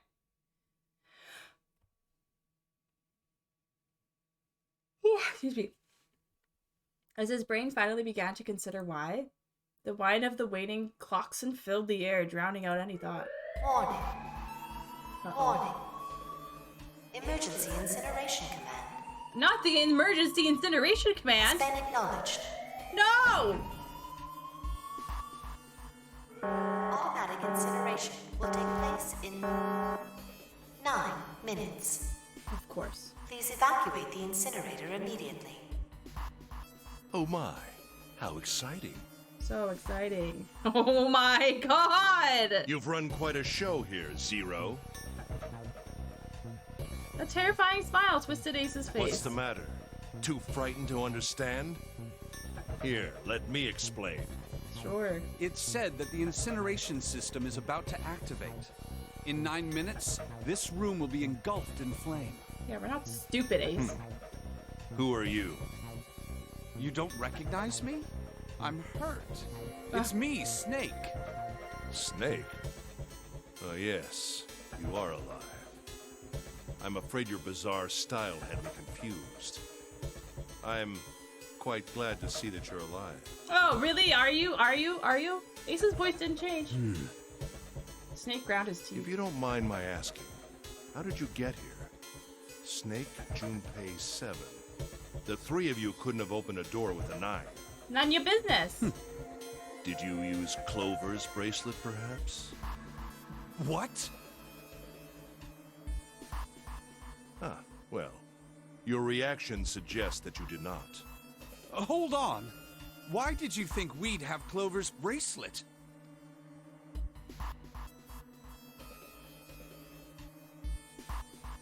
Snake is about to murder this man. Get out! I don't think we can, Mimi. Junpei felt his chest tighten. Oh, they haven't told you? I killed your sister because I'm a fucking asshole. Told me what? Clearly not. Normally I would take some time and enjoy the moment. But I'm afraid my time is at a premium just now. What a piece of shit. I'll have to make this quick. Clover. Don't do it, Ace! Keep your goddamn mouth shut! Clover. I said stop it! Don't listen to him, Snake. Junpei could feel his voice growing hoarse, but Snake didn't listen to What him. happened to Clover? Ace looked at him. The corner of his mouth curled into the hook of a cruel smile. Clover died. No, she didn't die. You killed her. No. The clover left Snake's... The clover. No! The color left Snake's face. He shook his head weakly. No, that's not true. That's impossible. It's a lie. It has to be a lie. It is a lie. She didn't die. She was killed. Oh, it's quite true. I can assure you of that. I killed her myself, you see. I think I'm gonna have a heart attack. What? I'm sorry, did I stutter? I killed her.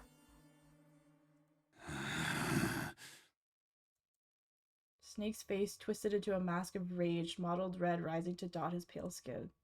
His entire body shook.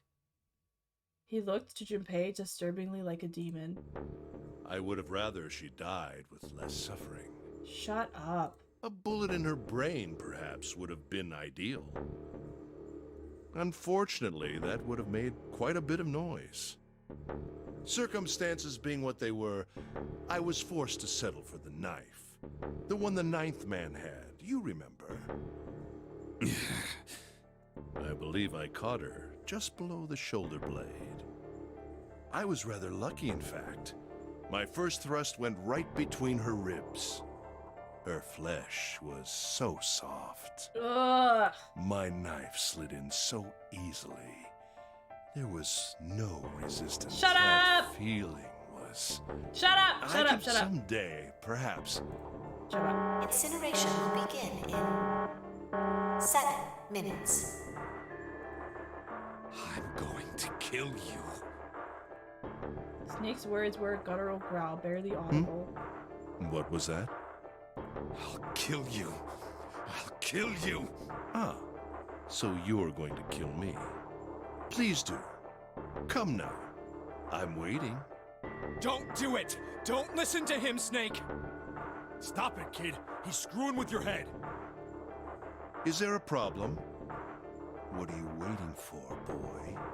Don't you want me to send you to join your sister? Don't! The snake! Don't do it! But Snake could no longer hear them. Snake could no longer hear anything.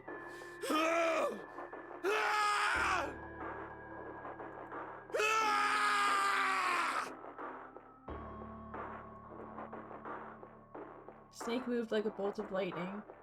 His scream echoed through the incinerator chamber full of rage and despair. Snake! Snake!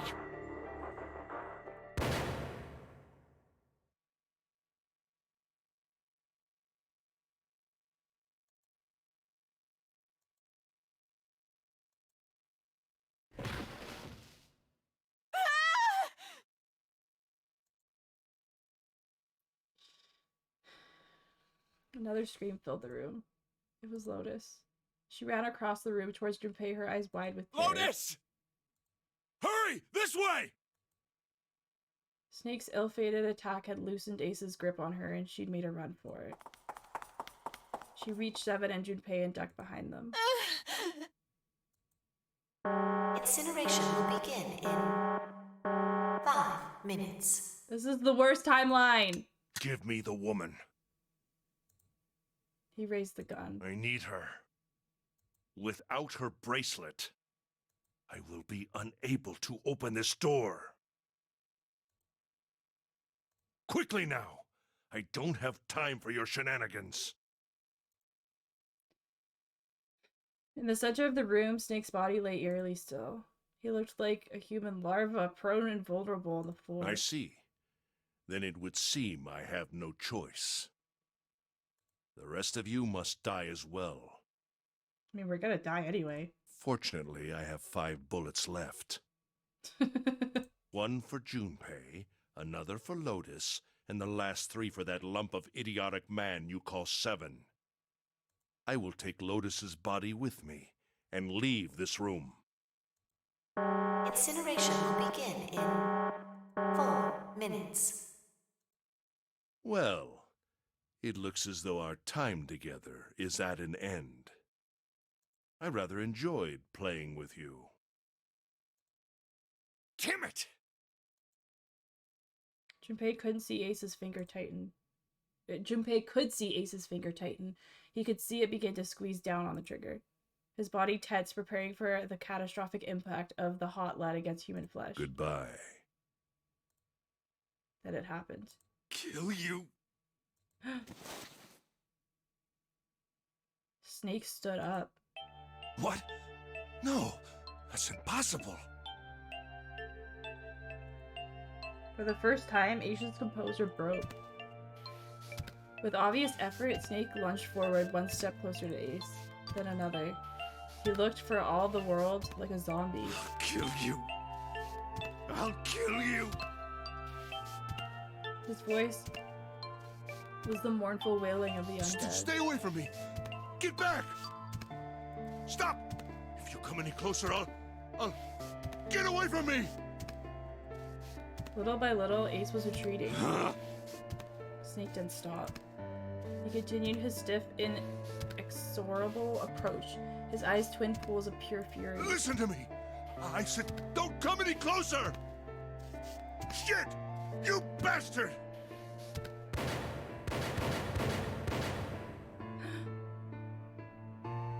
Ace's revolver leapt 5 times. 5 times, the air in the incinerator was split by the cracks of a bullet. Snake's body twitched as the 5 clouds of blood and tore flesh leapt into the air across his body. A fine pink mist drifted from his body and disappeared. Junpei didn't have time to ponder what that meant before. And then his strength was gone. His legs crumbled and his broken and battered body slid to the floor. Incineration will begin in 3 minutes. Finally, you're... Out of bullets. But Snake wasn't done? Hell. Oh my god! Even as the pool of blood beneath him grew, he began to move. He half crawled, half slid towards Ace. One bloody arm wrapped itself around Ace's leg. You won't get away. And the other gripped his thigh with strength that should have been long gone. You son of a bitch! You're a monster! No, you're a monster. Hello? Let me go, damn you! He kicked at Snake with his free leg, driving his foot into Snake's face, his arm, his shoulder.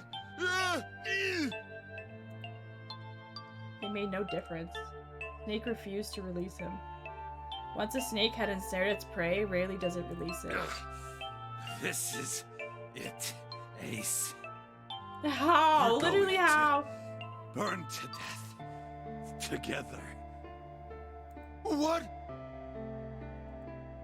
Incineration will begin in 2 minutes.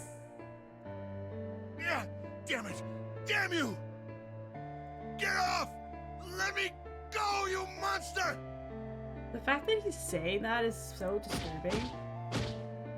Okay, look. Think about it this way. Oh, now he's trying to reason with My him? company owns a wonderful hospital. It has excellent doctors. You're not wounded too seriously. I'm sure they can fix you up easily. You shot him 6 times! You don't have to die. You could be saved. Just let me go. He's gonna die. Pathetic. Begging for your life. Then Seven and Lotus began to speak. Junpei could hear tears in their voices and their words were strange. Snake, that's enough. You can stop now. Yes! He's right, Snake. You've done enough! Come on, Snake, let's go. Let's get out of here. You have to come with us. We have to leave together. Snake turned toward them. He coughed and blood splattered across the floor. Then he smiled, a sad sort of smile. I apologize, but I'm afraid I can't do that. You'd best forget about me. You need to leave soon. I'm going to take him with me. Shut up! Be quiet! I couldn't save Clover. My sister died because of me. Perhaps this will begin to atone for that. Perhaps in the afterlife, she can forgive me. Now go. Go now. You have to go. Incineration will begin in 1 minute. God damn it! Shit! We're out of time! We gotta go! Seven ran towards the exit. Lotus followed him, but Junpei couldn't move. There were white lines down Snake's cheek, where the tears had washed the blood away. He was broken, body and soul, and Junpei felt as though half of his own heart had been torn out. His eyes stung, and he tried desperately to swallow to clear the lump in his throat. Junpei, what are you doing? You have to get out of here now! Junpei's chest tightened, pulled taut by anger, misery, and a cold feeling of emptiness.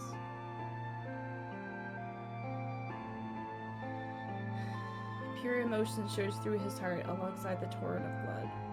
He could feel it building, a tremendous wave growing taller and taller and taller. And then it broke, crashing down with thunderous force onto his shaken, unprepared mind. Snake!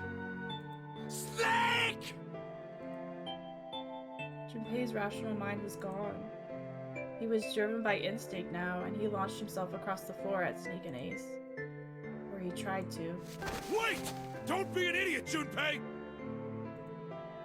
He felt a hand grab him from behind. It was Seven. Not gonna lie, I was very attracted to Snake in that image. I mean, same. It was Seven. Before he had time to react, the larger man had pinned Junpei's arm to his side and was hauling him bodily back towards the door. No! No! I have to help Snake! Snake! Snake! Get off of me! Let me go! Incineration will begin in 10 seconds.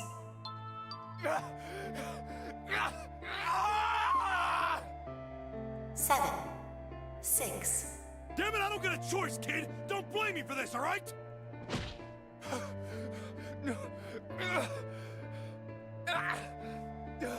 5, 4, 3, 2, 1, 0.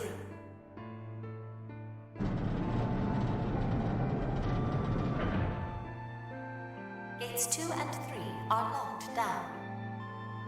Beginning incineration.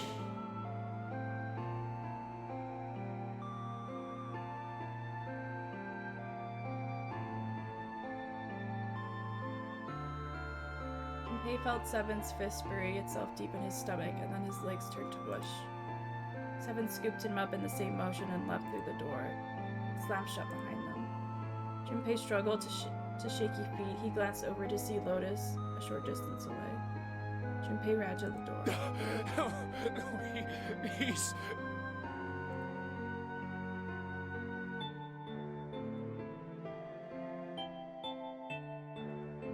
Shit! Damn you all! Why? Why? Why me? I don't deserve this! Answer me! Answer me, Zero! Why? Why? Zero! Zero!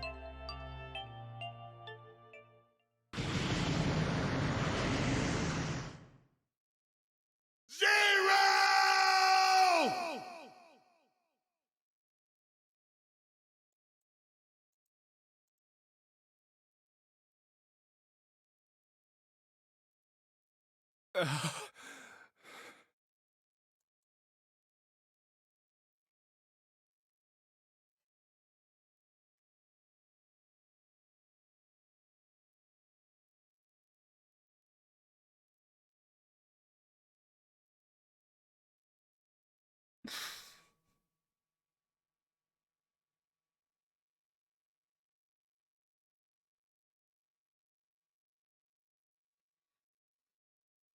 Oh, what the fuck?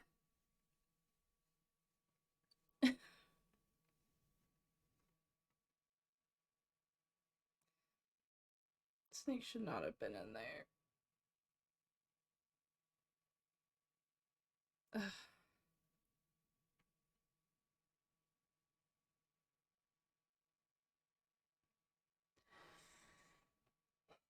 He didn't know how much time passed. He didn't know how long he stood there in front of the incinerator.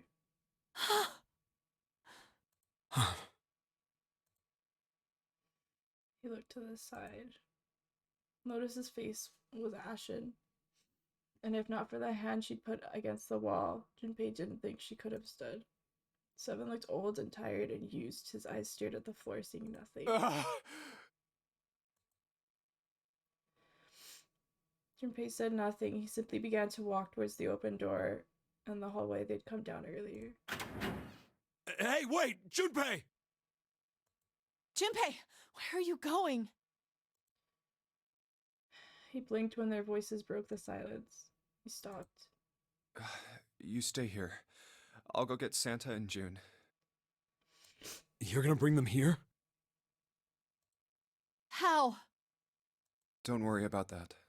Just stay here and wait, all right?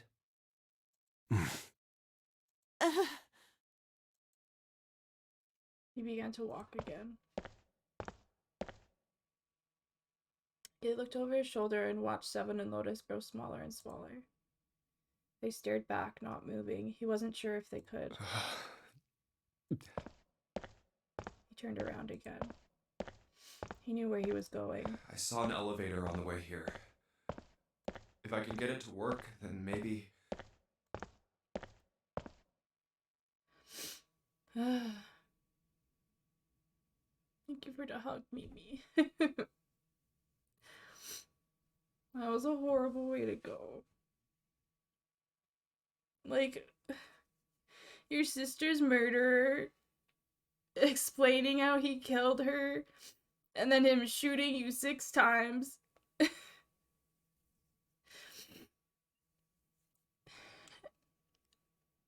And then burning to death.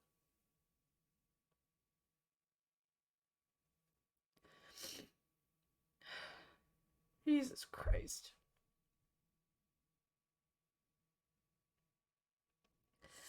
Before long, Junpei found himself in front of the elevator. Next to the door was a button with a triangle on it. Please work.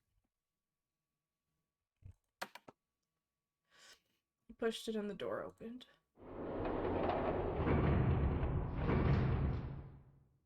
Yes.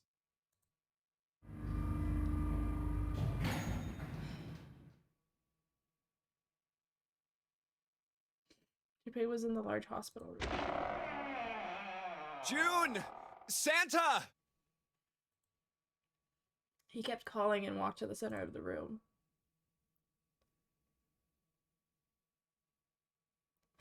But try as he might, he couldn't find them. Damn it. Don't tell me they're fucking dead. I will lose it.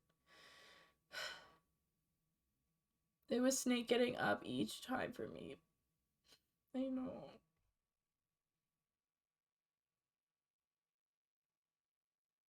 Where did they go? Increasingly frustrated and increasingly worried, Junpei left the large hospital room. He had no choice. He would have to look for them. Junpei's heart was heavy. He couldn't shake the feeling, but there was a part of him that felt it would be wrong to, even if he could. With every step he took, his legs felt more and more like lead. Wasn't the ship sinking?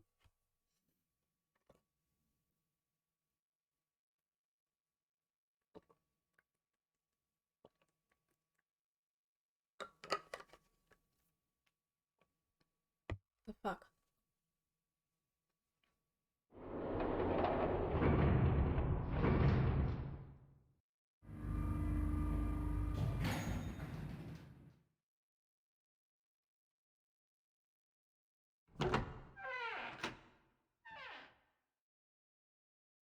Sometime later, Junpei found himself at the chapel. He stepped inside, expecting to find nothing.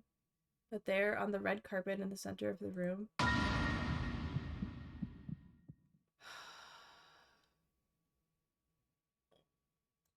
June?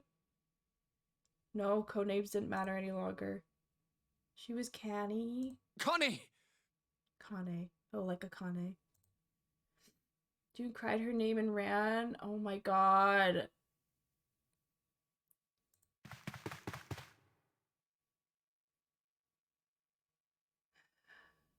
I was just gonna grab a tissue to dry my tears, but I think I'm gonna have more. Like lightning, he ran across the room toward her. Connie!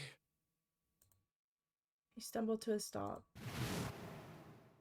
He looked down at her body, lying so still on the floor he felt the icy grip of fear upon his heart.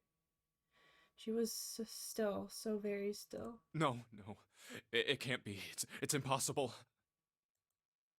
Slowly, Junpei bent down towards her. His hands shook, and he felt very cold and very hot at the same time. He forced himself to look. Her back was moving. Slowly, it rose and fell. Relief washed over him. Connie! Junpei reached down and gently, very gently lifted her up. Connie, are you all right? Jumpy? Oh, fucking God.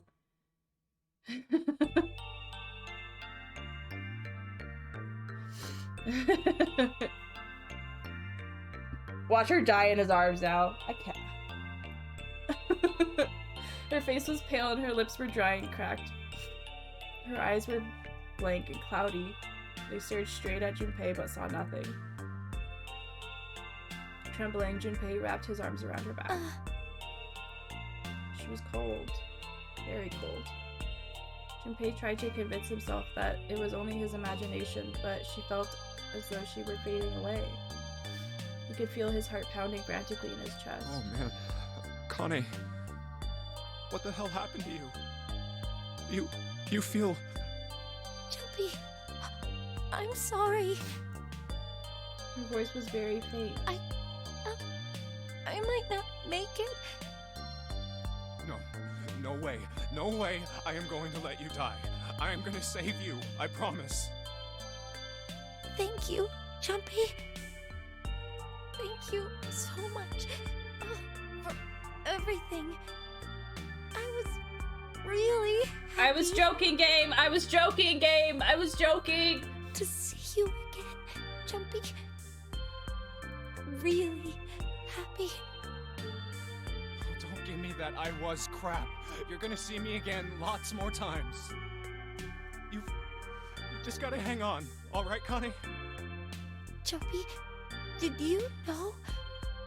You meant a lot to me when we were kids. I've liked you for a long time, Junpei. A really long time. Junpei's vision had gone blurry. It took him a moment to realize his eyes were filled with tears. He could feel a piercing point of heat deep in his heart, like a white-hot flame. He looked down at Akane. There was a crack of static from above his head, and a voice spoke. 0. You son of a bitch! Where are you hiding? Junpei frantically scanned the ceiling for the source of the voice.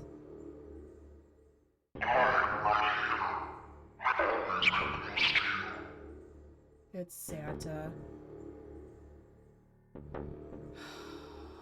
What the hell are you talking about? I can't handle this game!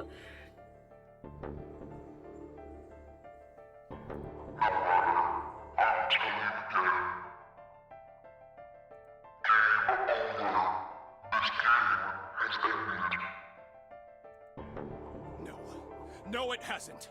I'm not gonna let it end yet. I'm gonna get out of here with Connie. I don't know, Mimi. Santa was the one that was with Akane. That's my guess. Oh, why do you? Clearly, everybody's fucking dying. The wrong path?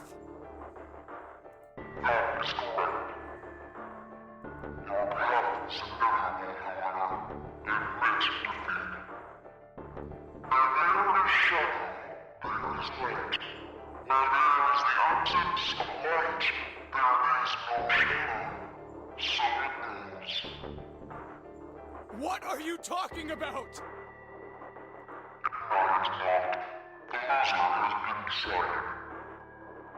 I told you!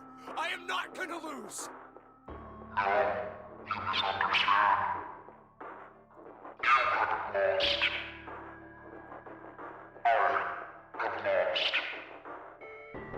What? They didn't have time to ponder what that meant before.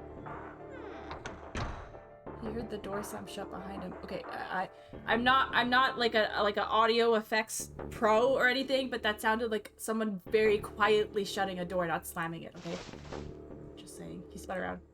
There was no one there. Was it 0?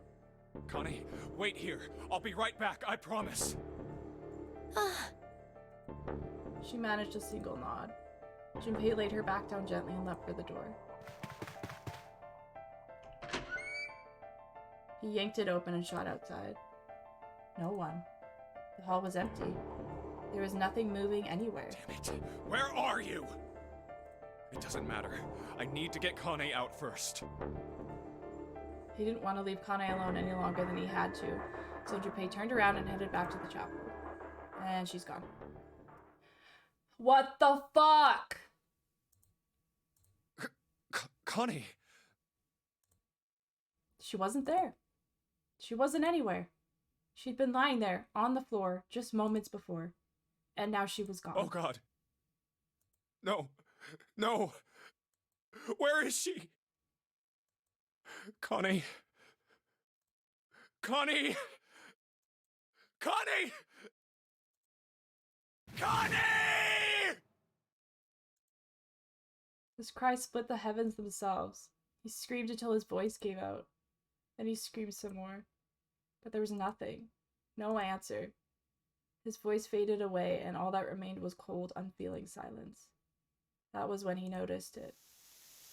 Huh? A strange smell, one he'd smelled before. Wait. This is... What the fuck, dude? white smoke. What the fuck is happening? I don't know! 9 seconds later, Junpei mind winked out. And we're knocked the fuck out again.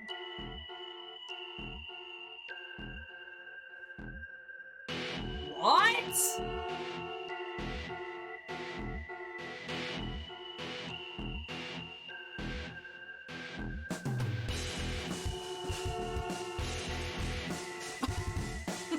What?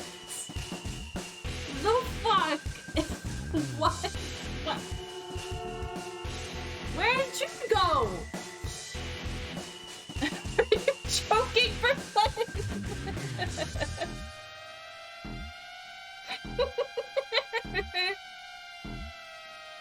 That's how it ends? No, there's other endings still.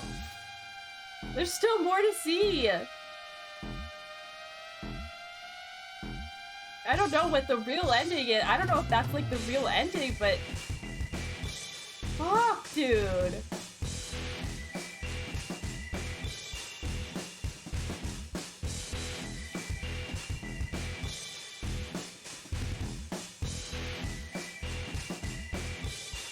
Brooklyn is on vacation. He's with his family. He's probably gonna watch the VOD and fucking cackle to himself.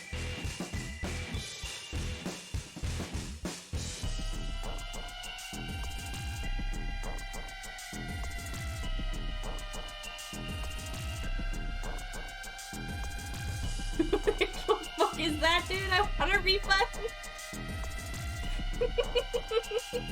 I'm returning this game. The end, or is it? Okay.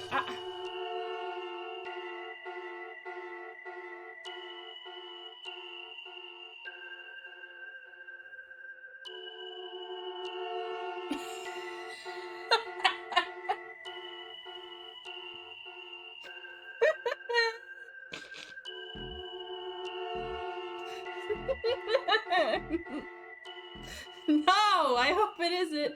I just got the achievement. Chance of loss is not 0. Bitch, what the fuck?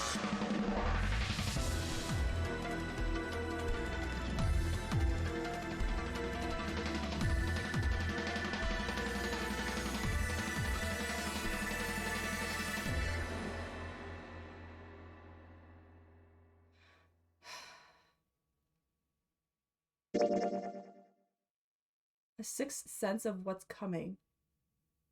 Is another achievement I just got. What the fuck?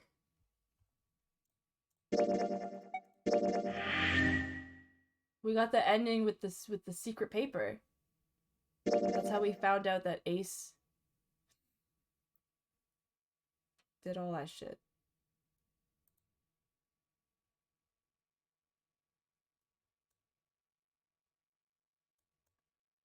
Oh man, what?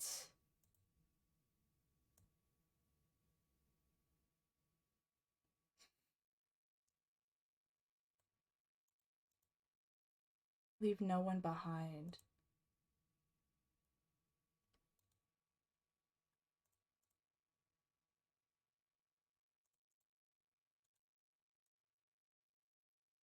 Okay.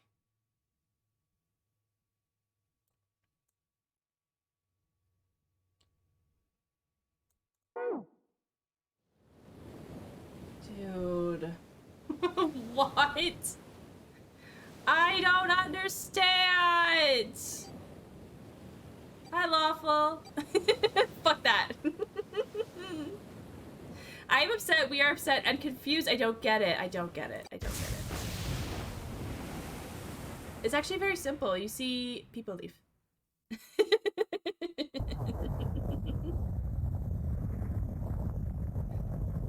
What the fork, dude? What the? Oh my god. Ow. Mimi with the 78? Nice, Mimi. It's because I'm mad. This is bullshit. What? Whoa!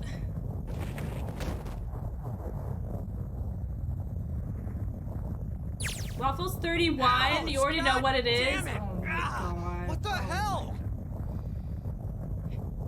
A bed? Waffle Spice, no. I fell pretty far. People arrive. Waffle Spice, yes. That really hurt. Damn, my eyesight's kind of blurry. Must have hit my head. No, wait. How? That's not it. An earthquake. But it's shaking too fast for that. Anyway.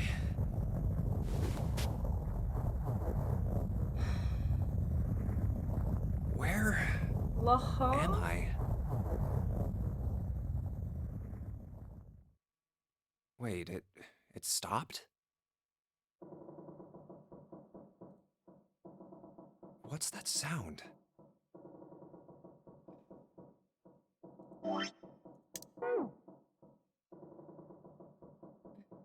So we're starting all over. So I think before next week, I might do a little Googling. 5.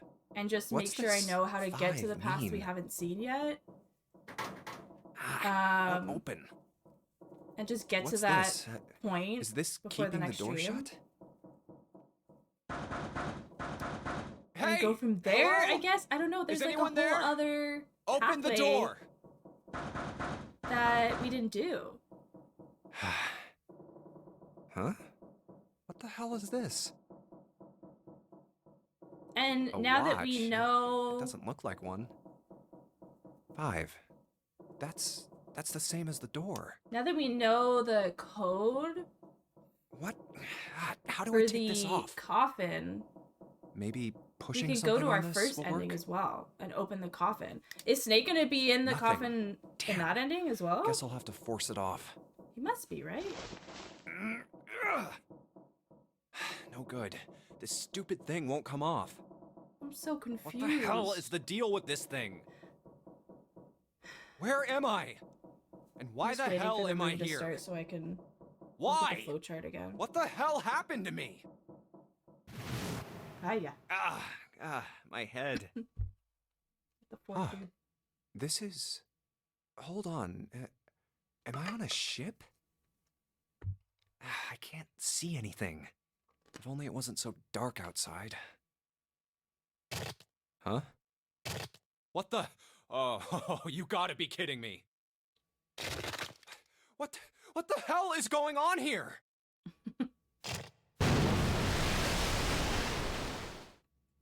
What the hell? God damn it! Hey! Anyone! Is anyone there? Come on, if you're there, say something! God, It's... Oh my it's not god, stopping. Waffle, come on! Not good. Not good at all. It just works! I need to find a way out, and fast. I can't. I can't. I can't with you.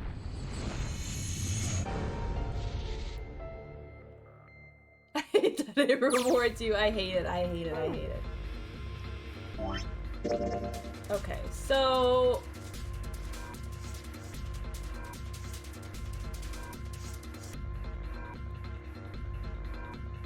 This is what? 3, 7, and 8. So we've gone through 7 and we've gone through 8. So we need to go through door 3 to get over here. And then get to this ending. I don't know what's over here, dude. And then we need to get back over here so we can open this. And then also to possibly find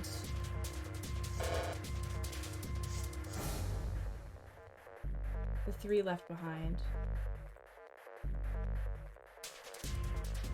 Leave no one behind. The culprit. Figure out what these other 2 are. Oh, what? So I'm gonna do a little Googling, just see, like, not like, I won't like look up the escape rooms or like the ending or anything, but just kind of like how to get to these.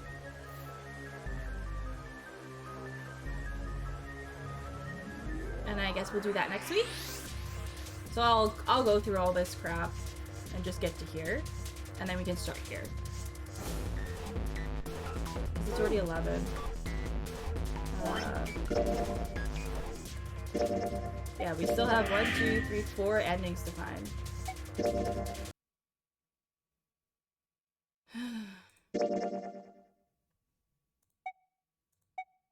And 5 more escape rooms to do. Dang, dude. Dang. That is insane. What the fuck? 999 more like 666. Yeah. You're right. We're all in hell. I don't understand. I don't understand. I need to have a chat with Brooklyn. I need to have a chat.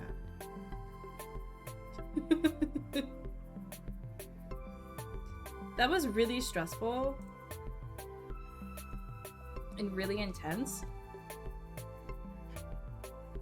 but we did it. Fuck Ace. We still don't know who Zero is. Is Zero Santa? So Ace did the first Nonary game. He said, yeah, I organized it all and I did all that. Clover said that one person died playing that one. Excuse me. So then Zero, maybe he participated in the first Nonary games and he was like, oh, these motherfuckers have gotta go. So I think that there was that list. Yeah, where did Santa go? I don't know. I don't know. He was just gone.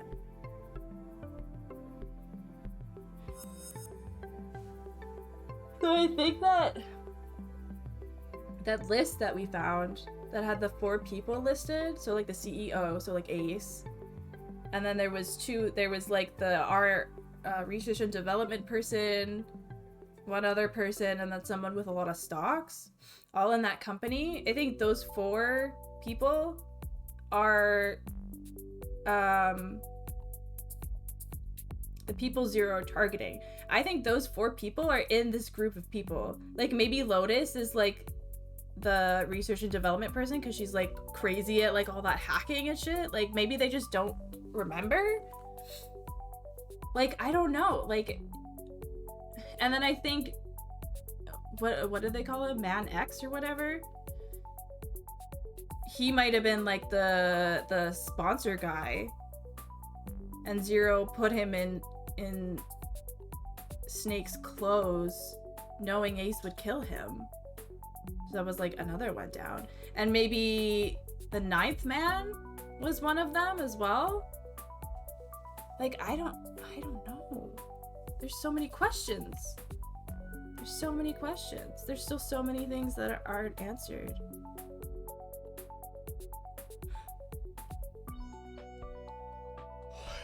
Because Lotus knows a lot of like metaphysical like information. She's taught us a lot of like really crazy fucking shit.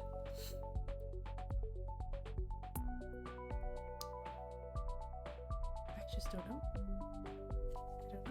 And if so, then why were these other people like Junpei and June and stuff, were they brought in simply to make the 9 people? And like why? Were they chosen at random or like what? Did Zero intend for everyone to survive?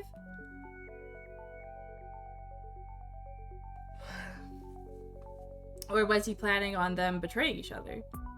And like all this shit. And then he said he lost.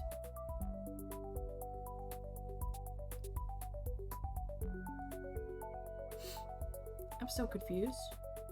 I'm so confused.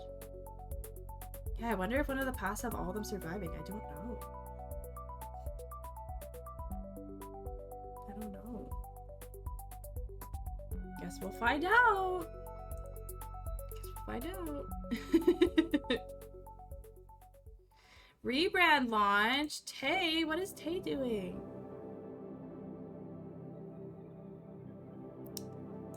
I don't know if Tay's not playing games anymore, but she's doing DJ shit, which is awesome.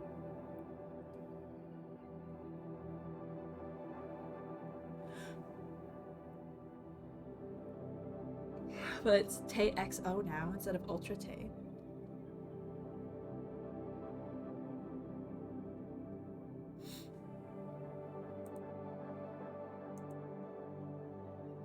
Yeah, I've been lurking in a couple of her music streams. She's really good. It's a good time. She's doing good.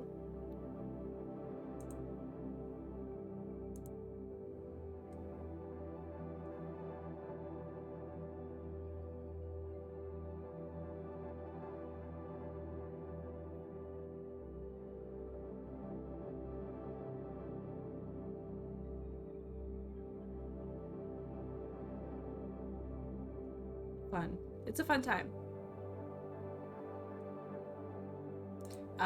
But I have too much anxiety to raid her today, so. There is no Ultra. It's okay.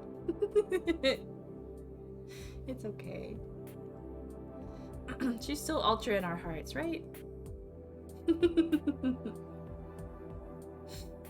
As long as she's having fun, that's all that matters.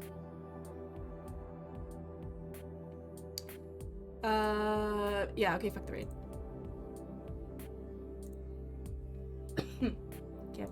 I can't be arsed today. I'm emotionally wrecked. I need to go to bed. Like, I that was so much. That was so much. And you know what? It's funny. I just read or saw or whatever the other day that when you cry, if your tears are like genuine sadness, then your tears will roll slowly down your face because the composition of them are different. If you're like not fake crying, but if they're like not genuine tears, you know those tears that like roll down your face really fast? Those are like non-genuine or like non-emotional tears. So your body like purposely, when it knows you're actually hurting, it purposely slows down your tears so that they're more noticeable and you're more likely to be comforted. Isn't that like the sweetest thing ever? Your body's like, oh, you're sad. I need to make sure that someone takes care of you and notices that you're crying. I was like, what? That's insane. So like as I was crying and it was like slowly like going down my cheek, I was like, remember how I said I wasn't attached to these characters like an hour ago? I guess I was wrong. I guess I was super duper wrong about that.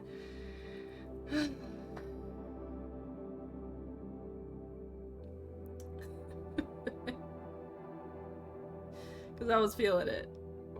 So what you're saying is that Heather's body is really screwing her over with the yeah. Super ungenuine crying emote. Mine too. Mine's a little too dramatic. But like with the emotes, they're so tiny. So if you just had like a little baby tear, you wouldn't even like be able to see it. I'm telling. It's okay. You can tell. You can tell. Oh man. That was a lot. That was a lot. Okay. Am I sure I don't want to raid? I don't know if I want to...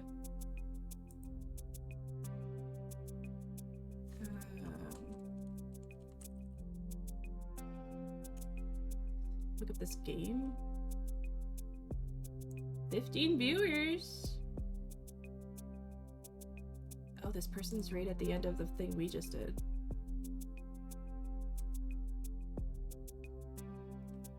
Oh, they're absolutely bawling too. We can't raid right now.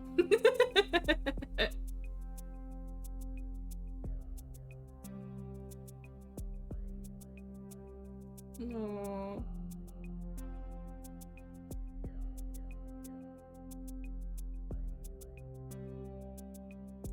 Maybe we should. Maybe we should. Let's go support them.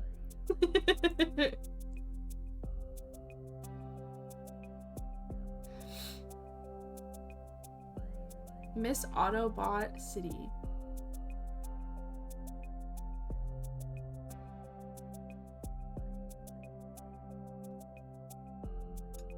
No, maybe not. I'm scared. I'm scared.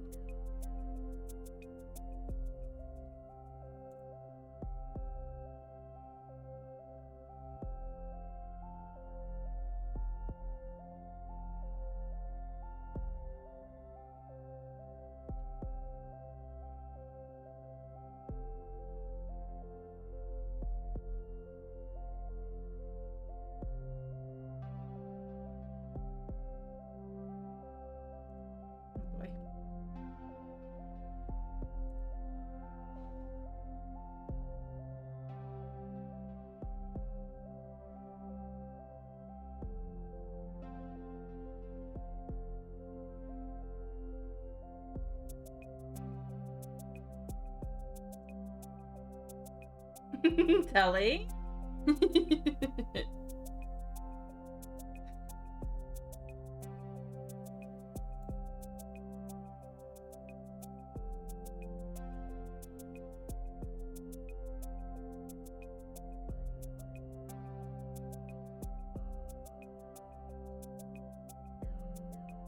Oh my goodness.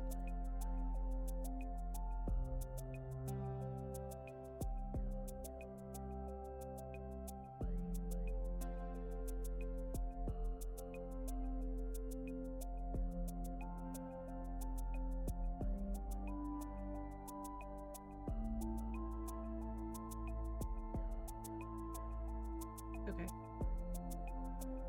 Telling everybody about the birthday? What birthday? What birthday, Lawful?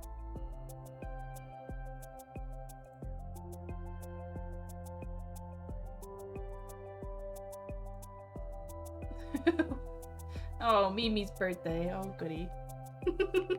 National holiday. It should be. It should be a national holiday. I agree. I agree.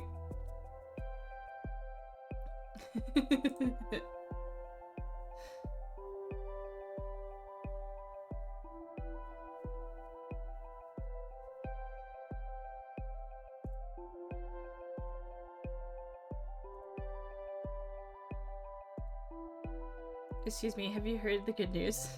Lawful, please.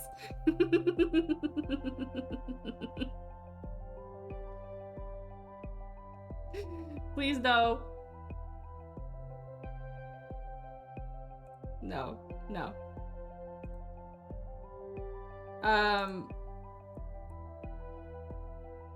Her sub badges are Monokumas.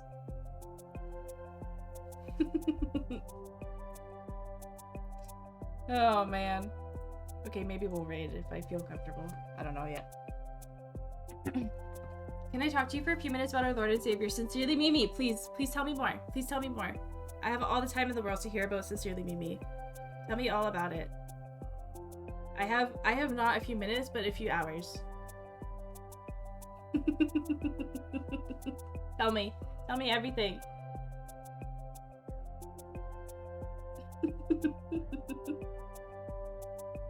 Mimi with the dot. I had to learn about pegging and nodding today in Julia's stream. Just today? Just today? She talks about that all the time.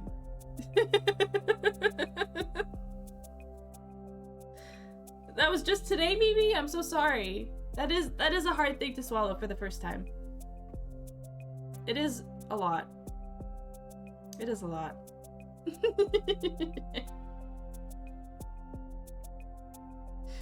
Mildly traumatized. Listen, the world of sex is very strange. It's very, very strange. It's a hard thing to swallow for the first time. It is. It is. Yeah. Well, for starters, she's a wonderful, sweet baby angel. This is true. I learned a lot about pegging and nodding, Julius. Oh my gosh.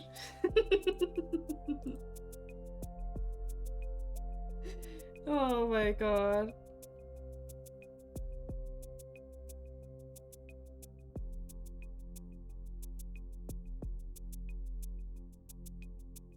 I can't. Have you heard the news about picking it up? No. Lawful though. None of that. None of that. Oh my god.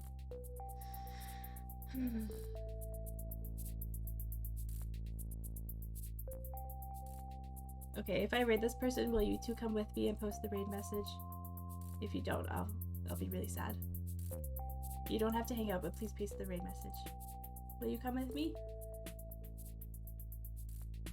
Will you come with me? Of course I will. Okay. Thank you, love. You beans are two of my favorite beans, Lawful. I also love you very much. You're also one of my favorite beans in the whole wide world. Lawfulwood is a good bean.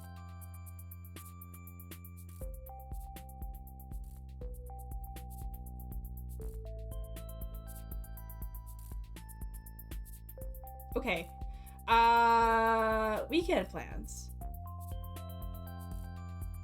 Oh my god, do we need a beanie command? How beanie are you today? We can be spicy beans! Am I about to rebrand and y'all are about to be my beans? No, I hate beans. Why would I do that?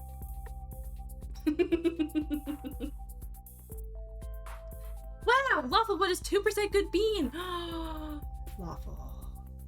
That's some milk bean right there.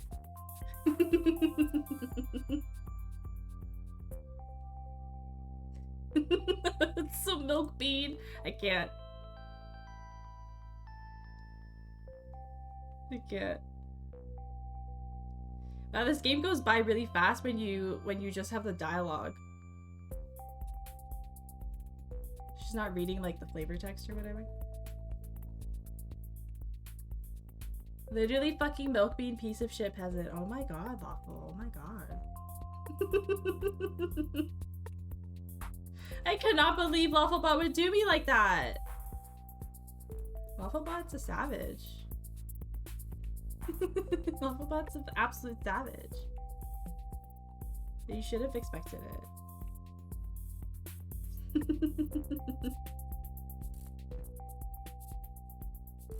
Oh, Mimi, what's your beanie?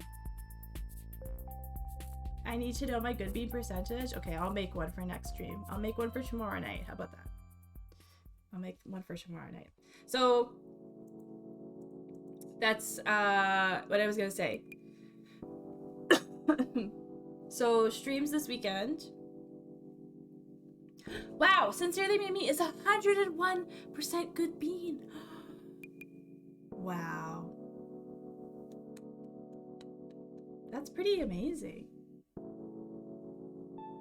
I love that for you, Mimi. Oh, my Lenta! Oh, my Lenta! Oh, I got the hiccups. Oh.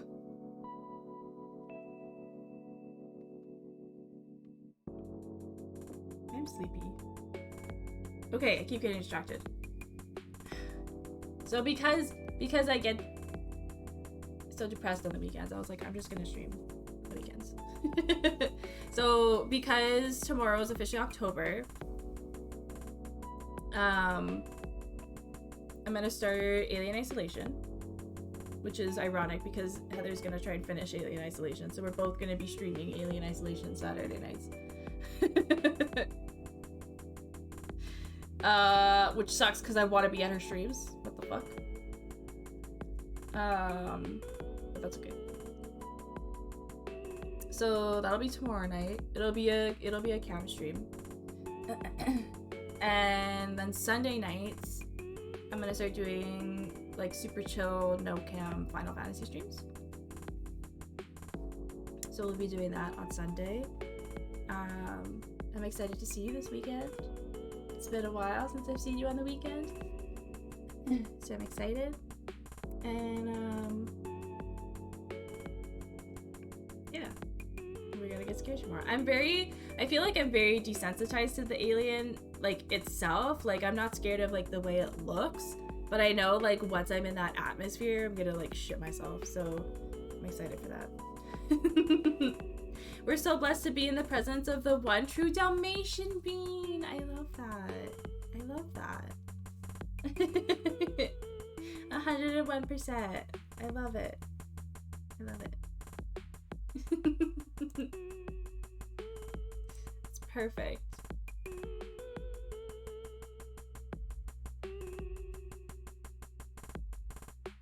Yeah, so she just finished. She just finished that ending that we got.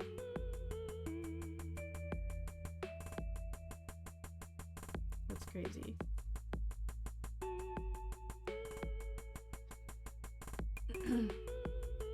What just happened? John Daggy gifted me a tier 1 subscription to TXO. Amazing. That's really exciting.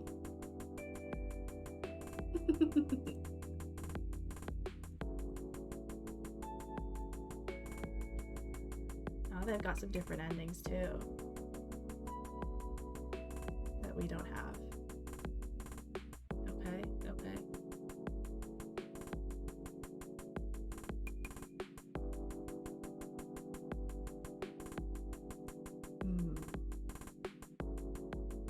Okay, never mind. I'm too scared. I'm too scared. I'm too scared. We're not ready tonight. I love you guys though. I love you. Thank you for hanging out with me. That was absolutely wild. I can't wait to see what else is gonna happen. Very, very intrigued. So that's it. That's it. Thank you. Thank you, thank you, thank you. I love you, Mimi. I love you, Lawful. Thank you. I love you so much. Have an amazing Saturday. I'll see you tomorrow night. And that's it. Mimi, I don't think I ever did your hydrate or dehydrate, but I actually finished my wine, so it's all gone. So thank you for redeeming.